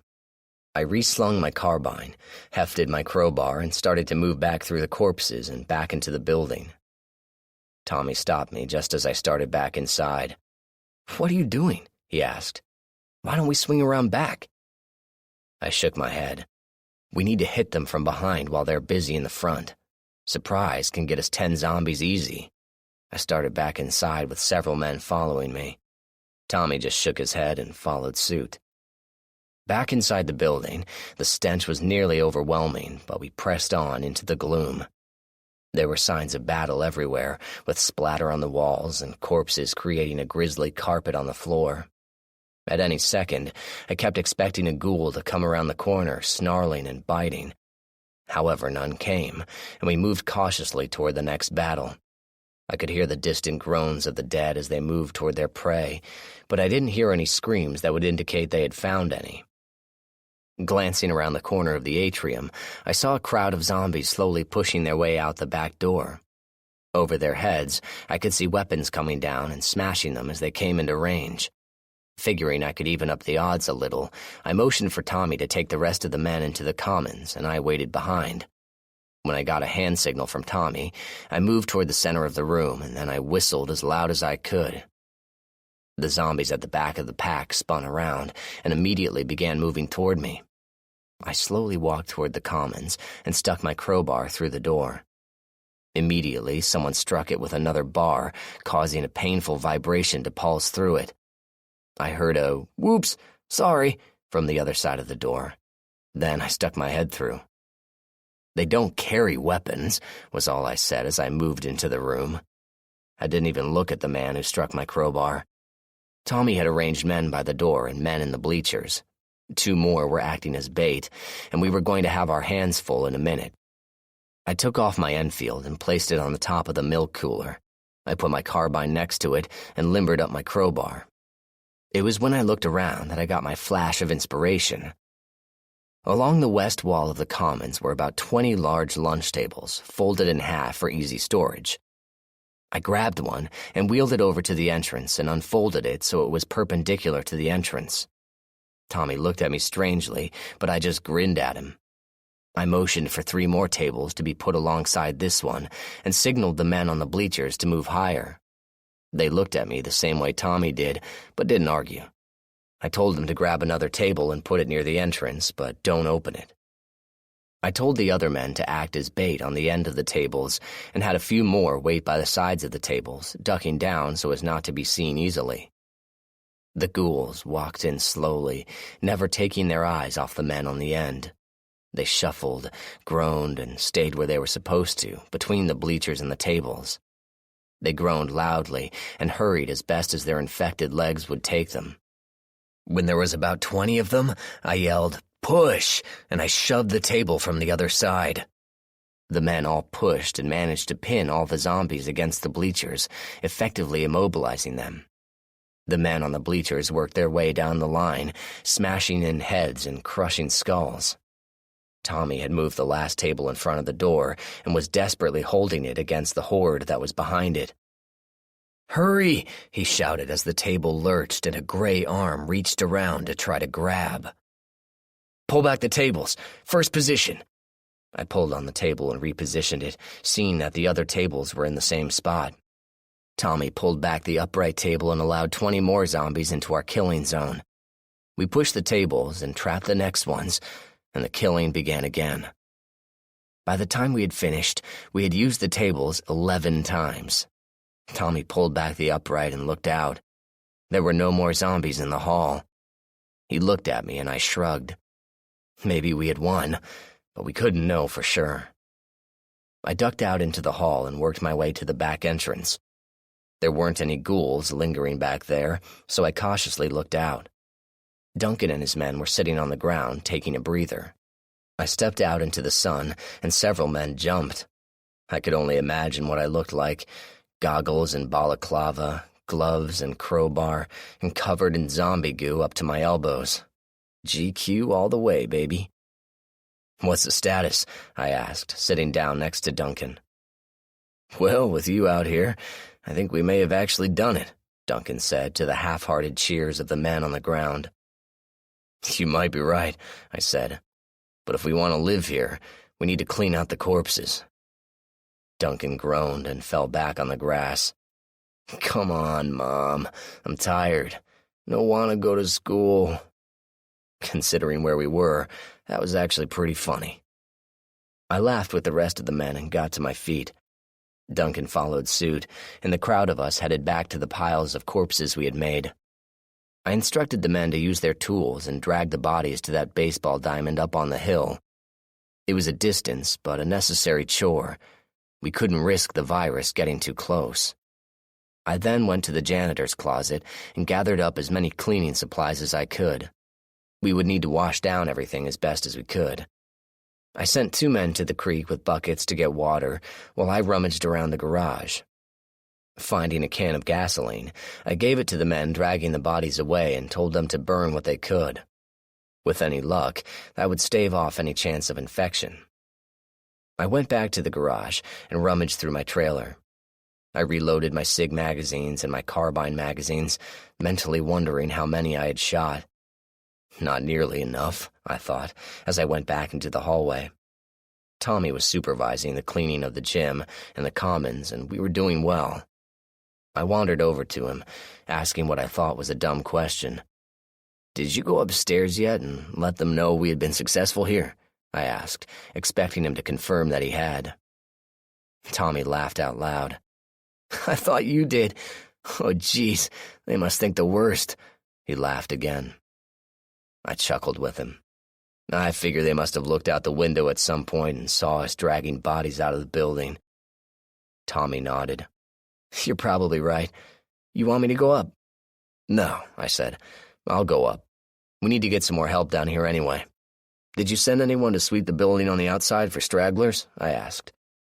"Duncan's with them now, although they haven't found any yet." "Good enough. See ya." Tommy waved me off, and I headed to the stairs.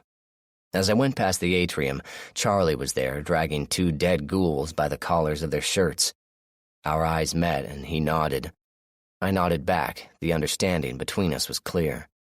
He was saying thank you, and I was saying you're welcome in that expressive way men had. I reached the stairs and stuck my knife through the crack between the doors. It took some work, but I managed to sever the zip ties holding the doors closed. I stepped into the stairwell and shouted up the stairs. "Hello? Hello? Who's that?" The reply came. "It's John. We did it. Can I come up?" I asked, poking my head around the stairs and smiling at the 2 nervous-looking gents at the top of the stairs. They both relaxed visibly and waved me up. When I reached the top of the stairs, both men insisted on hugging me. While I wasn't much on displays of affection between guys, I found I didn't mind this so much.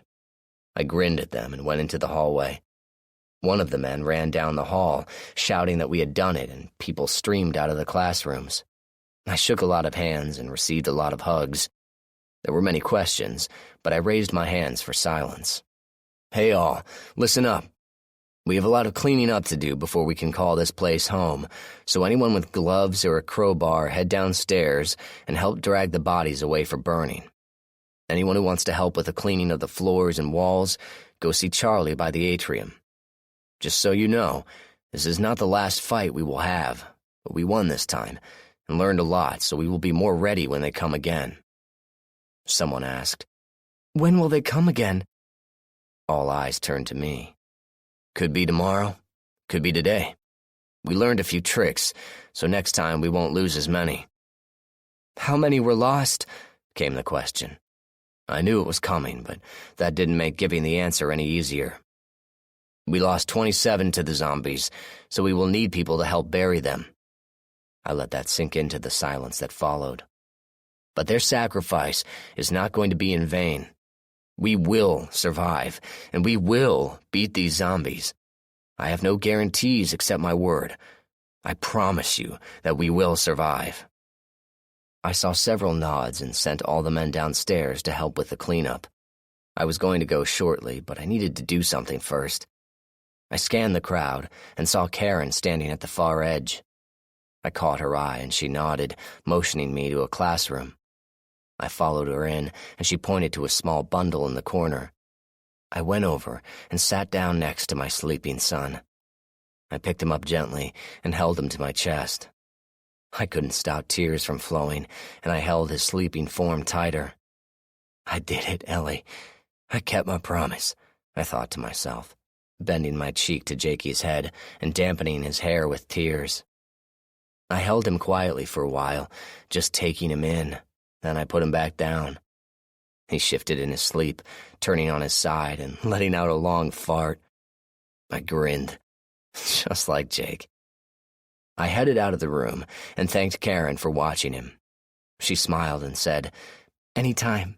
He's a good boy," and went back into the room. I went back downstairs to lend a hand with cleanup, and it was nearly dark before we finished. We could hear several moans out in the neighborhoods, so we knew we had more work ahead of us. I sat down in the teacher's lounge with Duncan, Tommy, Charlie, and several others. The families and the rest had been assigned rooms on the second floor, and most people had just collapsed from exhaustion. Hauling corpses was surprisingly tiresome. I had chosen a room on the ground floor, and Jake was sleeping there for the night, surrounded by his blanket and favorite teddy bear. We'd spent a good deal of time reinforcing the doors that were broken in, and I was confident that they would hold in the future. I didn't think we would be facing another horde like we had repelled today, but we had a plan to deal with it if we did. Tommy told the rest about using the tables, and they all thought it was a great idea to trap them like cattle and slaughter them likewise. To that end, we prepared the commons as a killing zone, leaving the tables in place for use at a moment's notice. We agreed to try to keep them out as much as possible, but if we were breached, it would serve as a focal point for killing.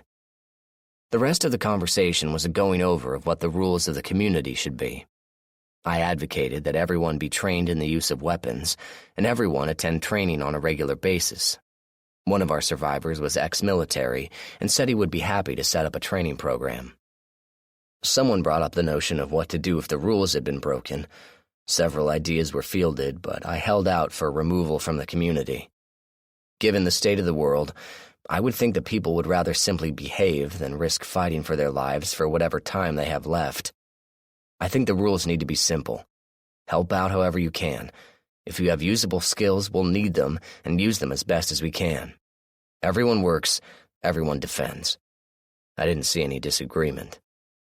"What about food and supplies?" Duncan asked, voicing a concern that was likely on the minds of everyone.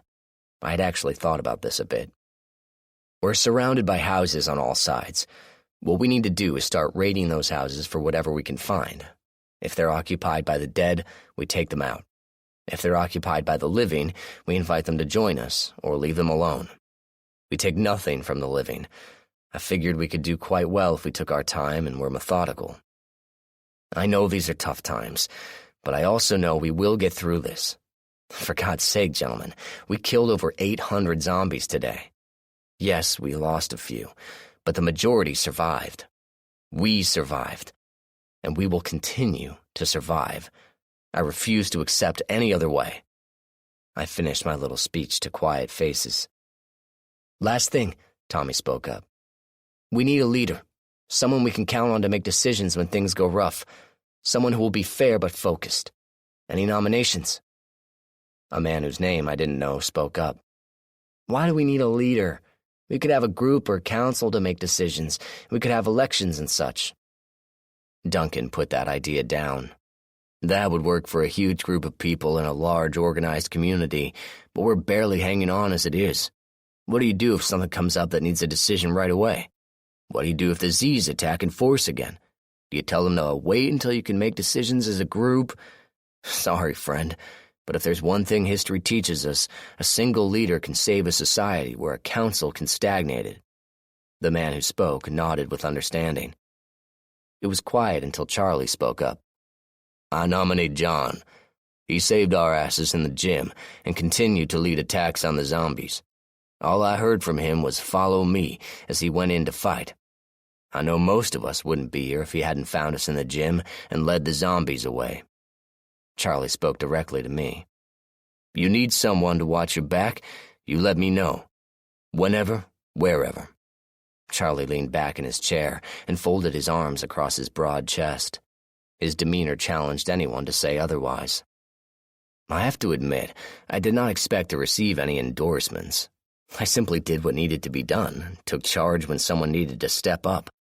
I would be the first to admit that I have my faults, and would be surprised that anyone would want me as leader. Duncan spoke up. "You guys that we picked up when we were on the road, you don't know what Tommy, John, and I went through to get where we are, but I would have to say John made all the right moves, and he can fight like hell when he needs to. He's slow to get started, but stay away after he does. Tommy spoke next. I second the nomination for John. We need someone who keeps a cool head, stays focused, and is not afraid of a new idea. He looked around the table. Seriously, would any of you have thought of using the tables to herd the Z's like cattle to the slaughter? Several shakes of the head and rueful smiles provided his answer. So let's vote. All in favor of naming John Talon the leader of our so-called group, raise your hand. Tommy called the group to make a decision. I have to say, I was surprised when all hands went up. But someone had to do it, so I guess I was as qualified as anyone, even though I felt like a goofball standing up and acknowledging the vote. Thanks, everyone. I appreciate your support. I don't really know what to say, except I will never ask anyone to do anything I wouldn't do myself. I have a son here, as most of you know, so the survival of the community is top of my list. We have a lot of work to do, but I think we made a good start today, and in the next few days, we're going to see our little compound come together, and we will be happy to call it home for a while. I sat back down, and we hammered out a few more details regarding what we had here and what resources were available. I felt positive about where we were and felt pretty good about the chances we had in this place. We had created a fort, and we now had a duty to defend it. God help us all, as the living dead moaned into the night. 14. The next morning, I woke up with a headache. I initially didn't remember where I was, and it took a few minutes of looking around before I realized where I was and what had occurred the day before. It was dark in the room, with a little morning light coming in through the single window in the room. I sat up and looked around. My bike and trailer were in the corner, and my carbine was near the door. Jacob was still sleeping, snoring softly in the little crib I made for him using blankets and desks turned on their sides. I stood up and stretched, working out the kinks that accompany sleeping on a hard surface. I went back to the floor and did my morning routine of sit-ups and push-ups, idly wondering when I might actually work out with weights again.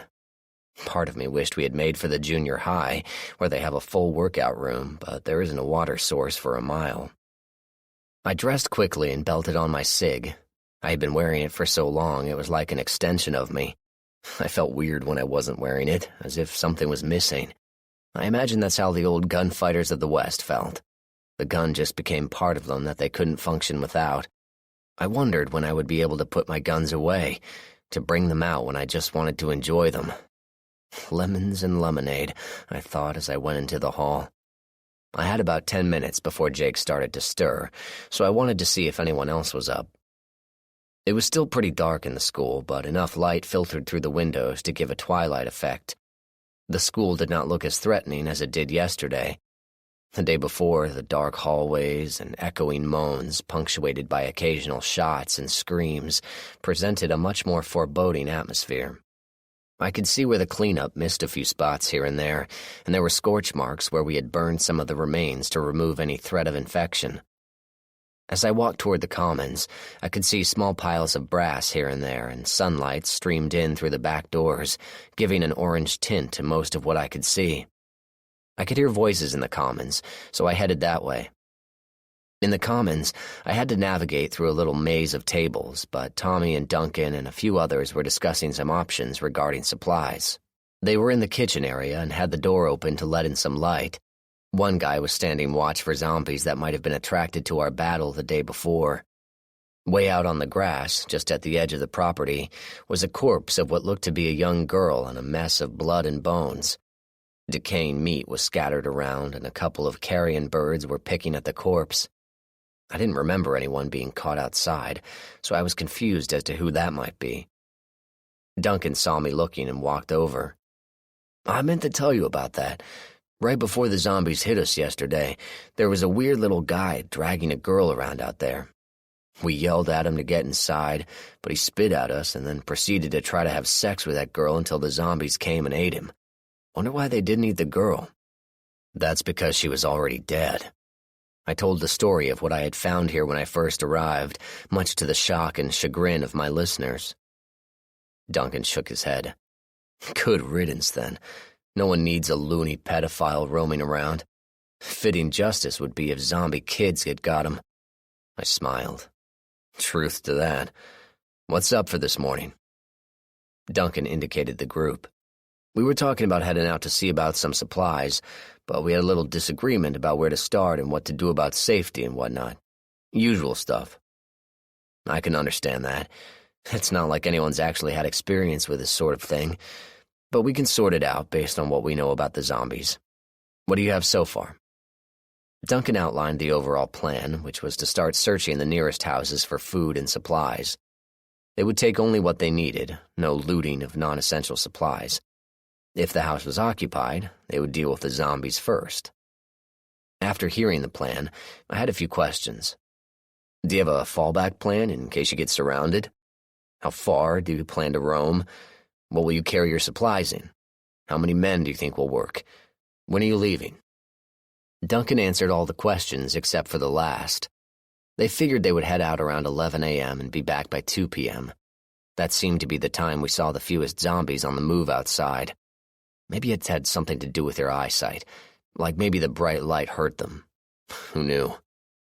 All right, I said. Assemble your team. I'll see you at 11. Tommy spoke up. You coming too? I looked at him. Of course. You two can't have all the fun. I left them smiling as I went back to feed Jake and get ready for the raid. The building was stirring a bit as people started to arrange their assigned rooms into more livable space. We had enough rooms so there wasn't going to be any crowding. We decided to leave the gym as a play area, and the garage would be a staging area for raids and such. The science room on the second floor was to be the food pantry, and there was an effort underway to use the water in the school's boilers. The library was to be used as a meeting room/reading room, and the teacher's lounge was the training area. The main office wasn't really needed, so we were just going to leave it. The band room was a good observation point, and Tommy and Duncan thought it would make a neat little room for themselves. The room was octagon in shape and attached to the northwest end of the building. There were 2 little offices, which would work as bedrooms. The weak point was the room had 2 sets of doors leading outside, but they could be secured. Jake was stirring and rolling around his makeshift crib. He usually woke up happy, and today was no different. I made him a bottle and changed his diaper. I checked on our personal supplies and realized I was going to need to make some acquisitions for Jake. We had enough food for about 2 weeks, but after that I was going to have to get creative. I racked my brain regarding the area and remembered there was a store down the way. I'd have to check it out later. Jake finished his bottle and gave me a very satisfied burp for my trouble. I dressed for the raid and had to think about what to wear, since I hadn't done something like this before. I dressed in long pants and put on my work boots. I decided on a long-sleeve shirt and tucked my gloves and balaclava in my belt. I picked up a small backpack that I had found in the school and packed some emergency supplies. In case things got nasty, I could hole up for a bit without worry. I picked up Jake and went upstairs, pointing things out to him and just talking to him in general.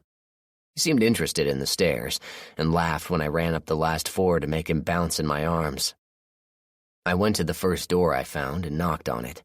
A sleepy head poked out, and I asked if there was anyone they knew of who could babysit my son. "You're the new leader, eh?" the disheveled head murmured. Yeah, that's me," I said, not clear as to why this was relevant. "Pleased to meet you." A hand came out. "I'm Paul Yates. My wife is Elizabeth. We were in the mental hospital when you folks came by." I shook the hand. "John Talon. Nice to meet you as well. Listen, I need to find someone to watch my son while I go looking for supplies. Any suggestions?" Paul scratched his head. "Can't say for sure, but there is a family down the way with a couple of teenage girls. They might be able to help." "Thanks, Paul," I said as I headed down the hall. I knocked on the next door and a woman answered. "Can I help you?" she asked, sounding like she was not thrilled with the prospect of actually helping. She was disheveled and wearing a long t-shirt which did double duty as pajamas. Her middle-aged face showed nothing more than impatience. I decided to try a different tactic. "Yes, get in the hall, now." My tone took her aback, but she stepped into the hallway with her arms crossed. I walked to the middle of the hallway and raised my voice to what I like to call principal level, guaranteed to reach every student on a playground. "Everyone out in the hall, now. This is John Talon. Everyone out. Go, go, go." I smiled to myself when people began spilling out of their rooms. Some were holding weapons and others were holding bags of stuff. Mothers were holding on to children and fathers were looking grim and determined. "Thank you," I said to the assembled mass. "I'm sorry to have awakened some of you, but I need a couple of favors and have not been able to find anyone to help."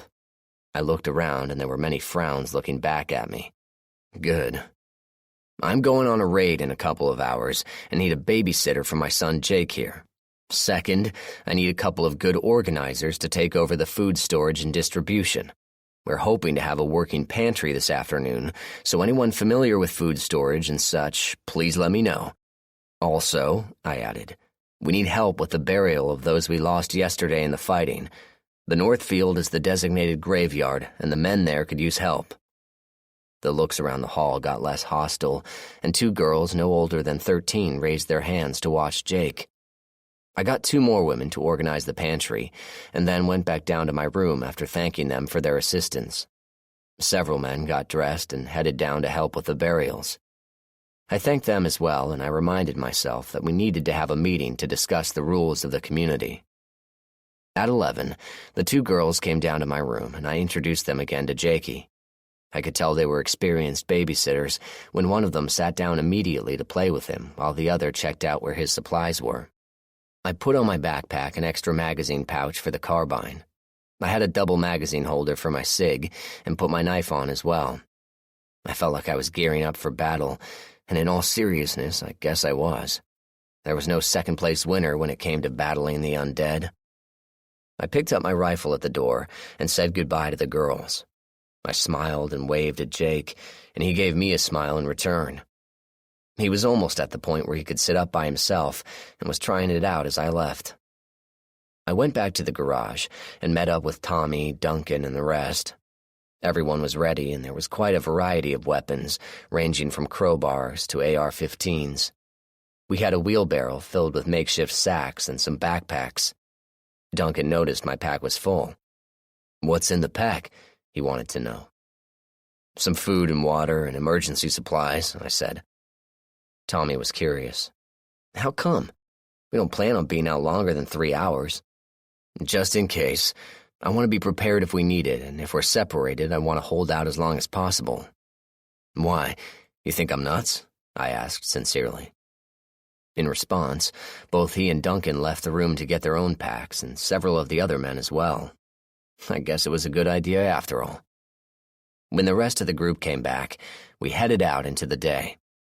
Immediately, we could see several zombies wandering around, and they began moving in our direction. I motioned for Tommy and Duncan to follow me, waving the rest back. "Come on, let's get to them before they bunch." They quickly followed, and we ran up to the first zombie. She was a tall female, stumbling slowly forward, but she increased her pace when we got closer. Her milky eyes locked on me, and she raised her hands to grab and tear. That was when Duncan nailed her in the gut with his pipe, and when she doubled over from the impact, I brought my crowbar up in an uppercut swing which slammed into her head, embedding the hook into her skull. She immediately dropped to the ground, and I ripped the bar out of her head. Tommy was already running to the next one, a fat guy with rolls of gray flesh swaying as he stumbled toward us. When he came within reach, Tommy slammed him in the head with his straight bar, knocking the fat man to the ground. The zombie seemed stunned, but he was still alive as he slowly tried to right himself. When he got to his knees, Duncan was already there and pounded Fatso on the back of his head, cracking his skull and putting him down for good. I moved past them both and kicked a smaller zombie in the chest, knocking him to the grass. I stepped onto his chest and held him down as I crushed his skull with a chisel end. The last 2 were dispatched the same way, and we jogged back to the group who had watched us take out the zombies. "Why did you guys run to them?" one of the men wanted to know. I answered him. "It just occurred to me. Think of it this way. 1-on-1, we can take any zombie out there. They're stupid, they're slow, and don't really think outside the box. But when they come at you in 2s, 3s, or 4s, then you have trouble. If your weapon sticks or you drop it, you can get to your backup. If you have 2 on you, you're screwed. If you keep them from their greatest strength, which is attacking in force, then they can be dealt with pretty easily. Just keep your head and smash in theirs. Anticipating the next question, I said, and we didn't shoot them because shots attract them like politicians to money. They can hear better than we can, and their sense of smell is better too. We learned that in the gas station. I told them about the woman smelling the door, looking for us. Several nods occurred around the group as they took this in.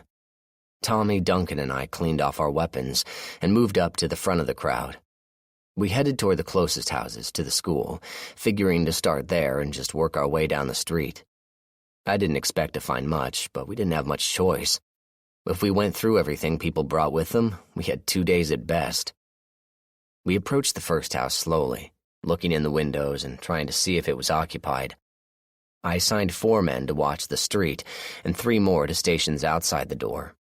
I figured to lure any zombies outside where we could control the killing and have room to move. I went up to the door and tried the knob. I expected it to be locked, and it was. I knocked on the door and waited, listening intently. I didn't hear any movement, so I worked my crowbar on the door, easing it open as quietly as I could. I pushed the door open and stepped back. Nothing came out at me, so I poked my head in.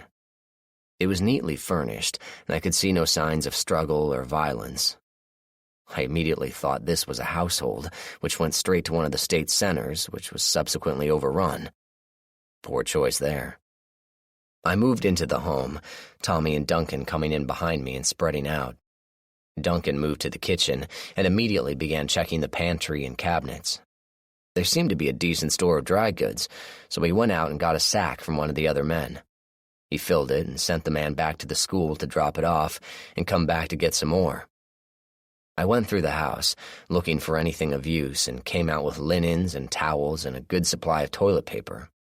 All this went to the wheelbarrow and back to the school. I found the basement stairs and went down slowly, whistling softly to stir any zombie that might be down there. I got no response, so I kept going. The basement held the usual bunch of junk, although I did find a small area that held a little promise. There was a box of pictures and mementos, and it seemed the owner of the house might have been a vet of some sort. Digging deeper, I found a cherry wood case that held a pristine Colt 1911. A little searching found an old box of shells, and I figured the old gun had not been fired much, if at all. I tucked the box and ammo into my pack to give to another member of the community since I was comfortable with my SIG. Finding nothing else, I went back upstairs. Tommy and Duncan were waiting for me, and I joined them on the lawn. "Anything good?" Tommy asked. "I found an old .45 and some ammo," I said, flipping the thumb toward my pack. "I know you guys have your Glocks. I'll give it to someone familiar with guns." Duncan nodded. "Ready for the next one?" I waved him on, and we went to the next house. This one was definitely occupied, although not by anyone living. The zombies had made a mess, stumbling around and knocking things over, drooling over things and bumping into the furniture. They came out when we opened the door, and they were easily dispatched as they tumbled to the ground.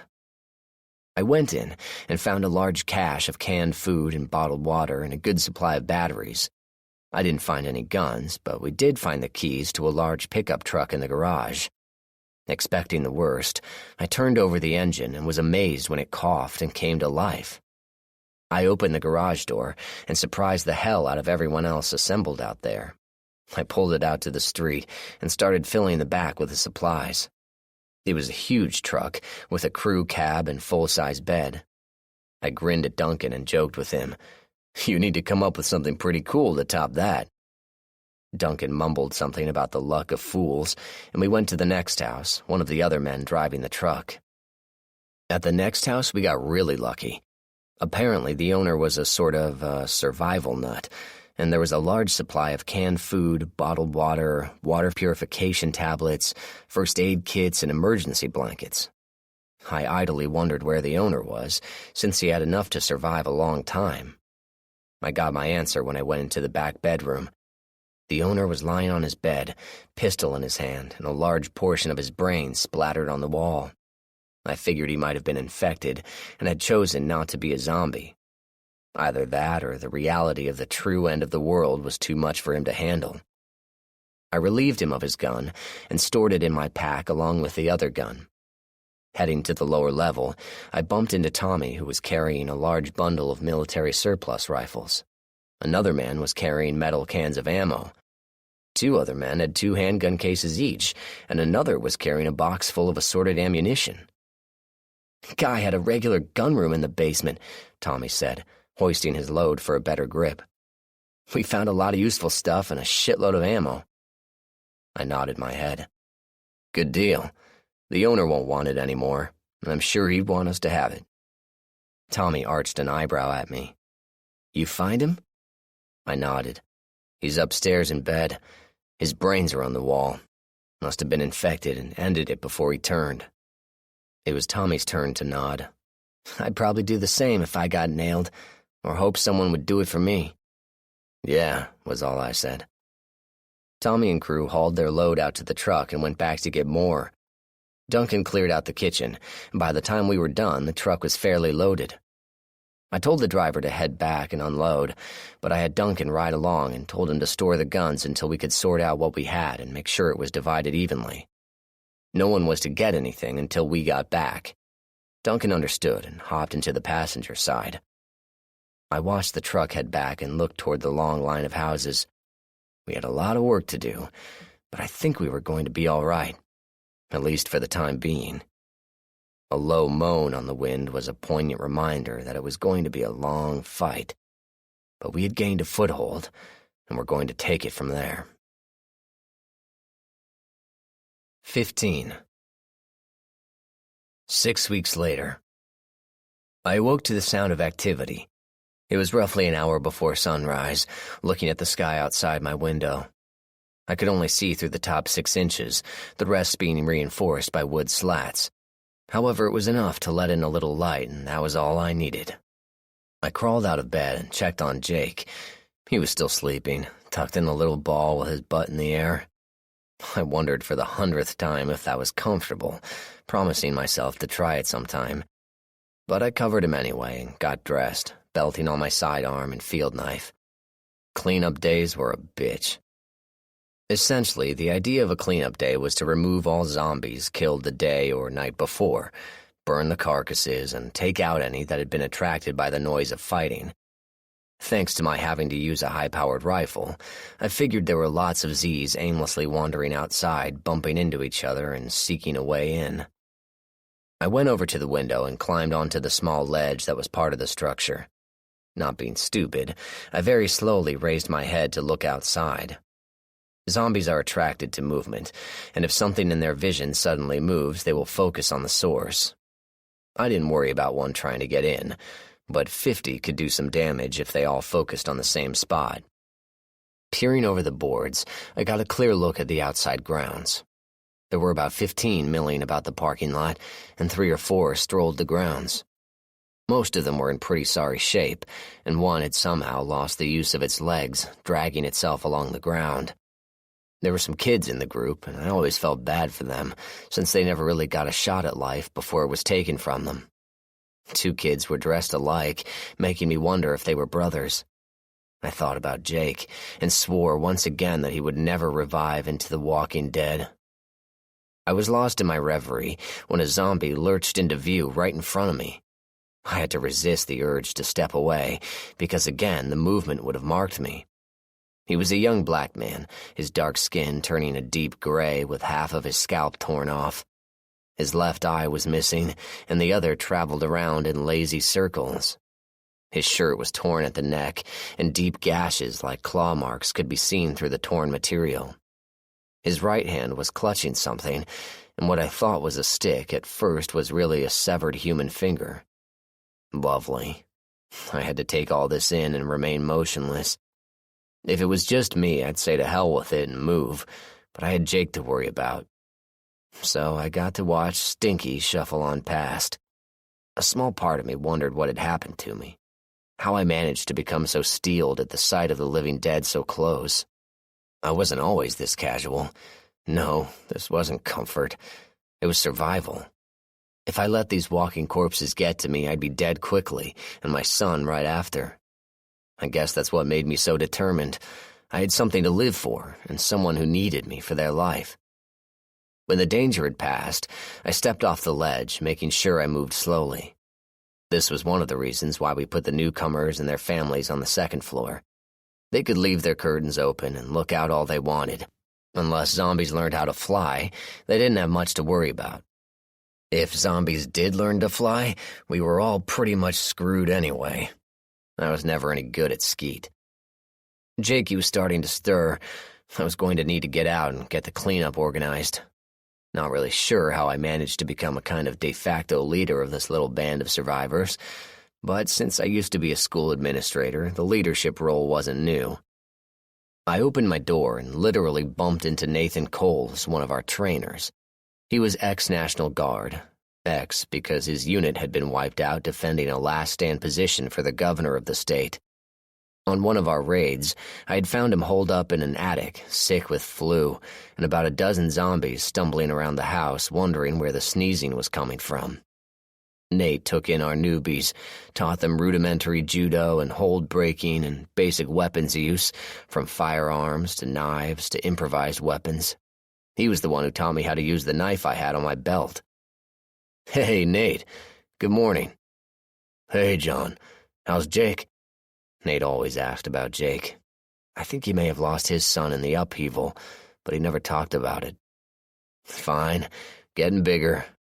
I saw Nate's eyes cloud over briefly, and again figured there was a story there. "What's the status on our cleanup?" Nate grimaced. "We're getting ready to head out.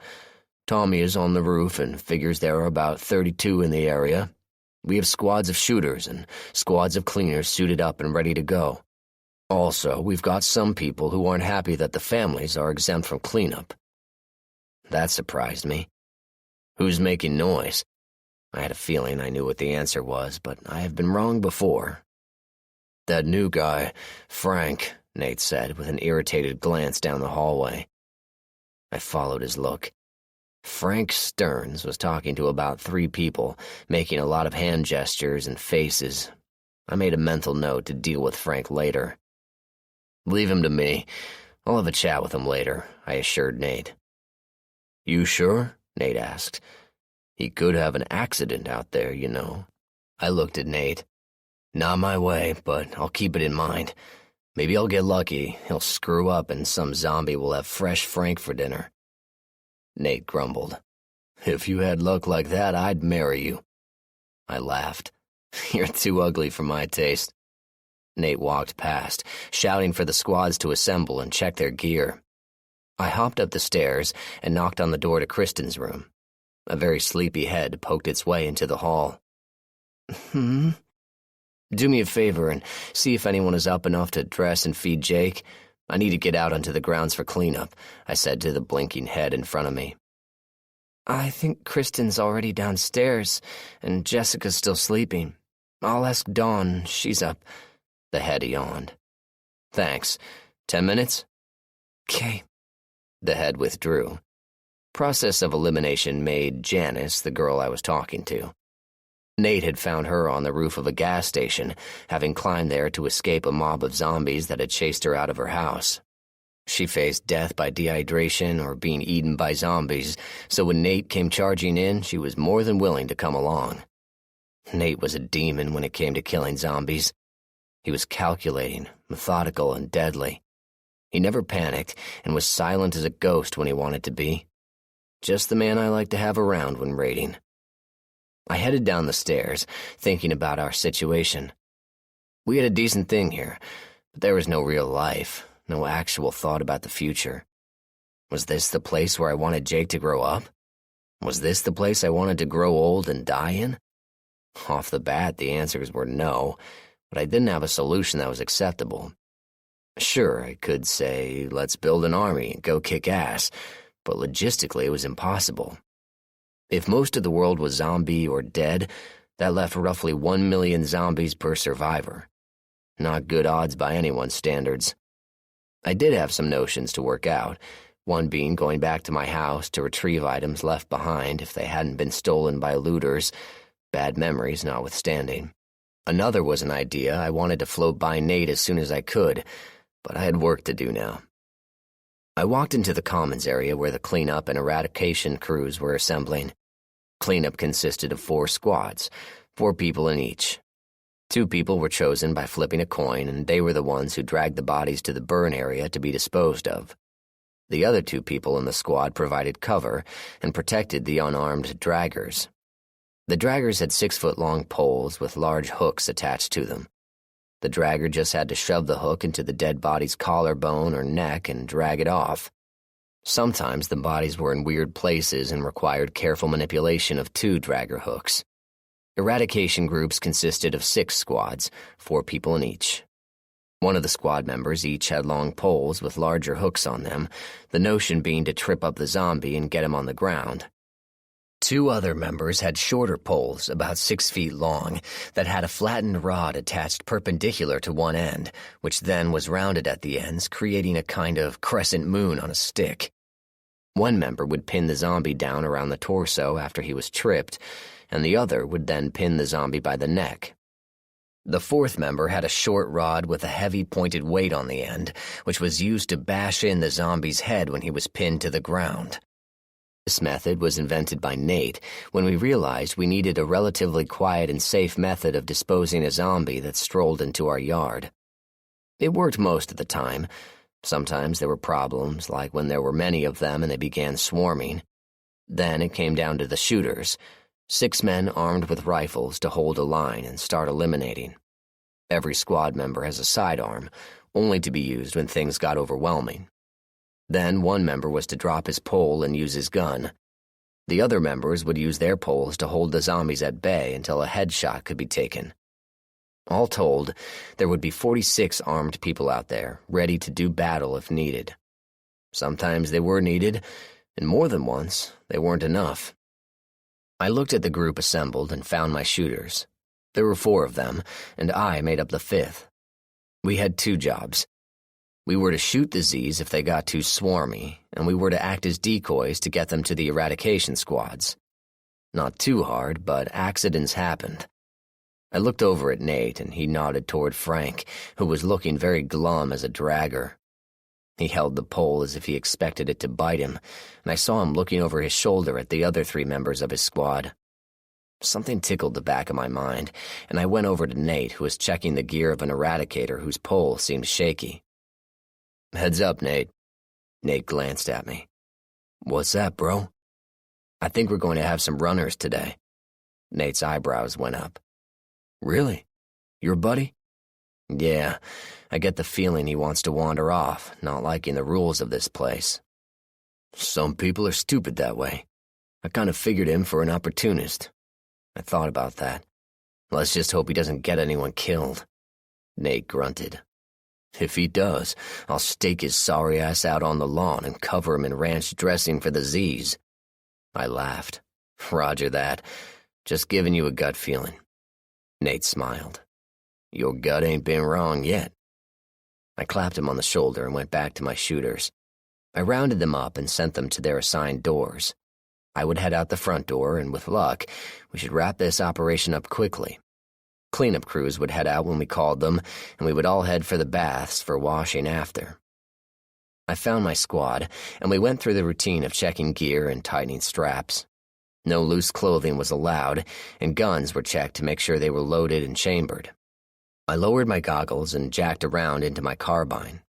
For this work, I preferred the AR-15 over my M1 carbine. 30 rounds of .223 were enough for this work. I saved the M1 for serious work. I checked the window and made sure there were no surprises waiting outside the door. We had taped over the windows and had a thin slit for viewing. No Z's were close to the door, although there was a middle-aged guy about 10 yards out. He was first. I flicked the safety off, braced my foot on the release bar of the front door, and shoved the door outward, moving into the morning light. I didn't have far to go, and was immediately the center of attention of about 7 zombies that had been milling about the parking lot before I popped out at them. They must have thought dinner was about to be served, because as one, they started to move toward me and my group. We quickly fanned out and went toward the closest zombie. He reached a mangled hand out to take hold of the first guy he saw, only to go crashing down to the dirt on his face. The hook had taken out his legs. Immediately, the two pinners jumped on him before he had a chance to get up. One leaned in with a pole on his back, and the other pinned his head to the ground. The basher ran in, and with one hard swing to the top of the head, the zombie was finished. I focused on the remaining zombies and figured the teenage boy with the mutilated face was next. He was moving a little faster than the rest and would be closest. The other 5 were a little more spread out, and they would not get to us in time. My squad fanned out again, giving the Z multiple targets, which confused his poor virus-infected brain. He stopped and looked around, then focused on the pinner which was taunting him with a pole. He reached out and grabbed at the pole, which allowed the tripper to hook his ankles and drop him on his ass. The pinner then jumped on him, keeping his body down while the other one danced in to try to pin down his head. Trouble was, he was too slow and the first pinner stepped too close. The zombie managed to grab hold of the pinner's ankle and started to drag his foot closer to his gaping mouth. Chipped teeth bared, and the other hand tried to grab the pole that was pinning him to the ground. "Shoot him!" cried the pinner, grabbing my attention from the encroaching zombies, 2 of which had my undivided attention as they were moving way too fast for comfort. "Shoot him!" I had to move to get a shot, which was becoming difficult as the pinner had let go of his pole and was trying to rip his leg away from the zombie. The 2 other members were paralyzed, not sure of what to do. "Please, God, shoot him now!" screamed the pinner, kicking at the zombie who was grabbing now with both hands and trying to bring a flailing leg in for a bite. I stepped to the left and fired a shot, the report extremely loud in the morning. The round slammed into the zombie's shoulder, knocking him off his victim, but definitely not out of the fight. His teeth ground together as a new moan erupted from his mouth, and he rolled over to get to his feet. I was about to deliver another shot when my basher stepped in and, swinging his weapon like a baseball bat, crushed the zombie's skull and dropped him like a bag of crap. I looked at the saved pinner and pointed to the gun on his hip. The idiot could have shot the zombie himself. 2 down, and holy shit, I looked back to the other zombies and found 2 of them were way too close together for the squad to be effective. I lined up the head of one in my sights, and just as I pulled the trigger, the son of a bitch ducked. What the fuck was that? It was as if he knew I was shooting at him. He stayed in a crouched position and actually sped up to what I considered a fast walking pace. I dropped my sights and fired again, nailing him in the forehead and killing him for good. I switched my sights to the second one, but my squad had recovered their wits and moved in to kill this one. They actually surrounded the teenage girl zombie, and the 2 pinners held her head up from the sides while the basher moved in from behind. Her moans were pitiful as she grabbed at the poles, which held her head immobile. Her shirt was shredded, and her back was missing chunks of flesh where she had been attacked. Her neck was a raw, open wound, and likely was how she died. With the girl dead, we had 2 left to deal with, and they were coming at a more leisurely pace.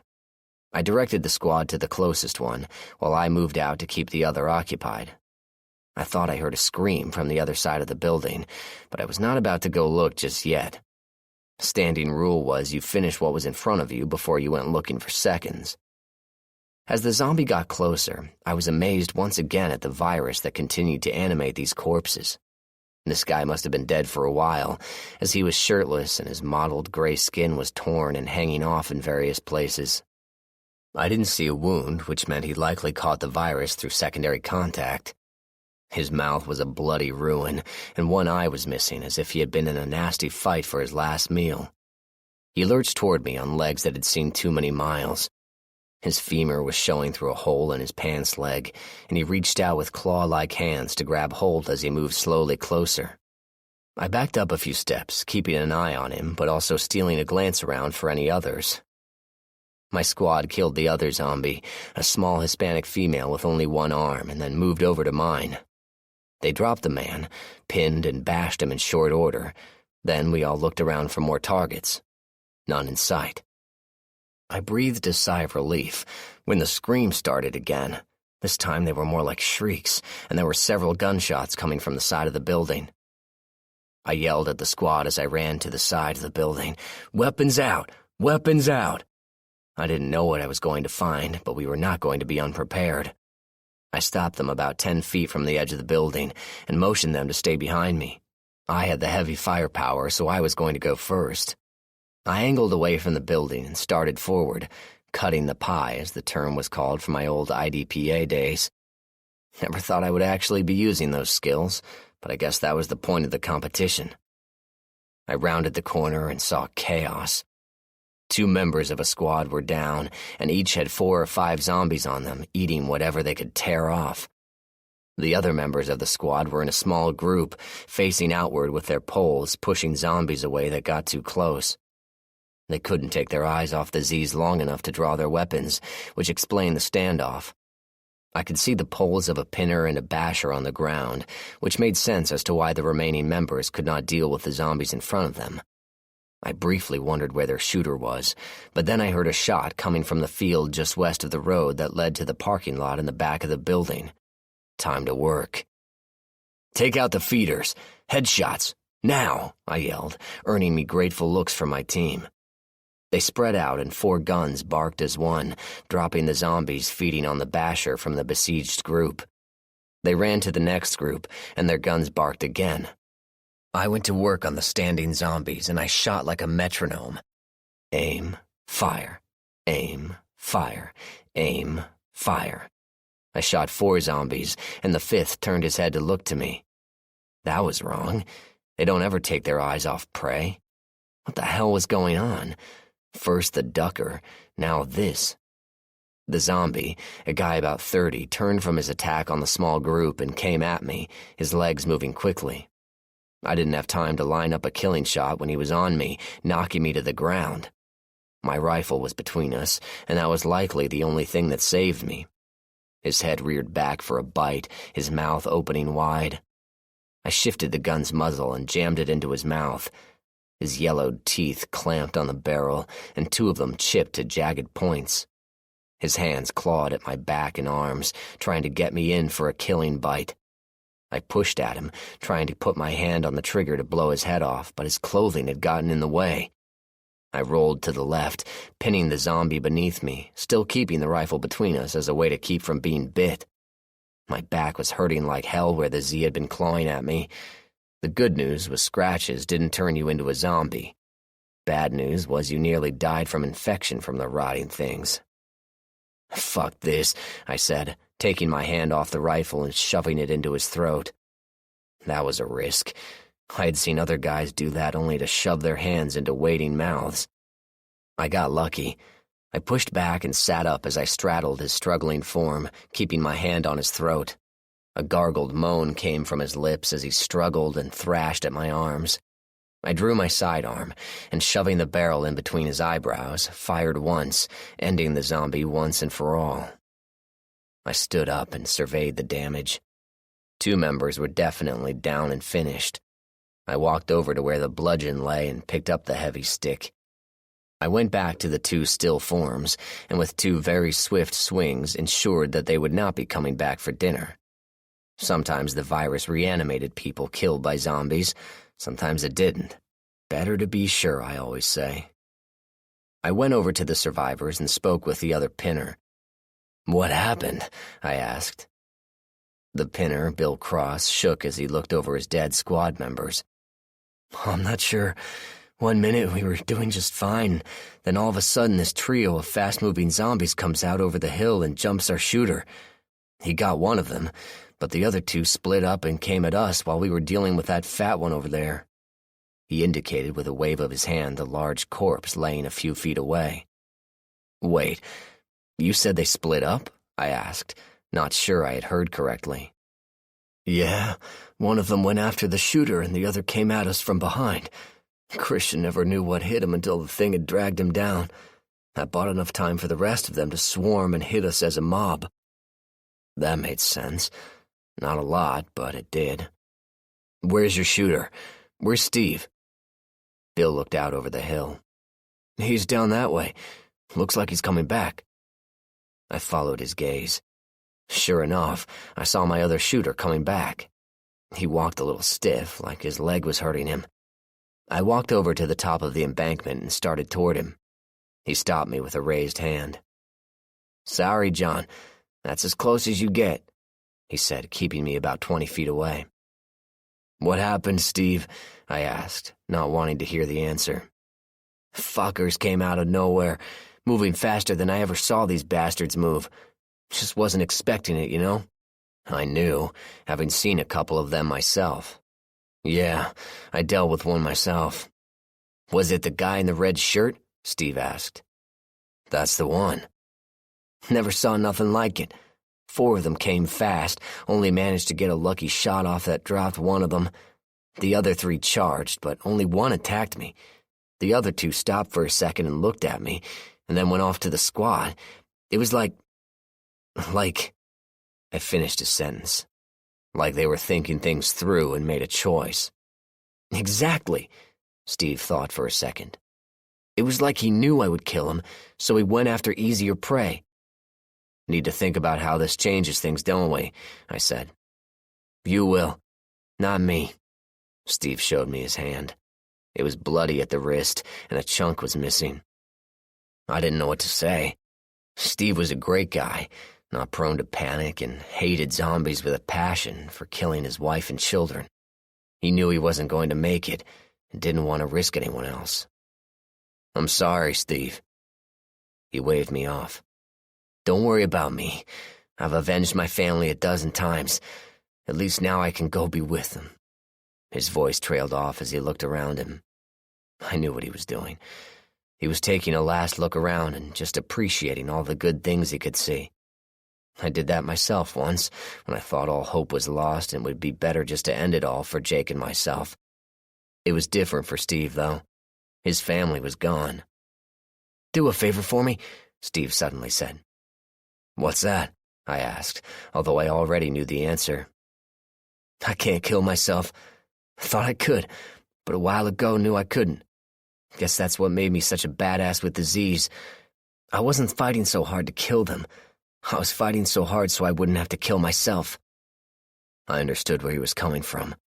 Steve was my friend, and I had to kill him before he got sick and turned. My heart was heavy as I answered him. "I'd be honored." Steve locked eyes with me. "Thanks. I'm glad I found a friend like you in this mess." He put his guns down and made a pile of the gear he took off. His guns would go to another shooter, his clothes would be burned, and his body would be buried on the hill overlooking the creek. He would join the 27 others up there, killed in a battle that some, even myself, were wondering why we bothered. Steve walked away from his gear and stood facing the field. I could see the other corpse out there, the one that Steve killed, the one that killed him. I walked a little to the right until I was about 15 feet behind him. I had a hard time with my sights because something got into my eyes. However, I knew what he wanted, and as a friend I could not do less. I would want someone to end me the same way should I be bitten. I said a quick prayer for Steve and quick request for forgiveness, and pulled the trigger. The high-powered round took Steve in the back of the head, killing him instantly. His body fell straight over, not bending or crumpling in any way. I smiled slightly to myself. That was just like Steve. No compromise. I looked skyward, raging inside at what I had become, what I was forced to do.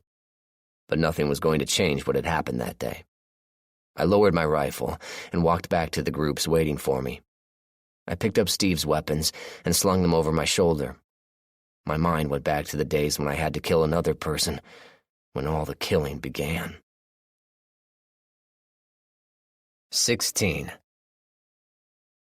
Cleanup went fairly smoothly, although there was a definite pall in the air. People were angry that 3 of their number was down, and more than once I had to stop people from going hunting on their own, looking for some kind of revenge. When you were angry, you didn't focus, and when you lost your focus, especially against this kind of enemy, you were killed. It didn't get any simpler than that. Screw up and die. There were no second chances. A large pile of corpses was dragged to the baseball diamond, where we had dug a hole in the pitcher's mound a while ago. Bodies were unceremoniously dumped, covered in gasoline siphoned from cars and set on fire.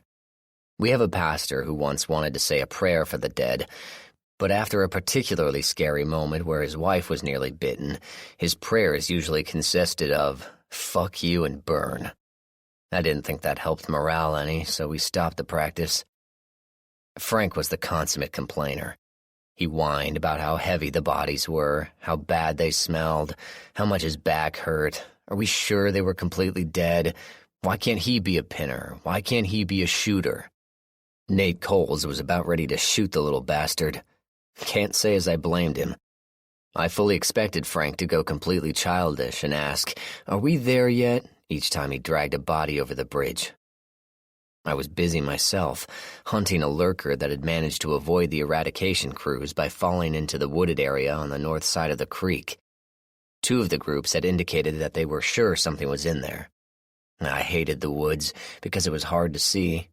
The leaves hadn't fallen yet, but there were enough on the ground to make silence impossible. What made it worse was the trees were small and close together, so rifles were hard to use. Yippee for me. I positioned 2 other shooters to cover the woods on the north and south, and I was going to enter through the west side along the creek. Why the thing hadn't come out yet was a mystery. Did it catch a stray round that had luckily put it down? Who knew? All I knew was I had to go get it. Part of being a leader, I guess. Never ask someone else to do something you wouldn't do yourself. I edged along the creek with my gun out, held low. My senses were on hyper alert, and I strained to hear anything that might give me a clue as to where he or she was. I stopped at the edge of the woods and called out, "Here, Stinky, Stinky, Stinky." No response except a snicker from one of my shooters. I tried again.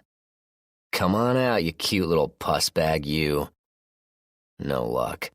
I started to think there was nothing here, but I still needed to check the woods to be sure.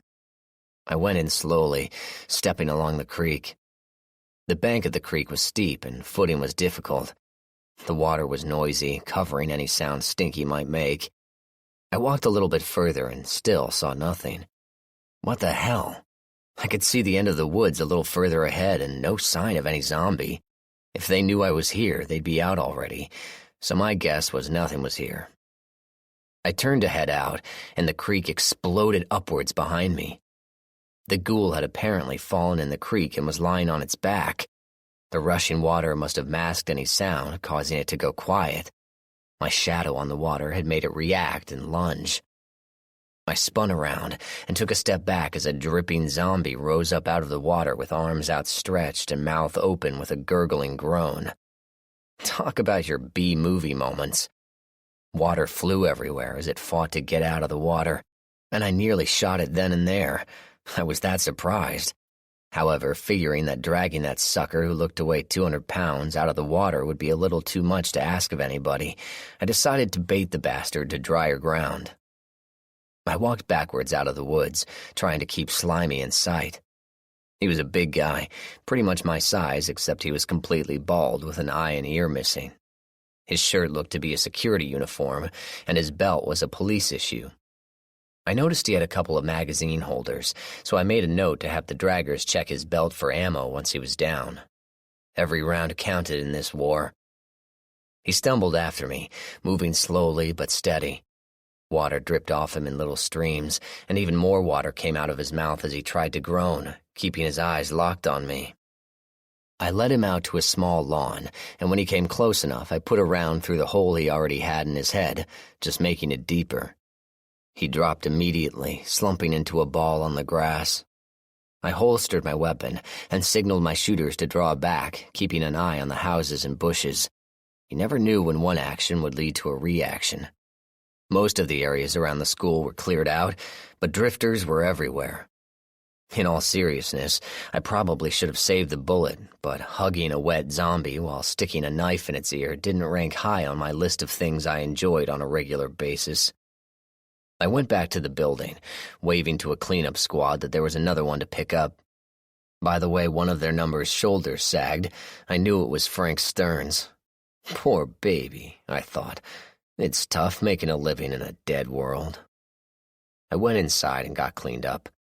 Things were always busy on cleanup days. I passed through the gym and waved to the kids who were playing basketball. In all, choosing this place as a safe haven wasn't so bad.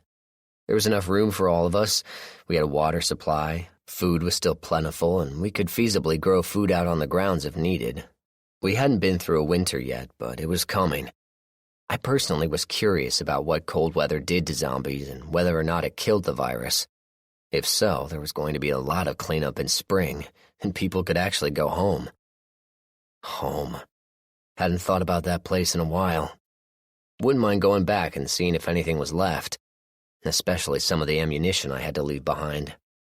We were getting short on a lot of it, and I was down to 5 boxes of ammo with my M1 carbine. Something to think about.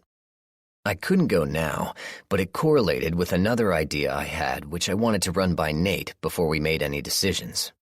It was going to take agreement from the group because there was going to be some serious changes. We'll see. I stopped by my room and looked in on Jakey. He was working on a bottle with his sitter, and she shook the bottle at me to remind me that we were running low. I nodded. "I'm going shopping today," I said, as I put on another pair of pants and shirt. "Anything you and the girls looking for?" I asked.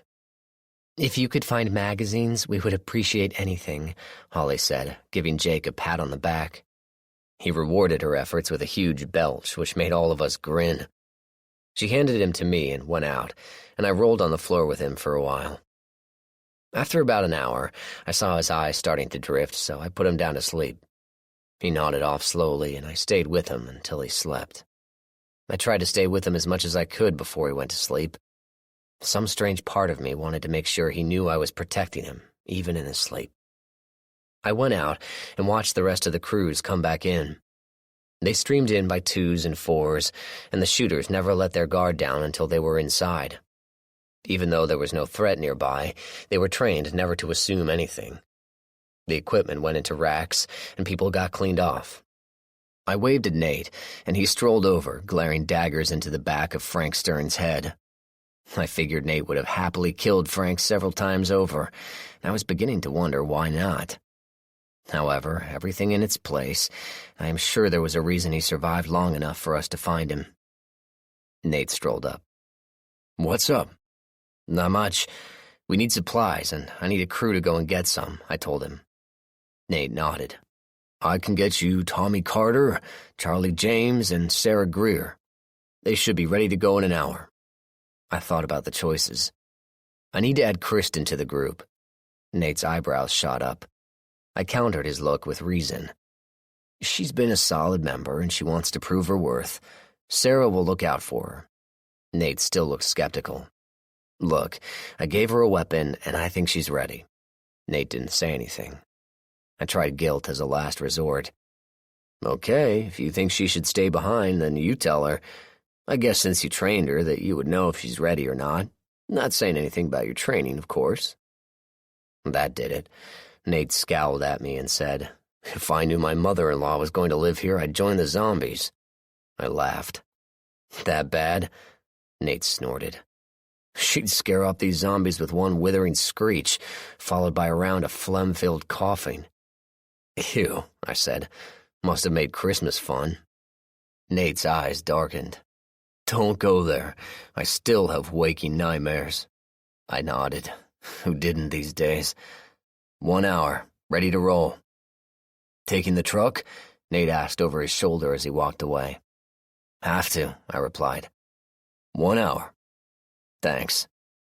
I went back to my room and looked over at Jakey, who was still sleeping. He was usually good for an hour or so in the afternoon, so with any luck I'd be out and back before he woke up. I put on a long-sleeve shirt, grabbed my extra gloves, and put on my denim jacket. I opted not to wear my boots, figuring that if I needed to be stealthy, my sneakers would do the trick. I belted on my knife, holster for my SIG, and my Gerber multi-tool. You never knew what you might need. I opted to bring my carbine, even though I was getting low on ammo. It worked for me, and it was a comfort to have that kind of firepower in close combat. As power went, it hit as hard at 100 yards as a .357 Magnum did at 10 yards. I grabbed my spare balaclava and headed to the garage. We had one vehicle that we used for supply runs, and it wasn't anything fancy, just a full-size pickup with a crew cab. It sat 4 comfortably, 5 not so comfortably, and 5 with weapons and gear rather uncomfortably. We found it on one of our runs through the neighborhoods, and since the owner was not going to use it anymore, it went to the cause. Finding gas wasn't a problem, since there were lots of vehicles to siphon gas from. Luckily, one of our people was a gearhead, so he kept things running pretty well. As I turned to the door, our pastor stopped me and reminded me about burying our dead. I told him to go ahead, get it done as soon as possible. I wasn't going to be there since I was on a run. Inside the garage, my fellow scavengers were checking each other's gear and loads. Tommy was wearing his assault vest, complete with a cross-draw holster and a small loop which held a 2-foot crowbar. Useful in many ways, not the least of which was crushing a zombie skull or 2. Charlie James was wearing clothing similar to mine, but his weapon of choice was different. He had 2 tomahawks that he had found somewhere, and had fashioned a harness that allowed him to keep them on his back until needed. It worked pretty well, considering he was already swinging them pretty hard just when he drew them out. At 6 feet and 200 pounds, Charlie was a good man to have on a raid. He was absolutely fearless and even-tempered, even when things got bad. His backup was a 9mm Glock, useful for all domestic disputes involving the undead. Sarah Greer was a veteran of many zombie battles, and her favorite weapon was a little semi-automatic Ruger Mark III. She was deadly accurate with it, and liked to get the zombies in the eye when she could, in the ear when she couldn't. When the upheaval started, her husband had gotten sick, turned and killed her 2 children before she could put them down. We had found her in a long-range recon going house to house, killing any zombies she could find. Looking at her slim, 5'5" frame, auburn hair, and fierce green eyes, one would never suspect she was a public relations director in her former life. Strapped to her belt was her backup weapon, a hand pickaxe that was amazingly effective. Sarah was helping our last member, Kristen, settle her gear, and was giving her a lot of advice on zombies. Kristen was taking it all in and nodding. I figured there was no better mentor than Sarah for Kristen. Sarah was like the older sister to all the orphaned girls we found, a tough but fair mother hen. Kristen had her Glock and a 3-foot spiked pole as a primary weapon. I looked over the group and checked my SIG. As I holstered it, I asked, "Does anyone need to be somewhere else? I can get a replacement if you need it." I always asked, letting people know they had a choice to risk their necks. No one answered. I said, "I know we lost a few good people today, and no one feels it more than me. I had to put down Steve Tarnad today, and to be honest, I'm not really feeling too good about it. But those of you who knew Steve would know he would be the first to tell us to quit whining and get the damn job done." There were smiles at this. "I just want to relate a few things before we head out. The rumors you may have heard about some zombies moving fast and seeming to think things out are true." There was a collective eyebrow raising at that. I needed them to be aware of what transpired. I don't know what it means, other than we are going to need to be on our toes that much more. The fast ones aren't that fast, but if you're expecting your usual shuffler, he's going to be on you faster than Nate on a slacker. Just be careful, and take nothing for granted until we learn more. Any questions?" Sarah spoke up. "John, why do you keep going on these raids? You don't ask any family man to go, yet you have Jake and you keep going." The group looked at me. The only answer I had was, "I need to do this because, like it or not, this is the world we have right now. I need to be as skilled as possible so I can teach him to survive. Besides," I added, "every Z we put down is one less he has to kill later." That got a grim collective nod. "Let's mount up. Kristen, you're riding in the truck bed." Kristen looked at the bed and its relative discomfort. "Why me?" she asked. Sarah gave her a slap on the back. "You gotta earn the cushions, little girl. Get moving." Kristen frowned, but jumped into the bed anyway. It was clear she did not like being exposed, but we all rode there at one time or another. Charlie got into the driver's seat and I rode shotgun. Sarah and Tommy shared the back seat. The truck was comfortable, but we had added a few things as needed over the months. The mesh on the back of the front seats had extra loaded magazines, and the center console had 2 extra pistols and spare magazines. There was extra food and water stored in the cab, as well as matches and a first aid kit. There was a flare and a blanket. All the comforts of home. The bed of the truck had 2 hatchets to repel boarders and swing up sides to increase the height of the edge of the bed. The added height made it impossible for zombies to reach in, and the boards locked together at the edges for additional strength. Pretty useful if you get swarmed, to buy yourself enough time to regroup and fight back. I signaled to the teenager by the garage door that we were ready to head out, and he radioed to the roof for the all clear. When the clear signal came back, he grabbed the door and heaved it skyward. Charlie started the engine and rolled out. As soon as we cleared the door, the kid hauled the door back down and locked it tight.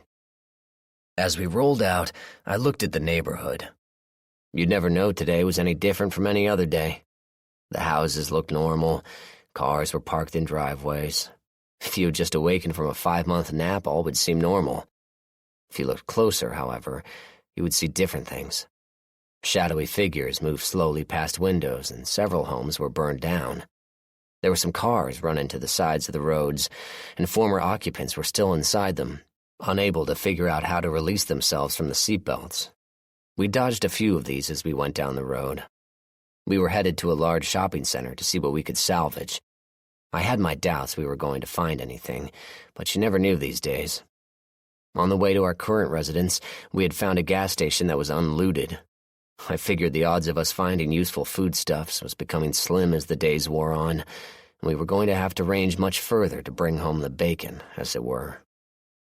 We headed north and turned at the first big intersection. There were a lot more cars on the road here, and Charlie had a bit of a time weaving through the abandoned vehicles. I knew why they were there, left like that. After Chicago fell, the resulting wave of zombies spread out to the suburbs and overwhelmed anything in their path. People caught out in the open were devoured instantly, and people trapped in their cars were eventually dragged out and eaten. More than once I saw cars with smashed-in windows and dried blood all over the interior. I tried not to look too closely at the cars with child seats in them, as I really didn't want to imagine a child stuck in a seat screaming for its mother as dead hands reached to rip it apart. We didn't see many zombies, just a few stuck in cars and the occasional drifter. I could see Sarah mentally calculating how tough of a shot it would be, and more than once I saw her hand drift to the window button to open it and try a shot. But she always stopped, maintaining her inner discipline. More than once I was thankful I never had to put Ellie down, and that I got the chance to tell her how much she meant to me before she died. Not many people in the upheaval got the same opportunity. Charlie dodged a big truck in the road and had to go for a ways on the shoulder. I could hear Kristen bouncing in the back and cursing the whole time. I grinned and remembered my first time in the truck bed. I had bounced so high at one point the driver thought I had fallen out. Charlie turned at the sign for the big circle store and headed to the back of the large building. We figured out a while ago that the front of the store was nice for picking. The backs of stores is where they had everything neatly boxed for you and in greater quantity. Who needed 3 cans of beans when a crate was available? Charlie backed the truck up to the door, and Kristen jumped out of the bed. She waited for Sarah to get out and followed her to the front of the pickup. She and Sarah were on lookout duty. I could see Sarah motioning to Kristen to keep her eyes open and to check the area constantly. Tommy, Charlie, and I got out and immediately scanned the area. No Z's were in sight, but that didn't mean they weren't there. There was a retention pond over to the northwest with a lot of water and high grass. 100 could be hiding there, and we'd never see one before it was too late. Charlie drew his tomahawks and stood back about 10 feet from the door. I stood off to the side and flicked the safety off my carbine. Tommy went to work on the door, first checking to see if it was open and then using his crowbar to pop the handle. He didn't open the door right away and placed his ear to the door to see if there was anyone on the other side. Since noise attracted them, we wanted to make sure we were ready when they came calling. Sarah and Kristen were staying back, Sarah watching the grass and sides of the building. Kristen stuck close to Sarah, but seemed eager to prove her worth. Tommy raised his hand and signaled that he had heard something. He tapped on the door, and he was rewarded with a loud thump that nearly opened the door. Tommy jerked back and yanked the door open, keeping it between him and the opening. 2 zombies came spilling out, and one went to his knees as he fell. The other one, a female, stepped around the fallen one in a slow gait, seeing Charlie and stepping toward him with arms coming up and a slow groan emerging from her torn lips. Charlie stepped back and waited for the zombie to come to him, his eyes impassive under his hood. When the zombie girl came within reach, Charlie whipped his hand around and planted a tomahawk on the top of the girl's head. She dropped instantly, taking the weapon with her. Charlie was experienced enough to know to leave the weapon until the Z was dead. People had been lost who held on to weapons thinking they had killed a zombie, only to realize the critters weren't dead yet. Tommy wasn't idle. As soon as the first zombie who had fallen through the door started to get up, he stepped up behind it and slammed it in the head with his crowbar. The zombie went down, but wasn't out. As it struggled to reorient itself, Tommy smashed it again with the crowbar, this time cracking the skull. One more hit put it down for good. Charlie retrieved his hawk from the fully dead girl and wiped it off on the Z's shirt. He dragged the body over to the side of the lot and left it there. Tommy was a bit more creative, hooking his kill with his crowbar under the collar and dragging it out as well. Sarah didn't even look at the bodies as they were dragged past her. Kristen looked at the bodies and narrowed her eyes, but she held up well. I waited at the door, listening for any more sounds, but I couldn't hear anything distinct. I thought I heard footsteps, but they stopped and didn't resume. Charlie was about 20 feet from the door when a zombie burst out of the doorway, headed right at him and headed fast, like a speed walker. I had but a glimpse of his face as he strode past me, and that was enough. His lips were torn from his face, exposing his yellowed teeth. If that was how he got it, it was a nasty wound to die from. His neck and shirt front were completely covered in blood, and his hands were vicious claws he was extending to reach Charlie with. I didn't want to shoot for fear of attracting more of them, but Charlie looked like he was not going to be able to defend himself. I swung the carbine and was about to squeeze off a shot when Charlie moved. It happened so fast the zombie never knew what hit it. Charlie waited until the zombie's hands were nearly on him. Then he ducked and pivoted out of the way, sweeping the zombie's legs from underneath him with one of his tomahawks. As the zombie landed flat on his back, Charlie jumped over its flailing arms and swung at the zombie's head, intending to nail it from the top. The zombie had other ideas, rolling away and letting the tomahawk slam into its shoulder. Charlie left it there, and the zombie stood up with the hawk sticking out of it like a big toothpick on a rotten hors d'oeuvre. It started for him again, and Charlie sidestepped the lunging arm and swung at the back of its head. The axe blade bit deep with a sound like a watermelon being dropped, and the zombie stumbled forward, falling on its face, dead for good. Charlie approached the zombie with his gun out in case the damn thing didn't know it was dead, but it was, and Charlie retrieved his weapons. Tommy and I exchanged looks, and Tommy said, "Looks like that was a fast one." "Yeah," I said. "I hope they all don't get like that, or we're going to have serious trouble." Charlie joined us. "Thanks for the warning on the fast ones. That little bastard nearly threw my timing off." "Dead is dead. You did fine," I said. I looked at the zombie he killed. Something was wrong about it. "Hey, guys, look at that Z over there. What's wrong with him?" Charlie looked at him and shrugged. "He's a born-again corpse. What's right about him?" Tommy looked. "You're right. Why doesn't he look like the others?" It took me a minute to figure it out. The blood on his shirt is fresh. He just killed something recently," I said. Charlie looked at Tommy and they both looked at me. "So?" they said. I sighed. "You gave them eyes, Lord, but they refused to see," I thought. Fresh blood means fresh kill. Fresh kill means there might be more survivors. That changed their expressions. Charlie looked at the dark opening and hefted his tomahawks. Tommy followed suit and gripped his crowbar tighter. I signaled to Sarah to watch the vehicle as we closed on the door and stepped inside. The interior was dark, but the light spilling in the doorway provided a decent amount of light. The storeroom was filled with boxes, pallets, and assorted crates. I signaled Tommy to head to the left, while Charlie broke off to the right. I went straight ahead, staying in the light. I could see the wall of the storeroom in front of me, and I edged my way toward it, checking the aisles as I went by.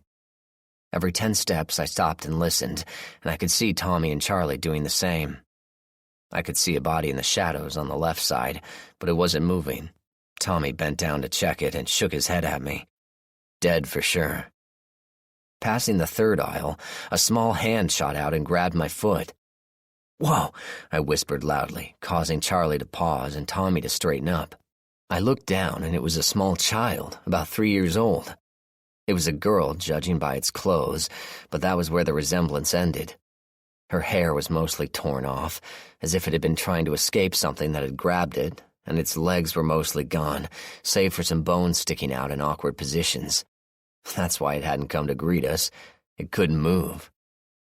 I shook off the grasping hand and stepped back before she had a chance to get close for a bite. The pathetic creature let out a groan and dragged itself closer. I drew my knife and finished it off, closing its eyes forever. Part of me was sad at the necessity, but all it takes is a moment of pity and these things will rip your throat out. We finished checking the storeroom without further incident and regrouped back at the door with Sarah and Kristen. "We still need to check the rest of the store, but I want to send supplies back now," I told the group.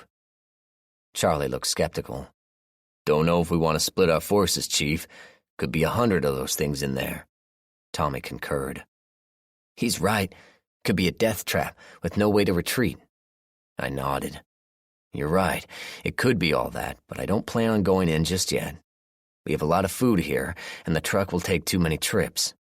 I'm sending Sarah back with a loaded truck, and she's coming back with the bus for the rest.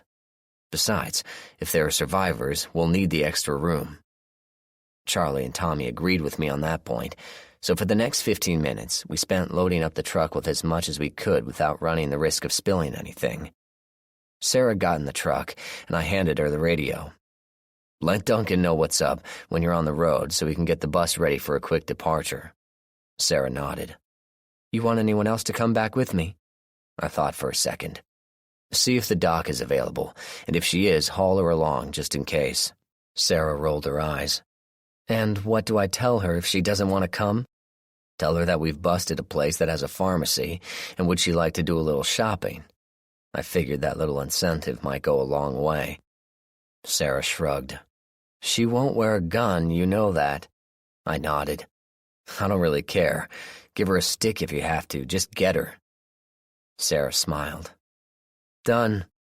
With that, she rolled away carrying the first of what I hoped to be many food trips. We were going to attract a lot of attention, but it was worth it. I had winter to worry about, and I still needed to talk to Nate about some new plans. Tommy, Charlie, and Kristen watched the truck roll away, and Charlie was the first to speak up. "We just gonna wait here, then?" I snorted. "Hell no. We're going in. They won't be back for half an hour, and I want to see the situation inside." Tommy nudged Kristen. "Told you," he said conspiratorially. Kristen grinned at me. I flipped Tommy off and brought my gun up to the ready position. "Let's go. We don't have much time." Back inside, we stopped at the swinging doors which led to the store area. There was a window in the door, but it was useless in the dark light. I could see some light coming in from the front windows, but as it got closer to the back where we were, the light was noticeably less. We had two options: bust through and let whatever was in there come at us, or creep in and hope we could gain some advantage. I looked at the aisle directly in front of me and saw it was clear. The good news was we could hold off quite a few if they had to funnel into the aisle to get us. The bad news was we could be overwhelmed if there were sufficient numbers. Always a risk, anyways. I signaled to Charlie to hold the right and Tommy to hold the left. Kristen was to come behind me and stay close. We pushed through the doors and headed to the middle of the aisle. The first thing that struck me was the smell. It was nearly a physical thing that I had to wade through. Rotting meat and produce from the grocery section gave the air a sickly kind of stench. There was a smoky smell, which I couldn't identify, and a definite coppery smell, like there was a lot of blood somewhere. Something had died here, and had died recently. I stopped in the aisle to get my bearings and to listen for anything attracted to the noise. I heard a thumping sound and some groans, which told me we weren't alone, but since the thumping hadn't stopped, whatever it was focused on something else. I went down to the end of the aisle and peeked around. The store was surprisingly not a mess. Sure, there were things on the floor, but I expected a lot worse. We worked our way down one of the center aisles, checking each row carefully for zombies. Nothing so far. We got down to the end of the main aisle and regrouped at lawn and garden. The thumping sound continued unabated, which helped mask our presence. It was pretty creepy, knowing they were there somewhere, yet they didn't know we were there. We moved toward the outside wall, picking our way through some debris scattered on the floor. The camping section seemed to be pretty well picked over, but I motioned Charlie to grab some carabiners, which are always useful for securing doors and gates.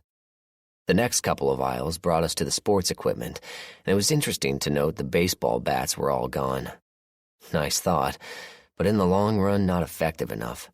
Human heads were hard, and you needed penetration, not just force. We passed quietly to the electronics section, and this area looked to have been looted.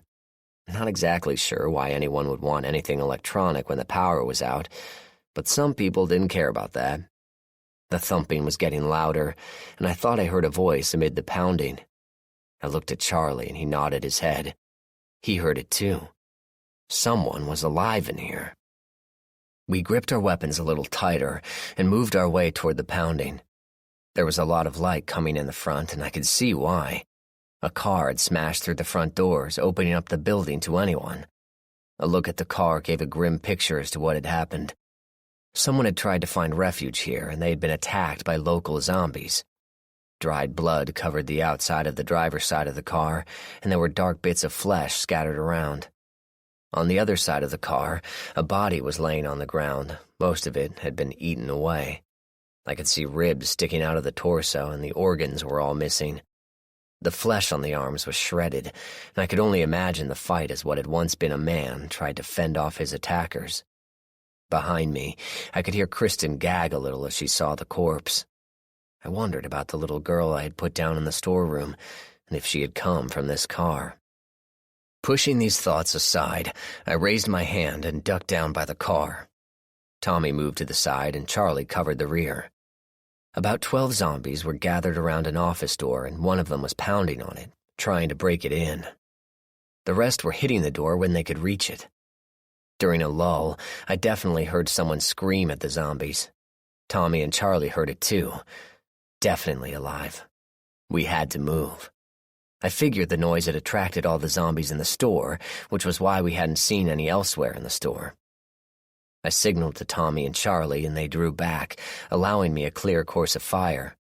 We couldn't risk being swarmed, so the rest of the team fanned out and watched the aisles and the door. I heard Kristen curse as she slipped on the blood by the car. I waved to Tommy, and he turned on his flashlight, lighting up one of the zombies. I took quick aim and shot it dead. The loud report inside the building froze the zombies for a minute, and I was able to drop 2 more that Tommy highlighted for me. The rest turned, and with various degrees of mobility came at us. Tommy kept lighting them up, and I kept putting them down. In short order, all 12 had been killed for good. The silence was nearly deafening, and we held our collective breaths, waiting for any more noise or movement. Kristen broke the silence from the door. "We got movement out here," she shouted, adjusting her grip on her weapon and checking the magazine in her Glock. "How many?" I yelled back. 6 at least, headed this way." "Placement?" Kristen glanced out the door. "All individuals, moving regular." I did a quick calculation. The bus should be here in 10 minutes if everything went well. We needed to be out back ready to go in 5. "Charlie, head outside left and engage. Kristen, go with Tommy and see what's left of whoever is alive in here. Tommy, give me your weapon.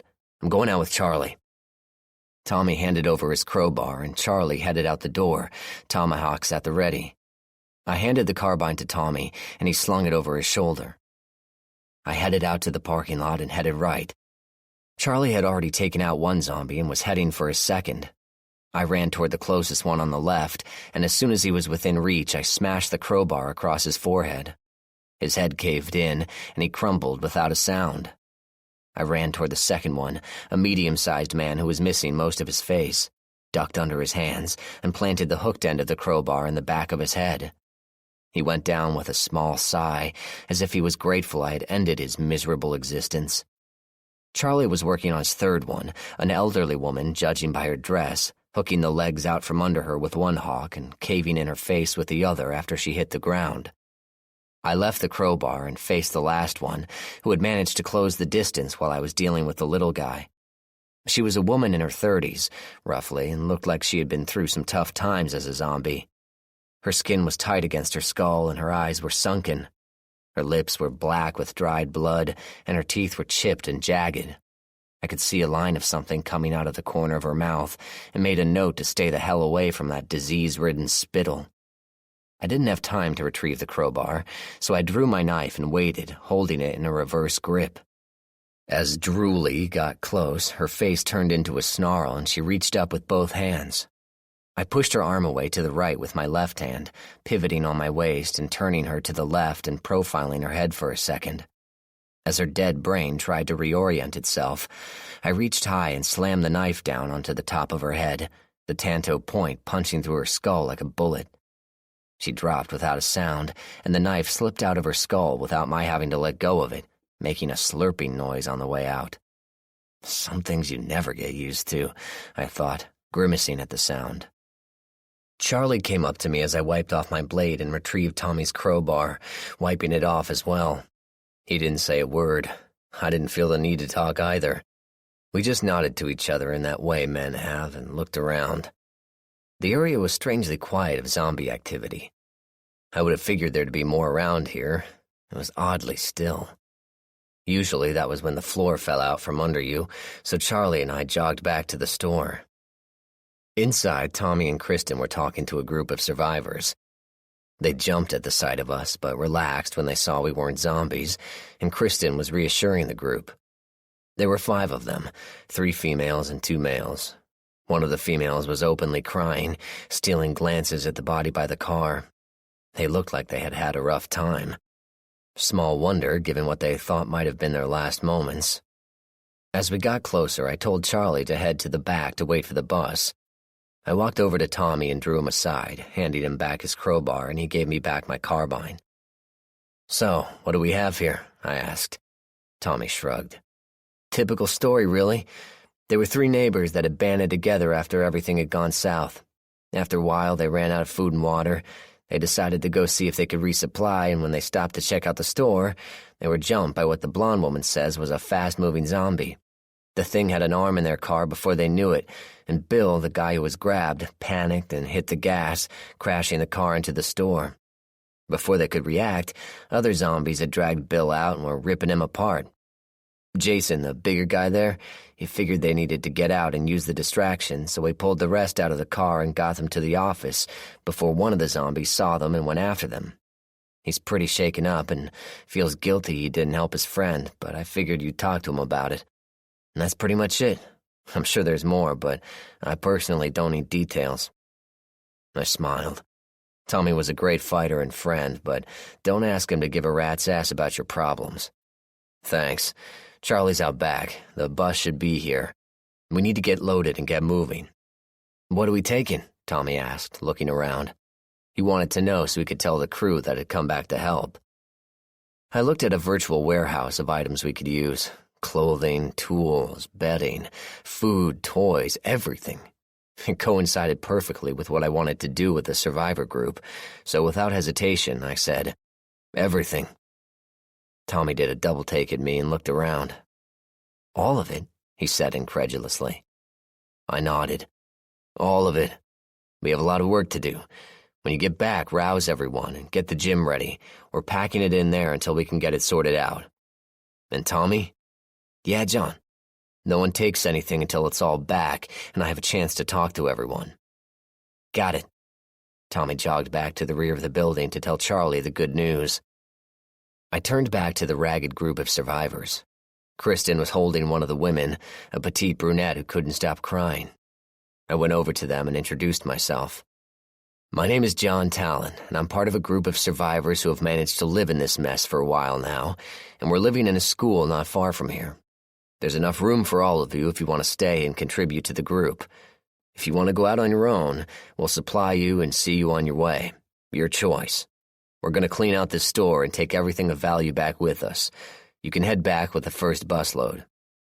I didn't expect much in the way of conversation, but the one called Jason raised his hand.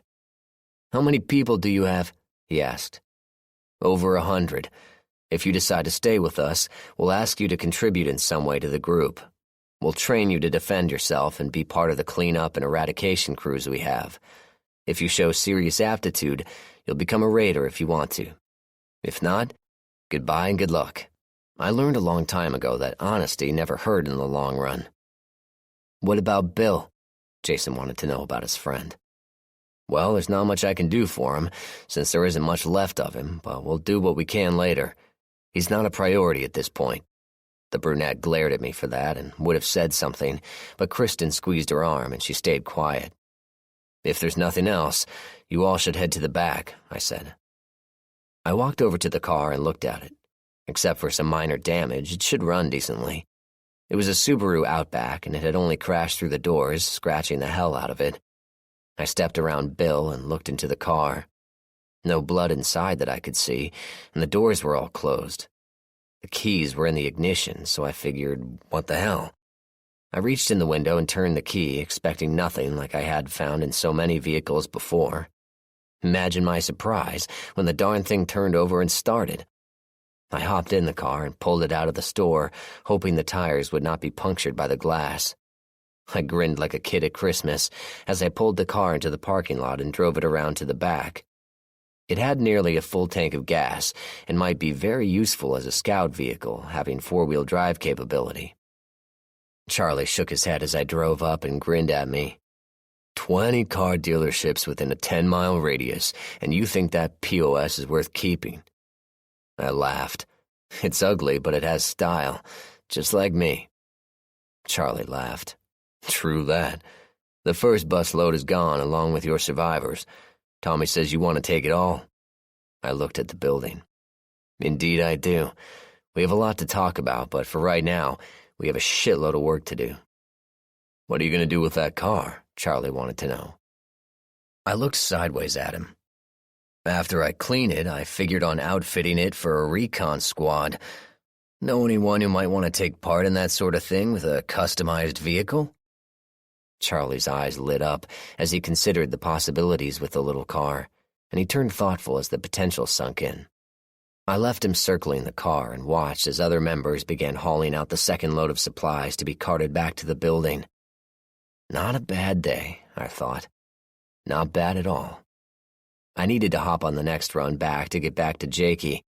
I had been gone nearly an hour and a half, almost too long. I wasn't worried, as I knew Nate would check on him, and Kristen would too. As the sun crept higher in the sky, I could see some movement here and there as the occasional drifter wandered around. I'd deal with them when they got close. But the time was coming when we were going to change our ways, and we'll see how our luck held then. 17. We managed to move the majority of the supplies from the Big Circle store into the school.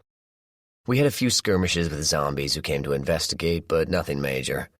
Everyone was extremely happy at the clothing that had been doled out, and the extra foodstuffs were a welcome addition as well.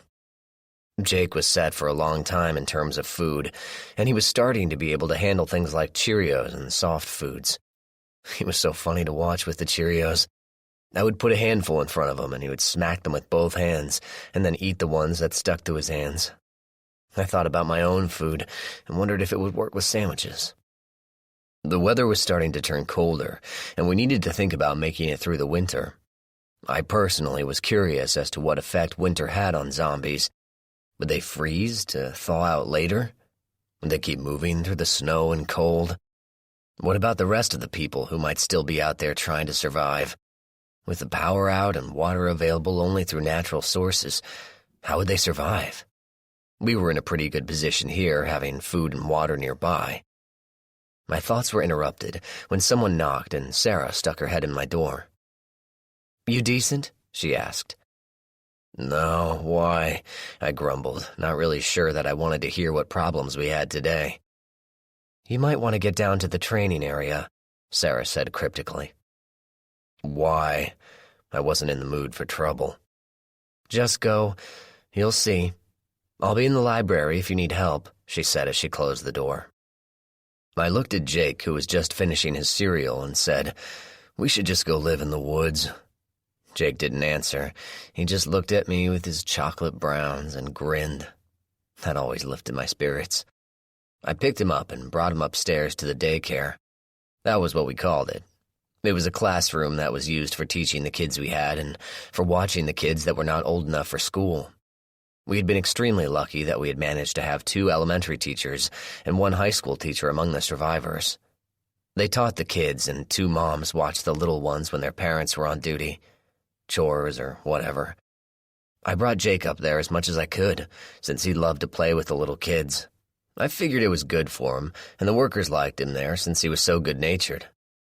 After I had left Jake, I went back to my room and decided to go for a walk. I knew I needed to see what was happening in the training room, but I also wanted to take a look around the neighborhood. I was curious as to the habitability of some of the homes, and I was also curious as to who might have some stores of firewood in their yards.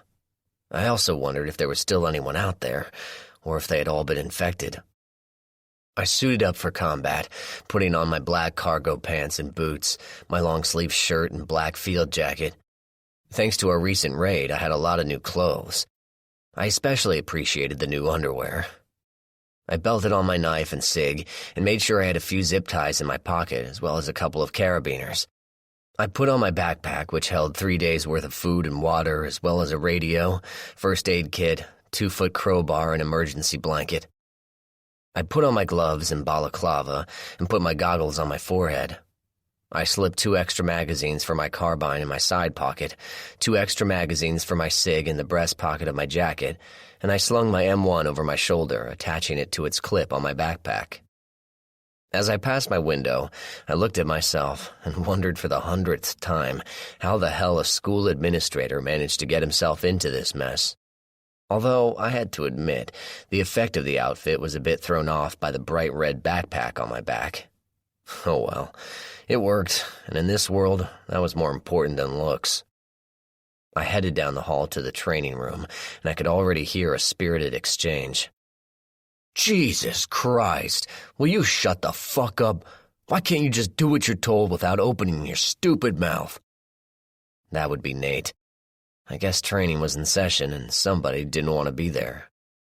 "I swear to God, if you open your dumb fucking mouth one more fucking time, I'm going to shove this fucking stick so far up your fucking ass you will be the world's ugliest fucking popsicle." That was a good one. I hadn't heard that before. As I reached the door, I could hear the object of Nate's anger, and shock of shocks, it was Frank Stearns. His voice was like nails on a chalkboard. Some people could stand it, but others couldn't get near it. I tolerated it because I had to, not because I wanted to. "You don't have to shout at me, and I'm really offended by your language. How dare you single me out in front of everyone else?" Frank's nasally voice sounded really indignant, and I realized Nate was going to murder him if I didn't intervene. You did not question Nate and his methods. He wanted you to survive. If you showed aptitude, he trained you privately to hone your skills and make you better. If you just didn't get it, you were shown rudimentary skills and assigned to group tasks. You never went on raids or recons. Nate and I were near equals in skill with firearms, but he could take me 8 out of 10 times with a knife. We practiced unarmed combat 3 days a week and worked out 5 days a week. Sounds like a lot, but in all honesty, there wasn't much else to do besides read. I trained as much as I did so I could teach Jake when he was old enough. I stepped into the room just as Nate, with his face red, stepped forward toward Frank. Frank was standing at his full height, all 5'4" of him, and his face was screwed up in righteous anger. Frank was dressed as I was, although he had no weapons on him. Nate insisted people train with their gear on since they needed to be able to know their limitation in terms of movement and speed. "What's up, gents?" I said, trying to defuse the situation before someone got hurt. Our doctor was busy with a small flu outbreak among the older people. She didn't need to deal with fistfights. Everyone in the room stopped and looked at me. Some shifted nervously and grasped their training weapons tighter. Nate Coles just spared a glance in my direction, but fixed his gaze back on Frank. This useless piece of useless shit feels like I am picking on him and making him work too hard. Everything is too serious or too hard.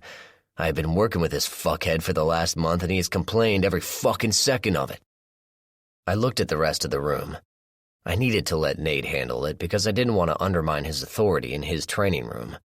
However, I needed to get Frank out of there before Nate seriously lost it and lost credibility with the people he needed to teach.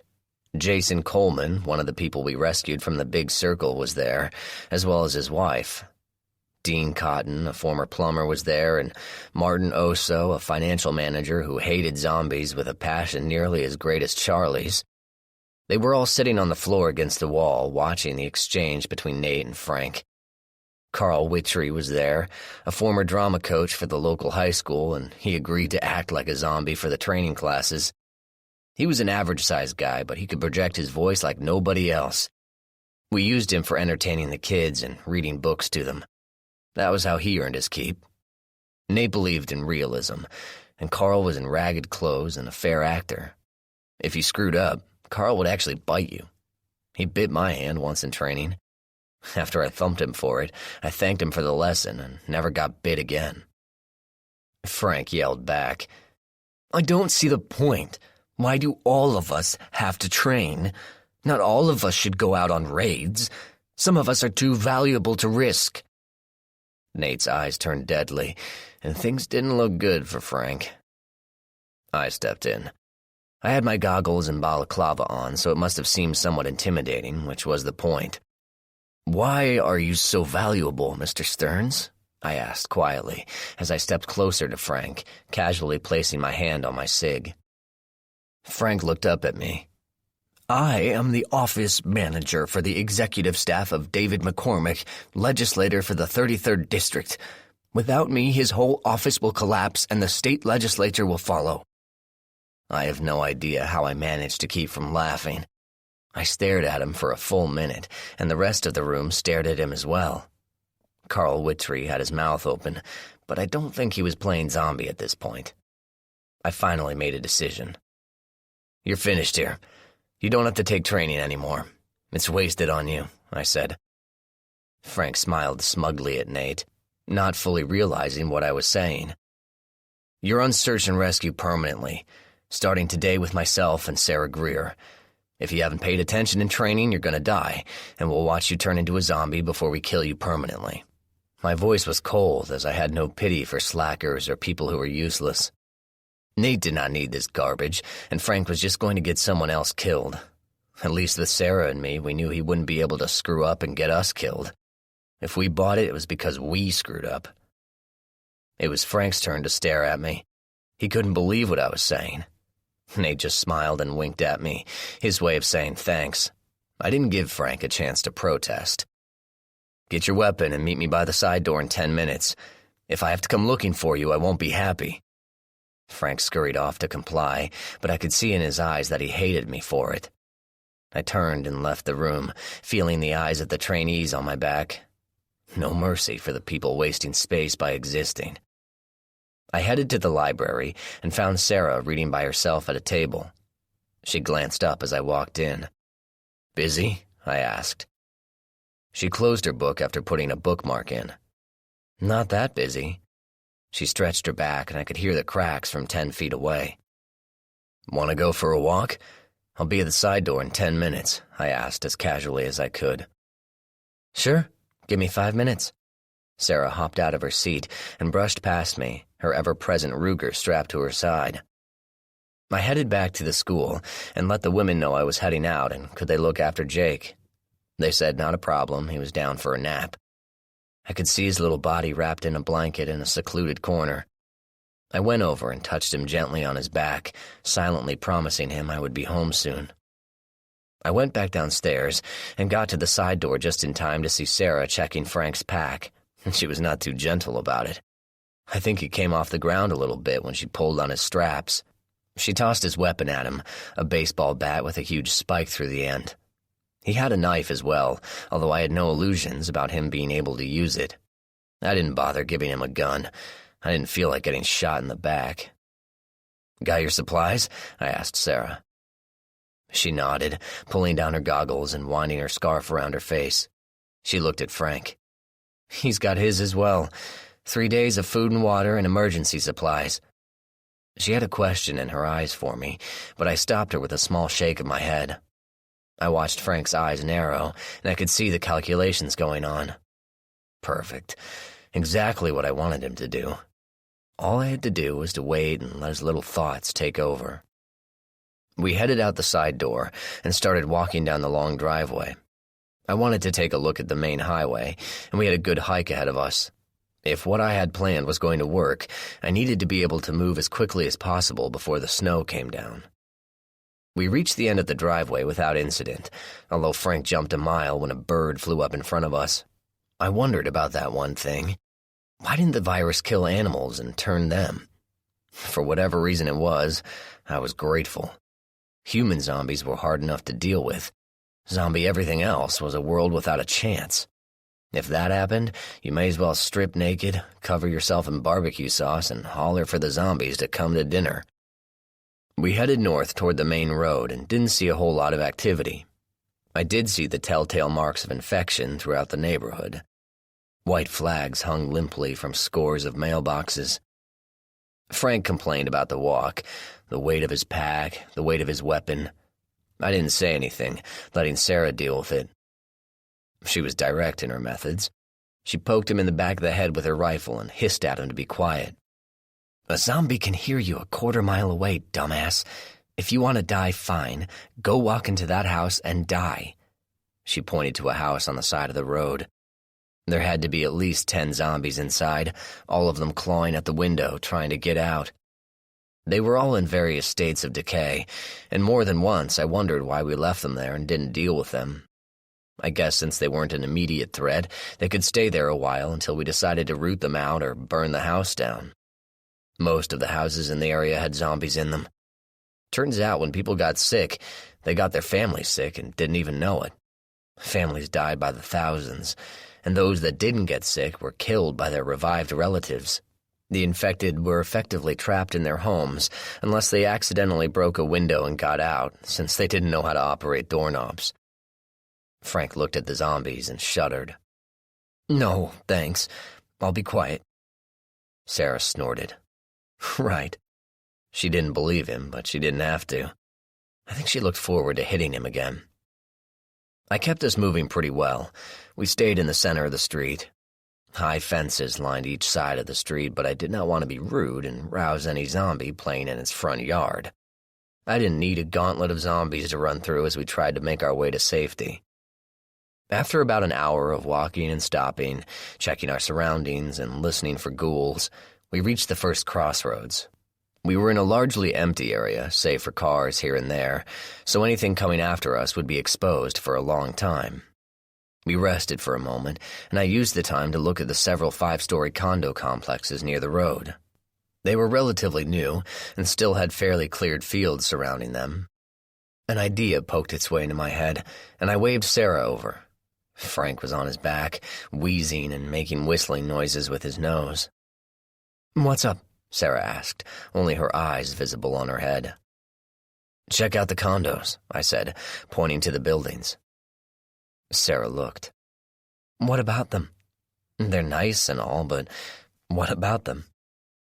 I pointed to the bottom of the structures. "They have no ground floor. You could actually sleep in peace there without worrying about an attack at night. All they have are garages down there, and look over there."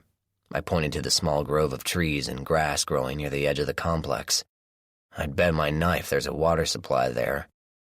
Sarah looked at the complex and then back at me. "What are you saying? You want to move everybody?" She seemed incredulous, like I was crazy. "Let's face it, we can't stay in that school forever. Sure, we're there now, but it was never meant to be a permanent place. I think we need to seriously consider coming to this place, cleaning out the zombies if there are any, and starting life again there." Sarah shook her head. "Starting life again? John, this is about survival, Nothing more.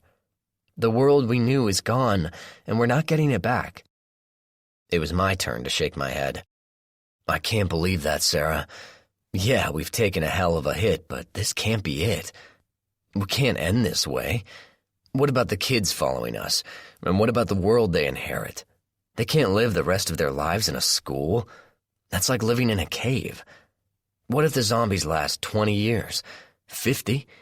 We have to take our world back. One way or another, we have to take it back. Sarah looked at me for a second and then placed a hand on my arm. The physical contact was like a jolt, and I nearly jerked my arm away. I was that surprised.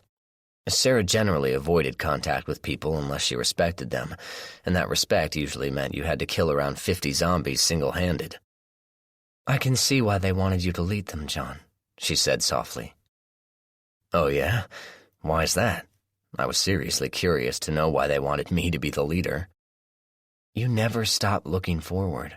No matter what gets thrown at us, you keep going forward. Thank you. Sarah's voice was as gentle, and I was pretty sure she smiled behind her scarf. With Sarah, you could never be sure. She could be pulling a knife on me as well. We need to get moving. We have about 5 hours of daylight left, and I want to see what I can see. I regretted ending the relatively nice moment I was having with Sarah, but I needed to do some things. I walked over to Frank and kicked him in the foot. Rise up, Wheezy. We're not done yet. Frank grumbled and rolled to his feet, but he was smart enough not to say anything with Greer standing behind him. We crossed the road and headed up to the overpass, figuring it to give me a good idea as to the nature of the road. Since a major intersection was just a few hundred yards away, that should give me a clear idea of what to expect on the road. We climbed the overpass and looked out on the interstate. For the most part, it was empty, with a few cars here and there. The cars were empty, and I guess they just ran out of gas. The highway had a fence running alongside it, which limited access by the zombies. The problem came from the on and off ramps. There wasn't any real protection there, and I could see even from that distance there were many cars that looked like they had been attacked. Not a pretty way to go. It seemed like a bunch of ghouls had just wandered into some stalled cars, and the slaughter began.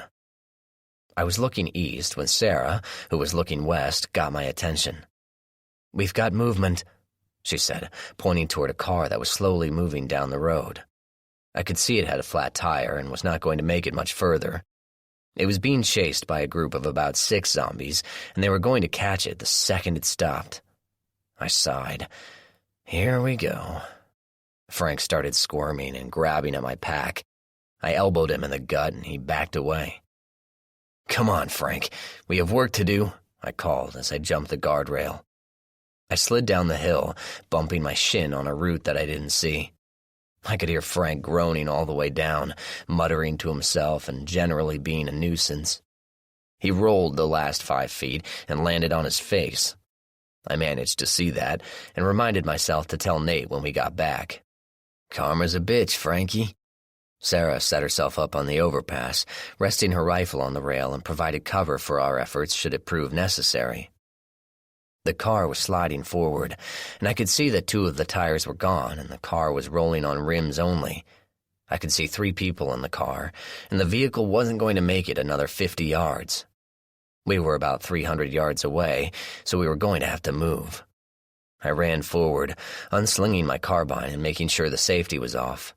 Frank stumbled along behind me, trying to keep up. I'm sure he would have stopped, but the fact that Sarah was behind him with a rifle trained on his ass probably motivated him better than anything I could have said. As we ran, the car finally came to a stop about 100 yards ahead of us. The zombies, seeing their meal finally stop, let out a collective moan and they shuffled a little faster forward. The people were about 40 yards from the zombies and had about 2 minutes to live. I moved as quickly as I could, noting that Frank had fallen behind. The doors of the car flew open and a man and woman got out. The woman dashed to the rear of the car and opened the door, intending to get the backseat passenger out and moving. The man never looked back. He just ran toward me. The woman screamed at him, but he ignored her and just kept running. She struggled with the back seat, and I could see she wasn't going to make it. I tried to run faster, but I knew I wasn't going to make it either. The man, a smallish specimen, ran right past me and didn't stop until he reached Frank, who was about 20 yards behind me. The woman pulled on the seatbelt, but it refused to budge. I was close enough to try a shot to distract them, but the odds of a hit at that distance were slim. Besides, the woman was between the zombies and me. I just kept running and hoped she could get the seatbelt undone. The woman screamed again, and the seatbelt finally came free. She pulled her passenger out, and I could see it was a small child, maybe 10 years old. She started to run forward when the first zombie hit her from behind. She went down to her knees and screamed as rotten teeth sank into her neck. Blood sprayed, and another zombie came from behind, grabbing her arms and tearing into her shoulder. She screamed at her child to run, then stood up and swung at her attackers, knocking one down and kicking at another. She didn't have a chance, but she bought enough time for the child, a small boy, to get to me. His face was streaked with tears, and he was yelling for his mother. I grabbed him and started backing up, keeping an eye on the group as they took the woman down again and began feeding. She screamed for a long time before she finally died. I was headed back when I heard another groan behind me. I looked and saw the group had finished with her, and what was left wasn't pretty. She had been completely gutted, and her blood stained the road. Long strips of flesh had been torn from her arms and legs, and I could see bits of flesh hanging from the ghouls as they began walking toward us. I could have killed them all, but I was hesitant about shots this far from home. I didn't feel like a running fight all the way back. Scooping up the child, I ran back to Frank and the man who had run. "We have to get out of here. They aren't going to stop until they get us. Move." "What about my wife?" the man squeaked. I pointed down the road where his wife's body lay. "Not sure why you care now, but there she is. Help yourself. The zombies are finished with her. There might be enough of her to reanimate in a little while." I had a vivid picture of this man saving himself and leaving his family behind, and if it weren't for the little boy I was carrying, I would cheerfully have left him for the zombies. I didn't stay any longer.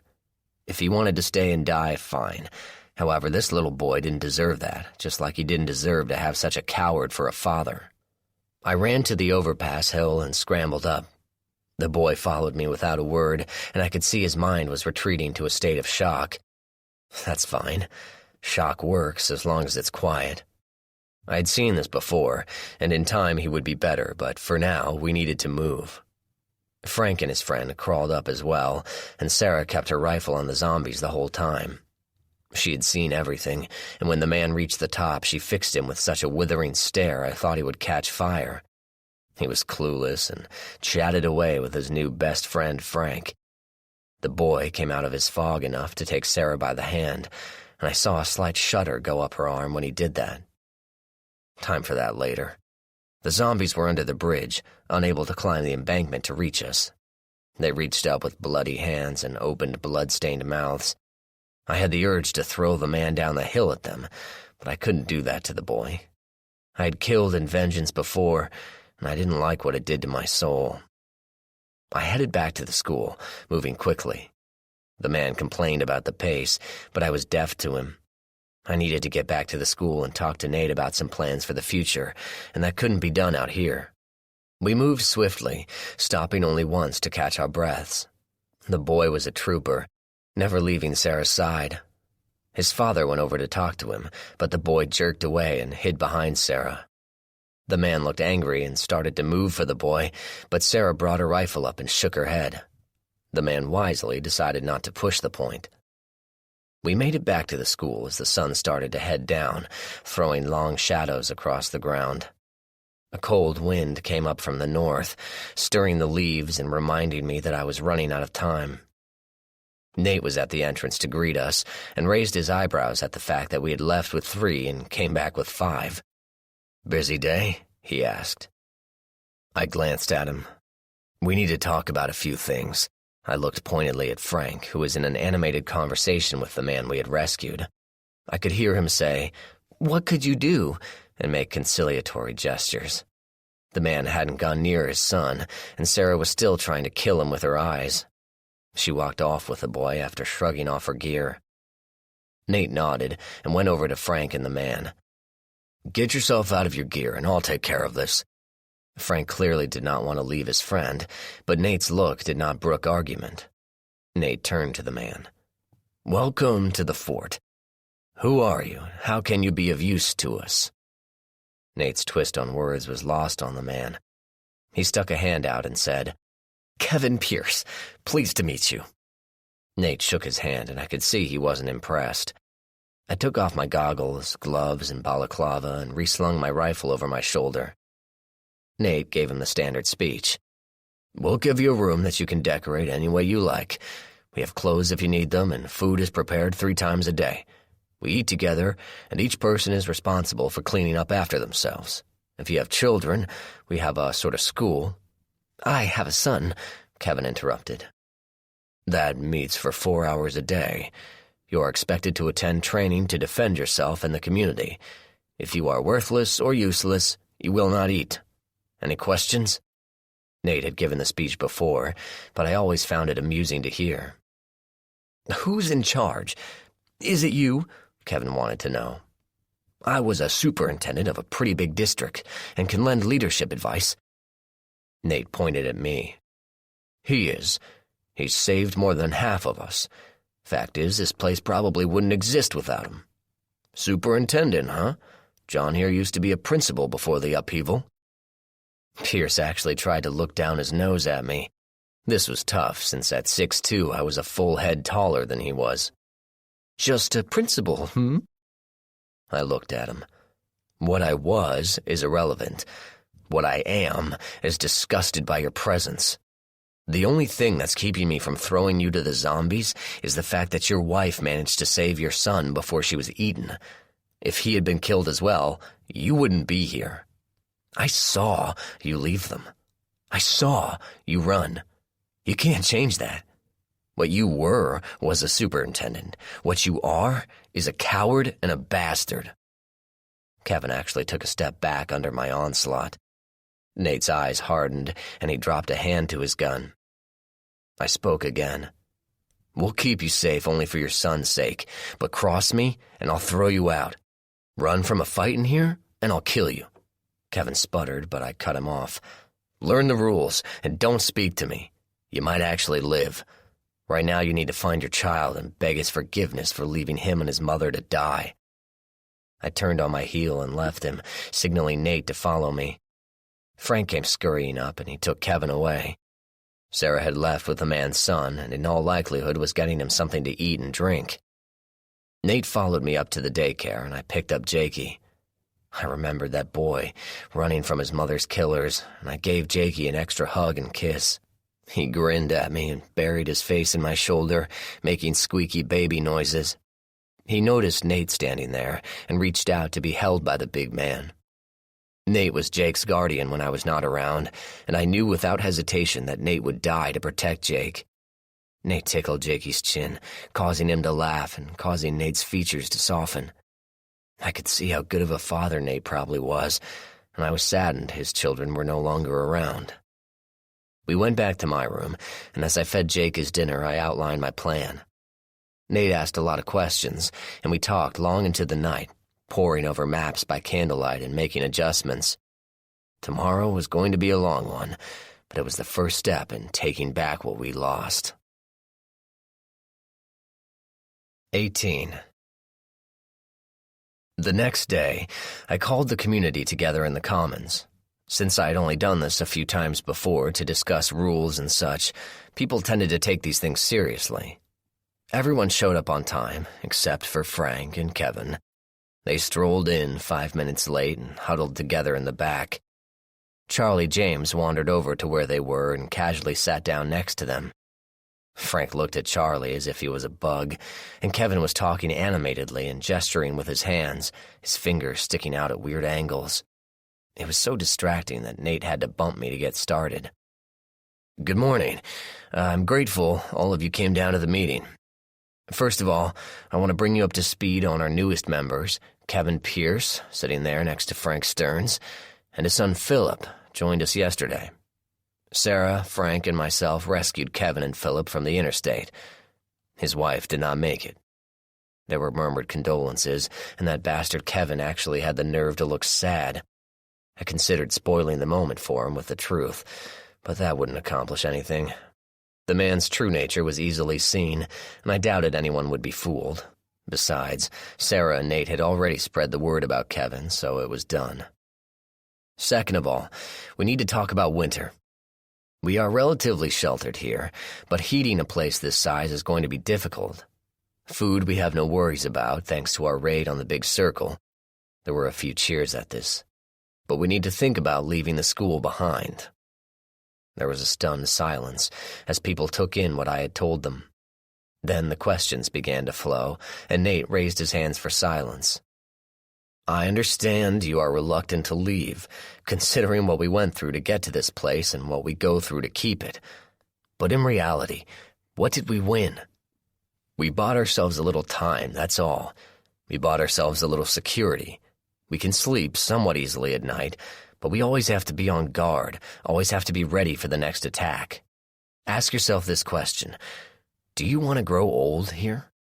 Do you want your children to grow up here? We don't know how long the zombies will last, be it a year, 2 years, or 10 years. All the time stalking us and waiting to devour us. We've regrouped, yes, but we need to move out. Reclaim the world that was ours, and tell the zombies we will not just lay down to be their dinner. We need to strike out and start taking it back. I have a feeling there are a lot of survivors out there, and they will not make the winter without help. Nate and I have been planning, and we think we have come up with a viable plan. First of all, we will move out of this building and into another facility, one that is more secure and allows us to move about freely outside. That struck home. Many people hadn't been outside in months, and they often talked about their yards, their gardens, whatever. We don't think it is possible yet for everyone to go back to their homes. If you did, you'd face the survival problem on your own. We think staying together as a community will ensure our success and survival. There were several nods at this. Secondly, we need to establish secondary posts, manned by essential personnel and self-sufficient. I have figured out one perfect location for such a post, and it is there I will be heading in the near future. We figure to have 5 or 6 of these posts set up next spring, and from there we will begin the final part of our plan, which is to begin clearing the area of zombies, securing it completely, and establishing ourselves in a permanent home to rebuild what was lost. It's going to take a lot of work, but right now time is of the essence. It's October now, and we all know what winters are like in the Midwest. I figure we have 2 months before the really nasty stuff comes after us. If we're really lucky, the zombies will freeze in the winter and allow us to establish our posts unmolested. However, nothing in our short history tells me we have much in the way of luck. I'm not asking you to believe in the plan. I'm not asking you to believe in me. What I am asking is this. In 40 years, when you look back on your life and the upheaval, don't you want to be able to say to your children, I stood and fought, not, I ran and hid? I didn't know what I expected. I half expected to have a lot of shouted questions and epithets. I half expected to be threatened. What I did not expect was to have one person, Jim Bigelow, our oldest community member, stand up and address me personally. John, you've constantly put this community first, and many people have wondered why. You never asked for anything in return, and you have fought for us at every turn. Some people here owe you more than they could ever hope to repay. You've never made a move you didn't think through first. If you tell me we need to move, then I'm with you. Where are we going? He sat down, and people started to clap. I have to admit I was touched. I never realized that people noticed what I did. I thought I was being selfish, doing what I thought was best for my son and his future. I guess everyone got caught up in that as well. That's okay. They can come with that. When the clapping died down, Nate stepped up and addressed the assembly. He had a map of Illinois tacked to a piece of cardboard, and there were areas outlined in red, blue, and green. The red areas here, those are the ones John and I consider too hot to attempt any penetration. We just don't have the manpower or resources. Maybe later, but for right now, it's out of the equation. It is not, however, out of the realm of containment, and we can use natural terrain to our advantage. We will begin by sectioning off one area at a time, eradicating every zombie in the area and moving on to the next area. We expect to increase our ranks as we find survivors. The blue areas are considered areas of little zombie activity, and the green areas are what we consider relatively safe zones. These are the rural areas and outlying towns and farms, and we think, in all likelihood, there are entire towns which have been spared the devastation. The end goal is self-sufficiency, and we have the resources at our disposal to rebuild better than we had before.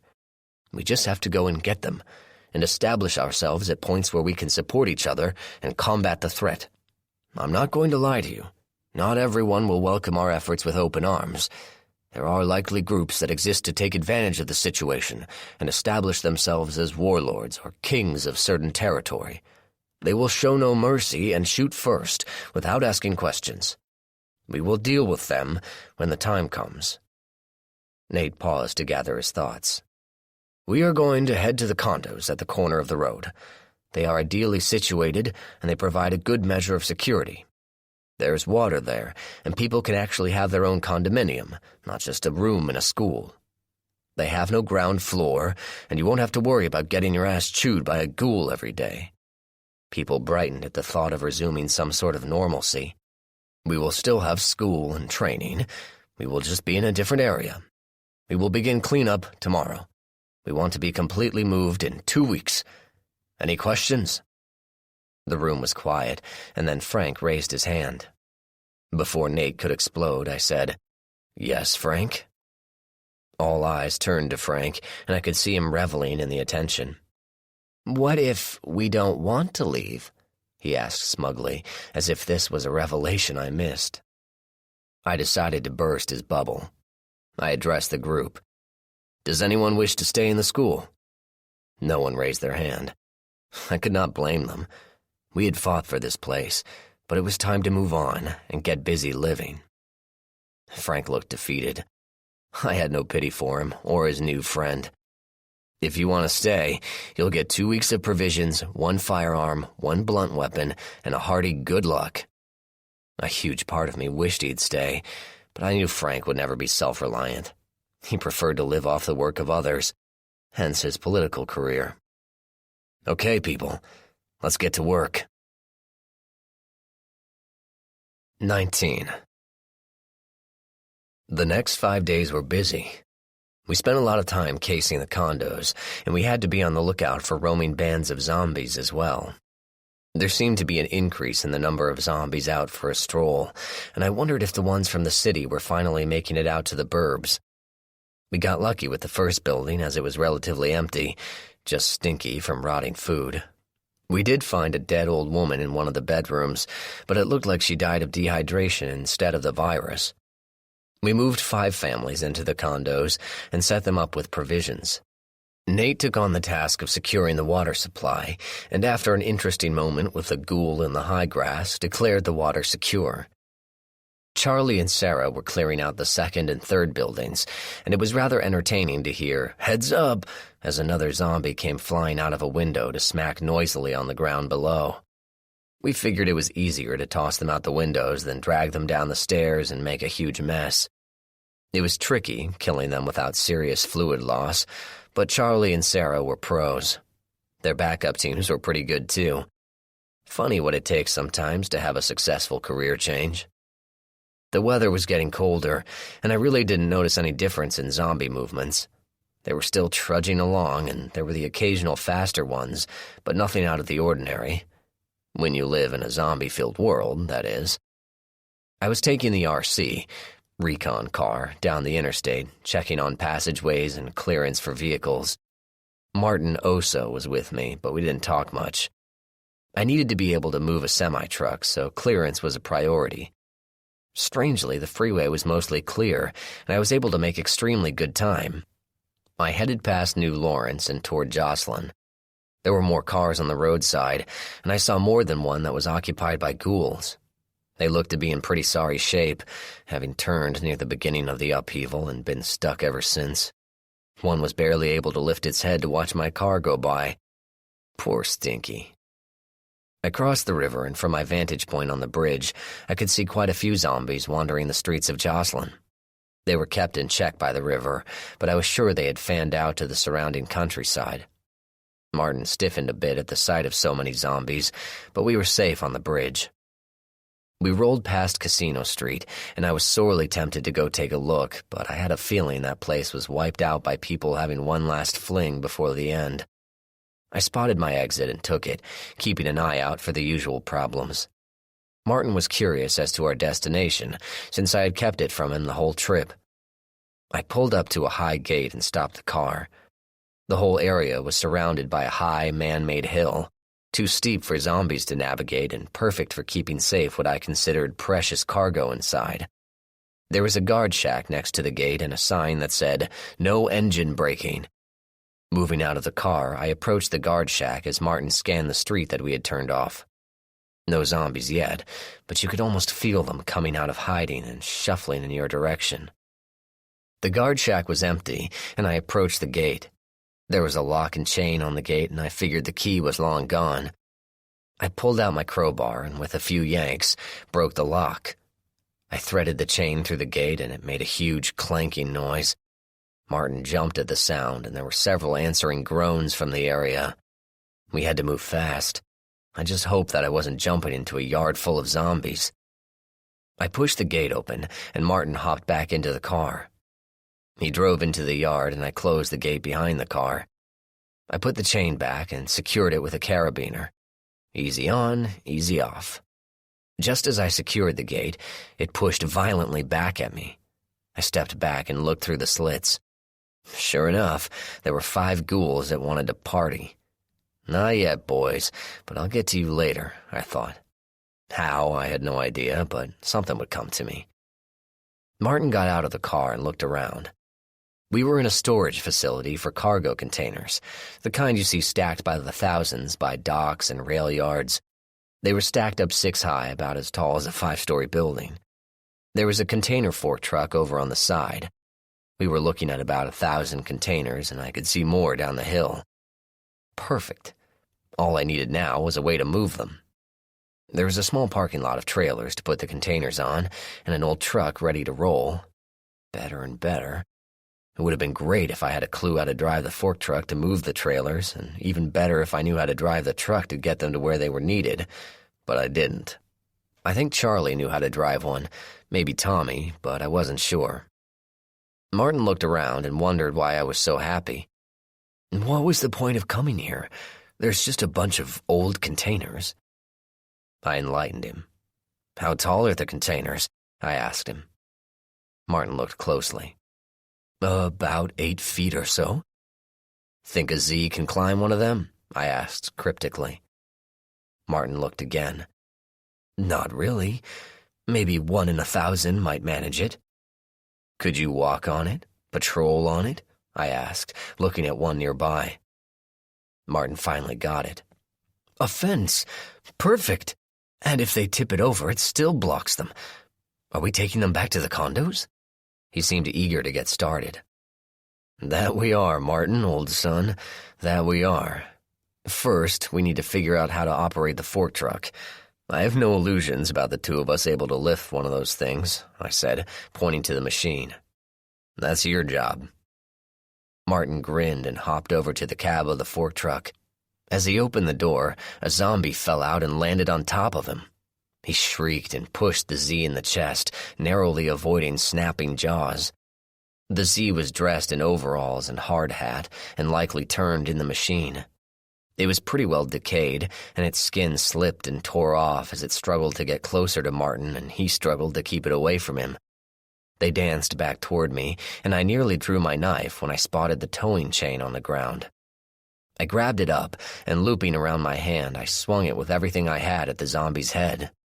He must have been more decayed than I thought, because his head came right off his body and sailed off into the weeds by the office trailer. The headless body dropped immediately, and Martin was nearly taken off balance since the thing still gripped his jacket. Jesus Christ! Where the hell did that guy come from? Martin asked as he struggled for breath. "We better keep an eye out for more," I said, shifting my weapon to the ready and moving toward the trailer. "See if that thing will start, and if it won't, jump it from the car. With luck, the gas hasn't turned bad." I headed over to the trailer and looked through the window. I didn't see anything, but that didn't mean squat. I knocked on the door and listened carefully. Sometimes a ghoul will be sitting quiet and will galvanize at a noise. However, I figured that if Martin's shriek hadn't roused anything, it wasn't there. I walked away from the trailer and felt something dragging on my foot. I looked down and saw Martin's zombie's head attached to my heel. It had bit my boot heel and hung on like a pit bull. I dragged it over to a tire rim and stuck it under the corner of the rim. I rolled the rim over its head and forced it off. It continued to stare and snap at me, so I picked up the rim and smashed it down on the head. Its struggles ended immediately. I looked back at the fork truck to see Martin staring at me. I shrugged my shoulders and motioned him to try to start the truck. It turned over but didn't want to catch. He tried it again, and it caught for a second, then died. On the fourth try, it turned over and stayed running. I jumped up and gave him a thumbs up. I ran over to the old truck and wondered if we would be lucky again.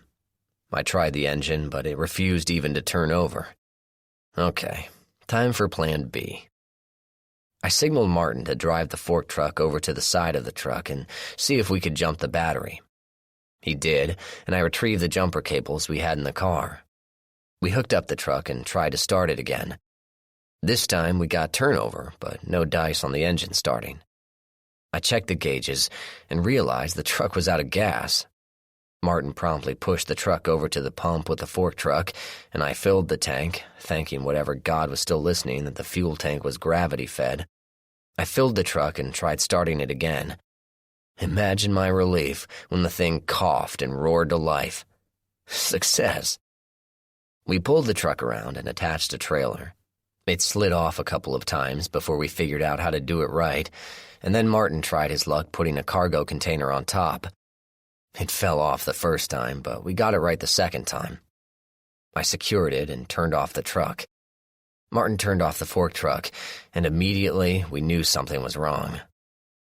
There was a lot of noise coming from the gates, and I couldn't see through the zombies that were pounding on it. Thank God it was made of steel and the chain was holding. I went over to the office, grabbed the ladder from the side of the trailer, and placed it against the containers that were near the gate. Climbing to the top, I hauled the ladder up and climbed up the next container. I stepped up the containers like this until I was on the top container that looked out over the gate. "Ah, fuck me running," I said, surveying the scene before me. "What do you see?" Martin called up to me. "How many are there?" I looked out on a mass of about 50 of the nasty things, all in various states of decay. When they saw me standing on the top of that container, they set up a collective groan and reached for me. They were funneled into a relatively small area, thanks to the design of the yard, but there was no way we were going to get out of here without a fight. I checked the terrain and saw that they couldn't get in as long as the gate held, but we couldn't get out either. I got back down to the ground and gave Martin the lowdown of the situation. Apparently, our riding around had made enough noise to cause the locals to come see who the new neighbors were. Great. If we didn't deal with this soon, the noise they made was going to attract a whole lot more. We could set up on a container and shoot them, but we may as well set up a flare for every zombie within a 5-mile radius to come looking. I looked around and took stock of what we had. We could throw fuel on them, but we might need that for the truck. There were some lead pipes over in a corner by the machine shop, and a quick look in the shop showed nothing of use against a horde of the undead. Oh, sure, if they stood still long enough, we could use the grinders and such, but they seldom were so accommodating. Martin came up with the best idea. "Why don't we drop containers on them? The fork truck can easily lift containers over the gate, and we can crush them flat." Brilliant. He went to work and managed to grab a container lengthwise and hold it over the teeming masses. We had a moment when we realized we couldn't just drop the containers. Nevertheless, Martin remedied that too, when he tipped the forks forward and the container slid off, crushing about 20 of them. Gross fluid squirted out from under the box. Martin went back for another container and repeated the procedure. The zombies had no idea what was happening and just stood there to be crushed. There were about 10 of them left that we couldn't reach, so I grabbed a length of pipe and rode the fork truck over the gate and onto the containers. They were a little lopsided from the goo underneath, but I could still work. The ghouls reached for me and clawed at the top of the container. They couldn't get a grip, and those that did had no strength to pull themselves up. Perfect. I hefted my pipe and went to work. It was kind of like being at the driving range, in a way. Martin hauled me back over, and we opened up the gate. There was still movement under the containers, and Martin used the fork truck to push down on the containers. He was getting pretty good with that thing. I swear I could hear popping like bubble wrap. I didn't want to know what it was. Martin pushed the containers out of the way and blocked the road to the south. Greasy goo and body parts covered the driveway, and I was reluctant to drive over that mess time and again. Realizing the necessity, I poured gas into a container and covered the infectious mass. Martin and I checked weapons and gear while the zombies fried. When the fires died completely, we got into the vehicles and headed back to the interstate, remembering to lock the gate behind us. We certainly were going to be back. This first container was the first step in securing our new home, and I was happy to get it there. As I drove toward the exit, I realized we had no way to get it off the truck. Ah, well, we'll think of something. We always do. Even though we had a lot of trips to make, every one would make us more secure. I smiled to myself as the plan started to come together. Next step was moving to the new place and setting up a second sanctuary. Things were looking good, and I worried more than ever. When things looked good, that was usually when the zombies came and bit your face off. 20. It took the best part of 4 weeks, but we managed to move enough cargo containers to completely encircle the condo complex, the water supply, and the empty acres to the north. I had insisted that one container be placed on its end every 10 lengths to give us a lookout tower. Martin and I spent long hours ferrying cargo containers, and when we managed to get 2 more trucks running, the process speeded up considerably. As an afterthought, I grabbed the welding supplies from the maintenance shack at the depot, and one of our survivors managed to turn the towers into covered shacks. I thought that was pretty nifty. On one of the return trips, Martin had a burst of inspiration and made a side trip to a boat storage facility. I thought he was nuts until I saw he had managed to secure another big fork truck to help with placing the containers. The new fence had a profound effect on the community.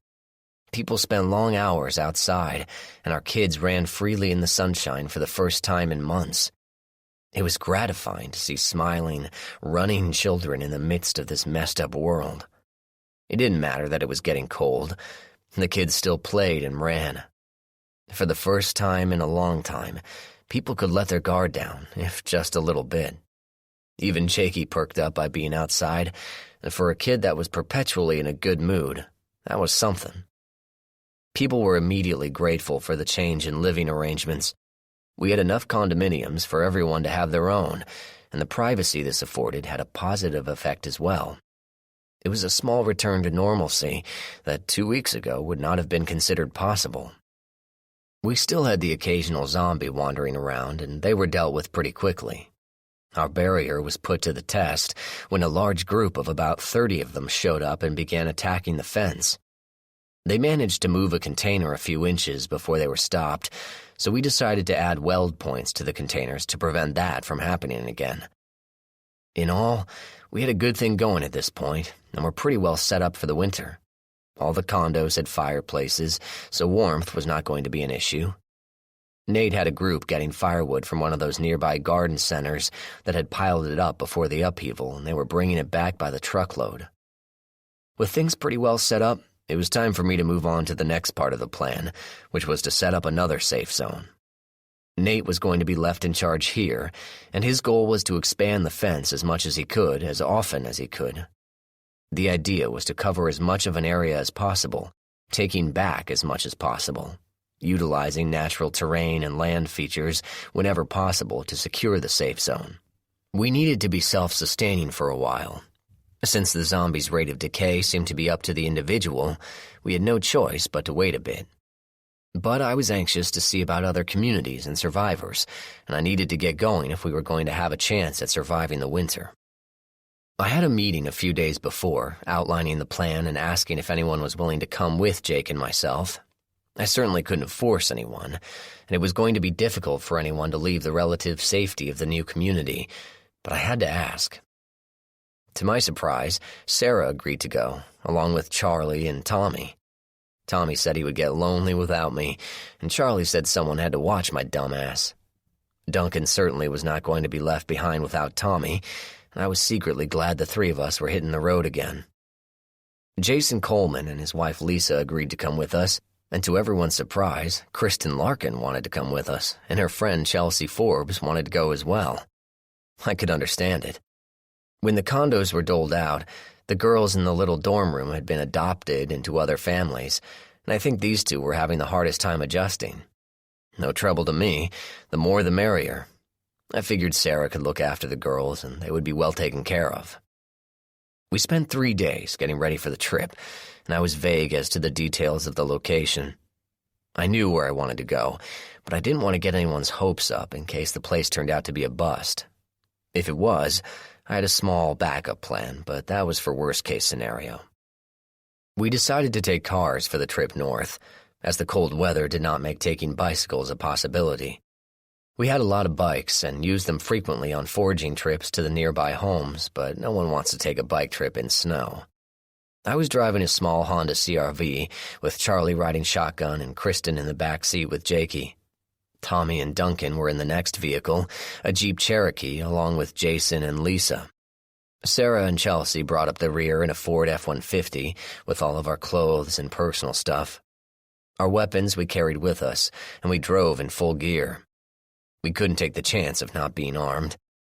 In a perfect, uninfected world, this trip would take us 30 minutes, depending on traffic. Today, I had no idea what I was going to hit, so I needed to be ready. Nate caught up to me about an hour before we were supposed to leave. It was a cloudy day with a brisk wind out of the west.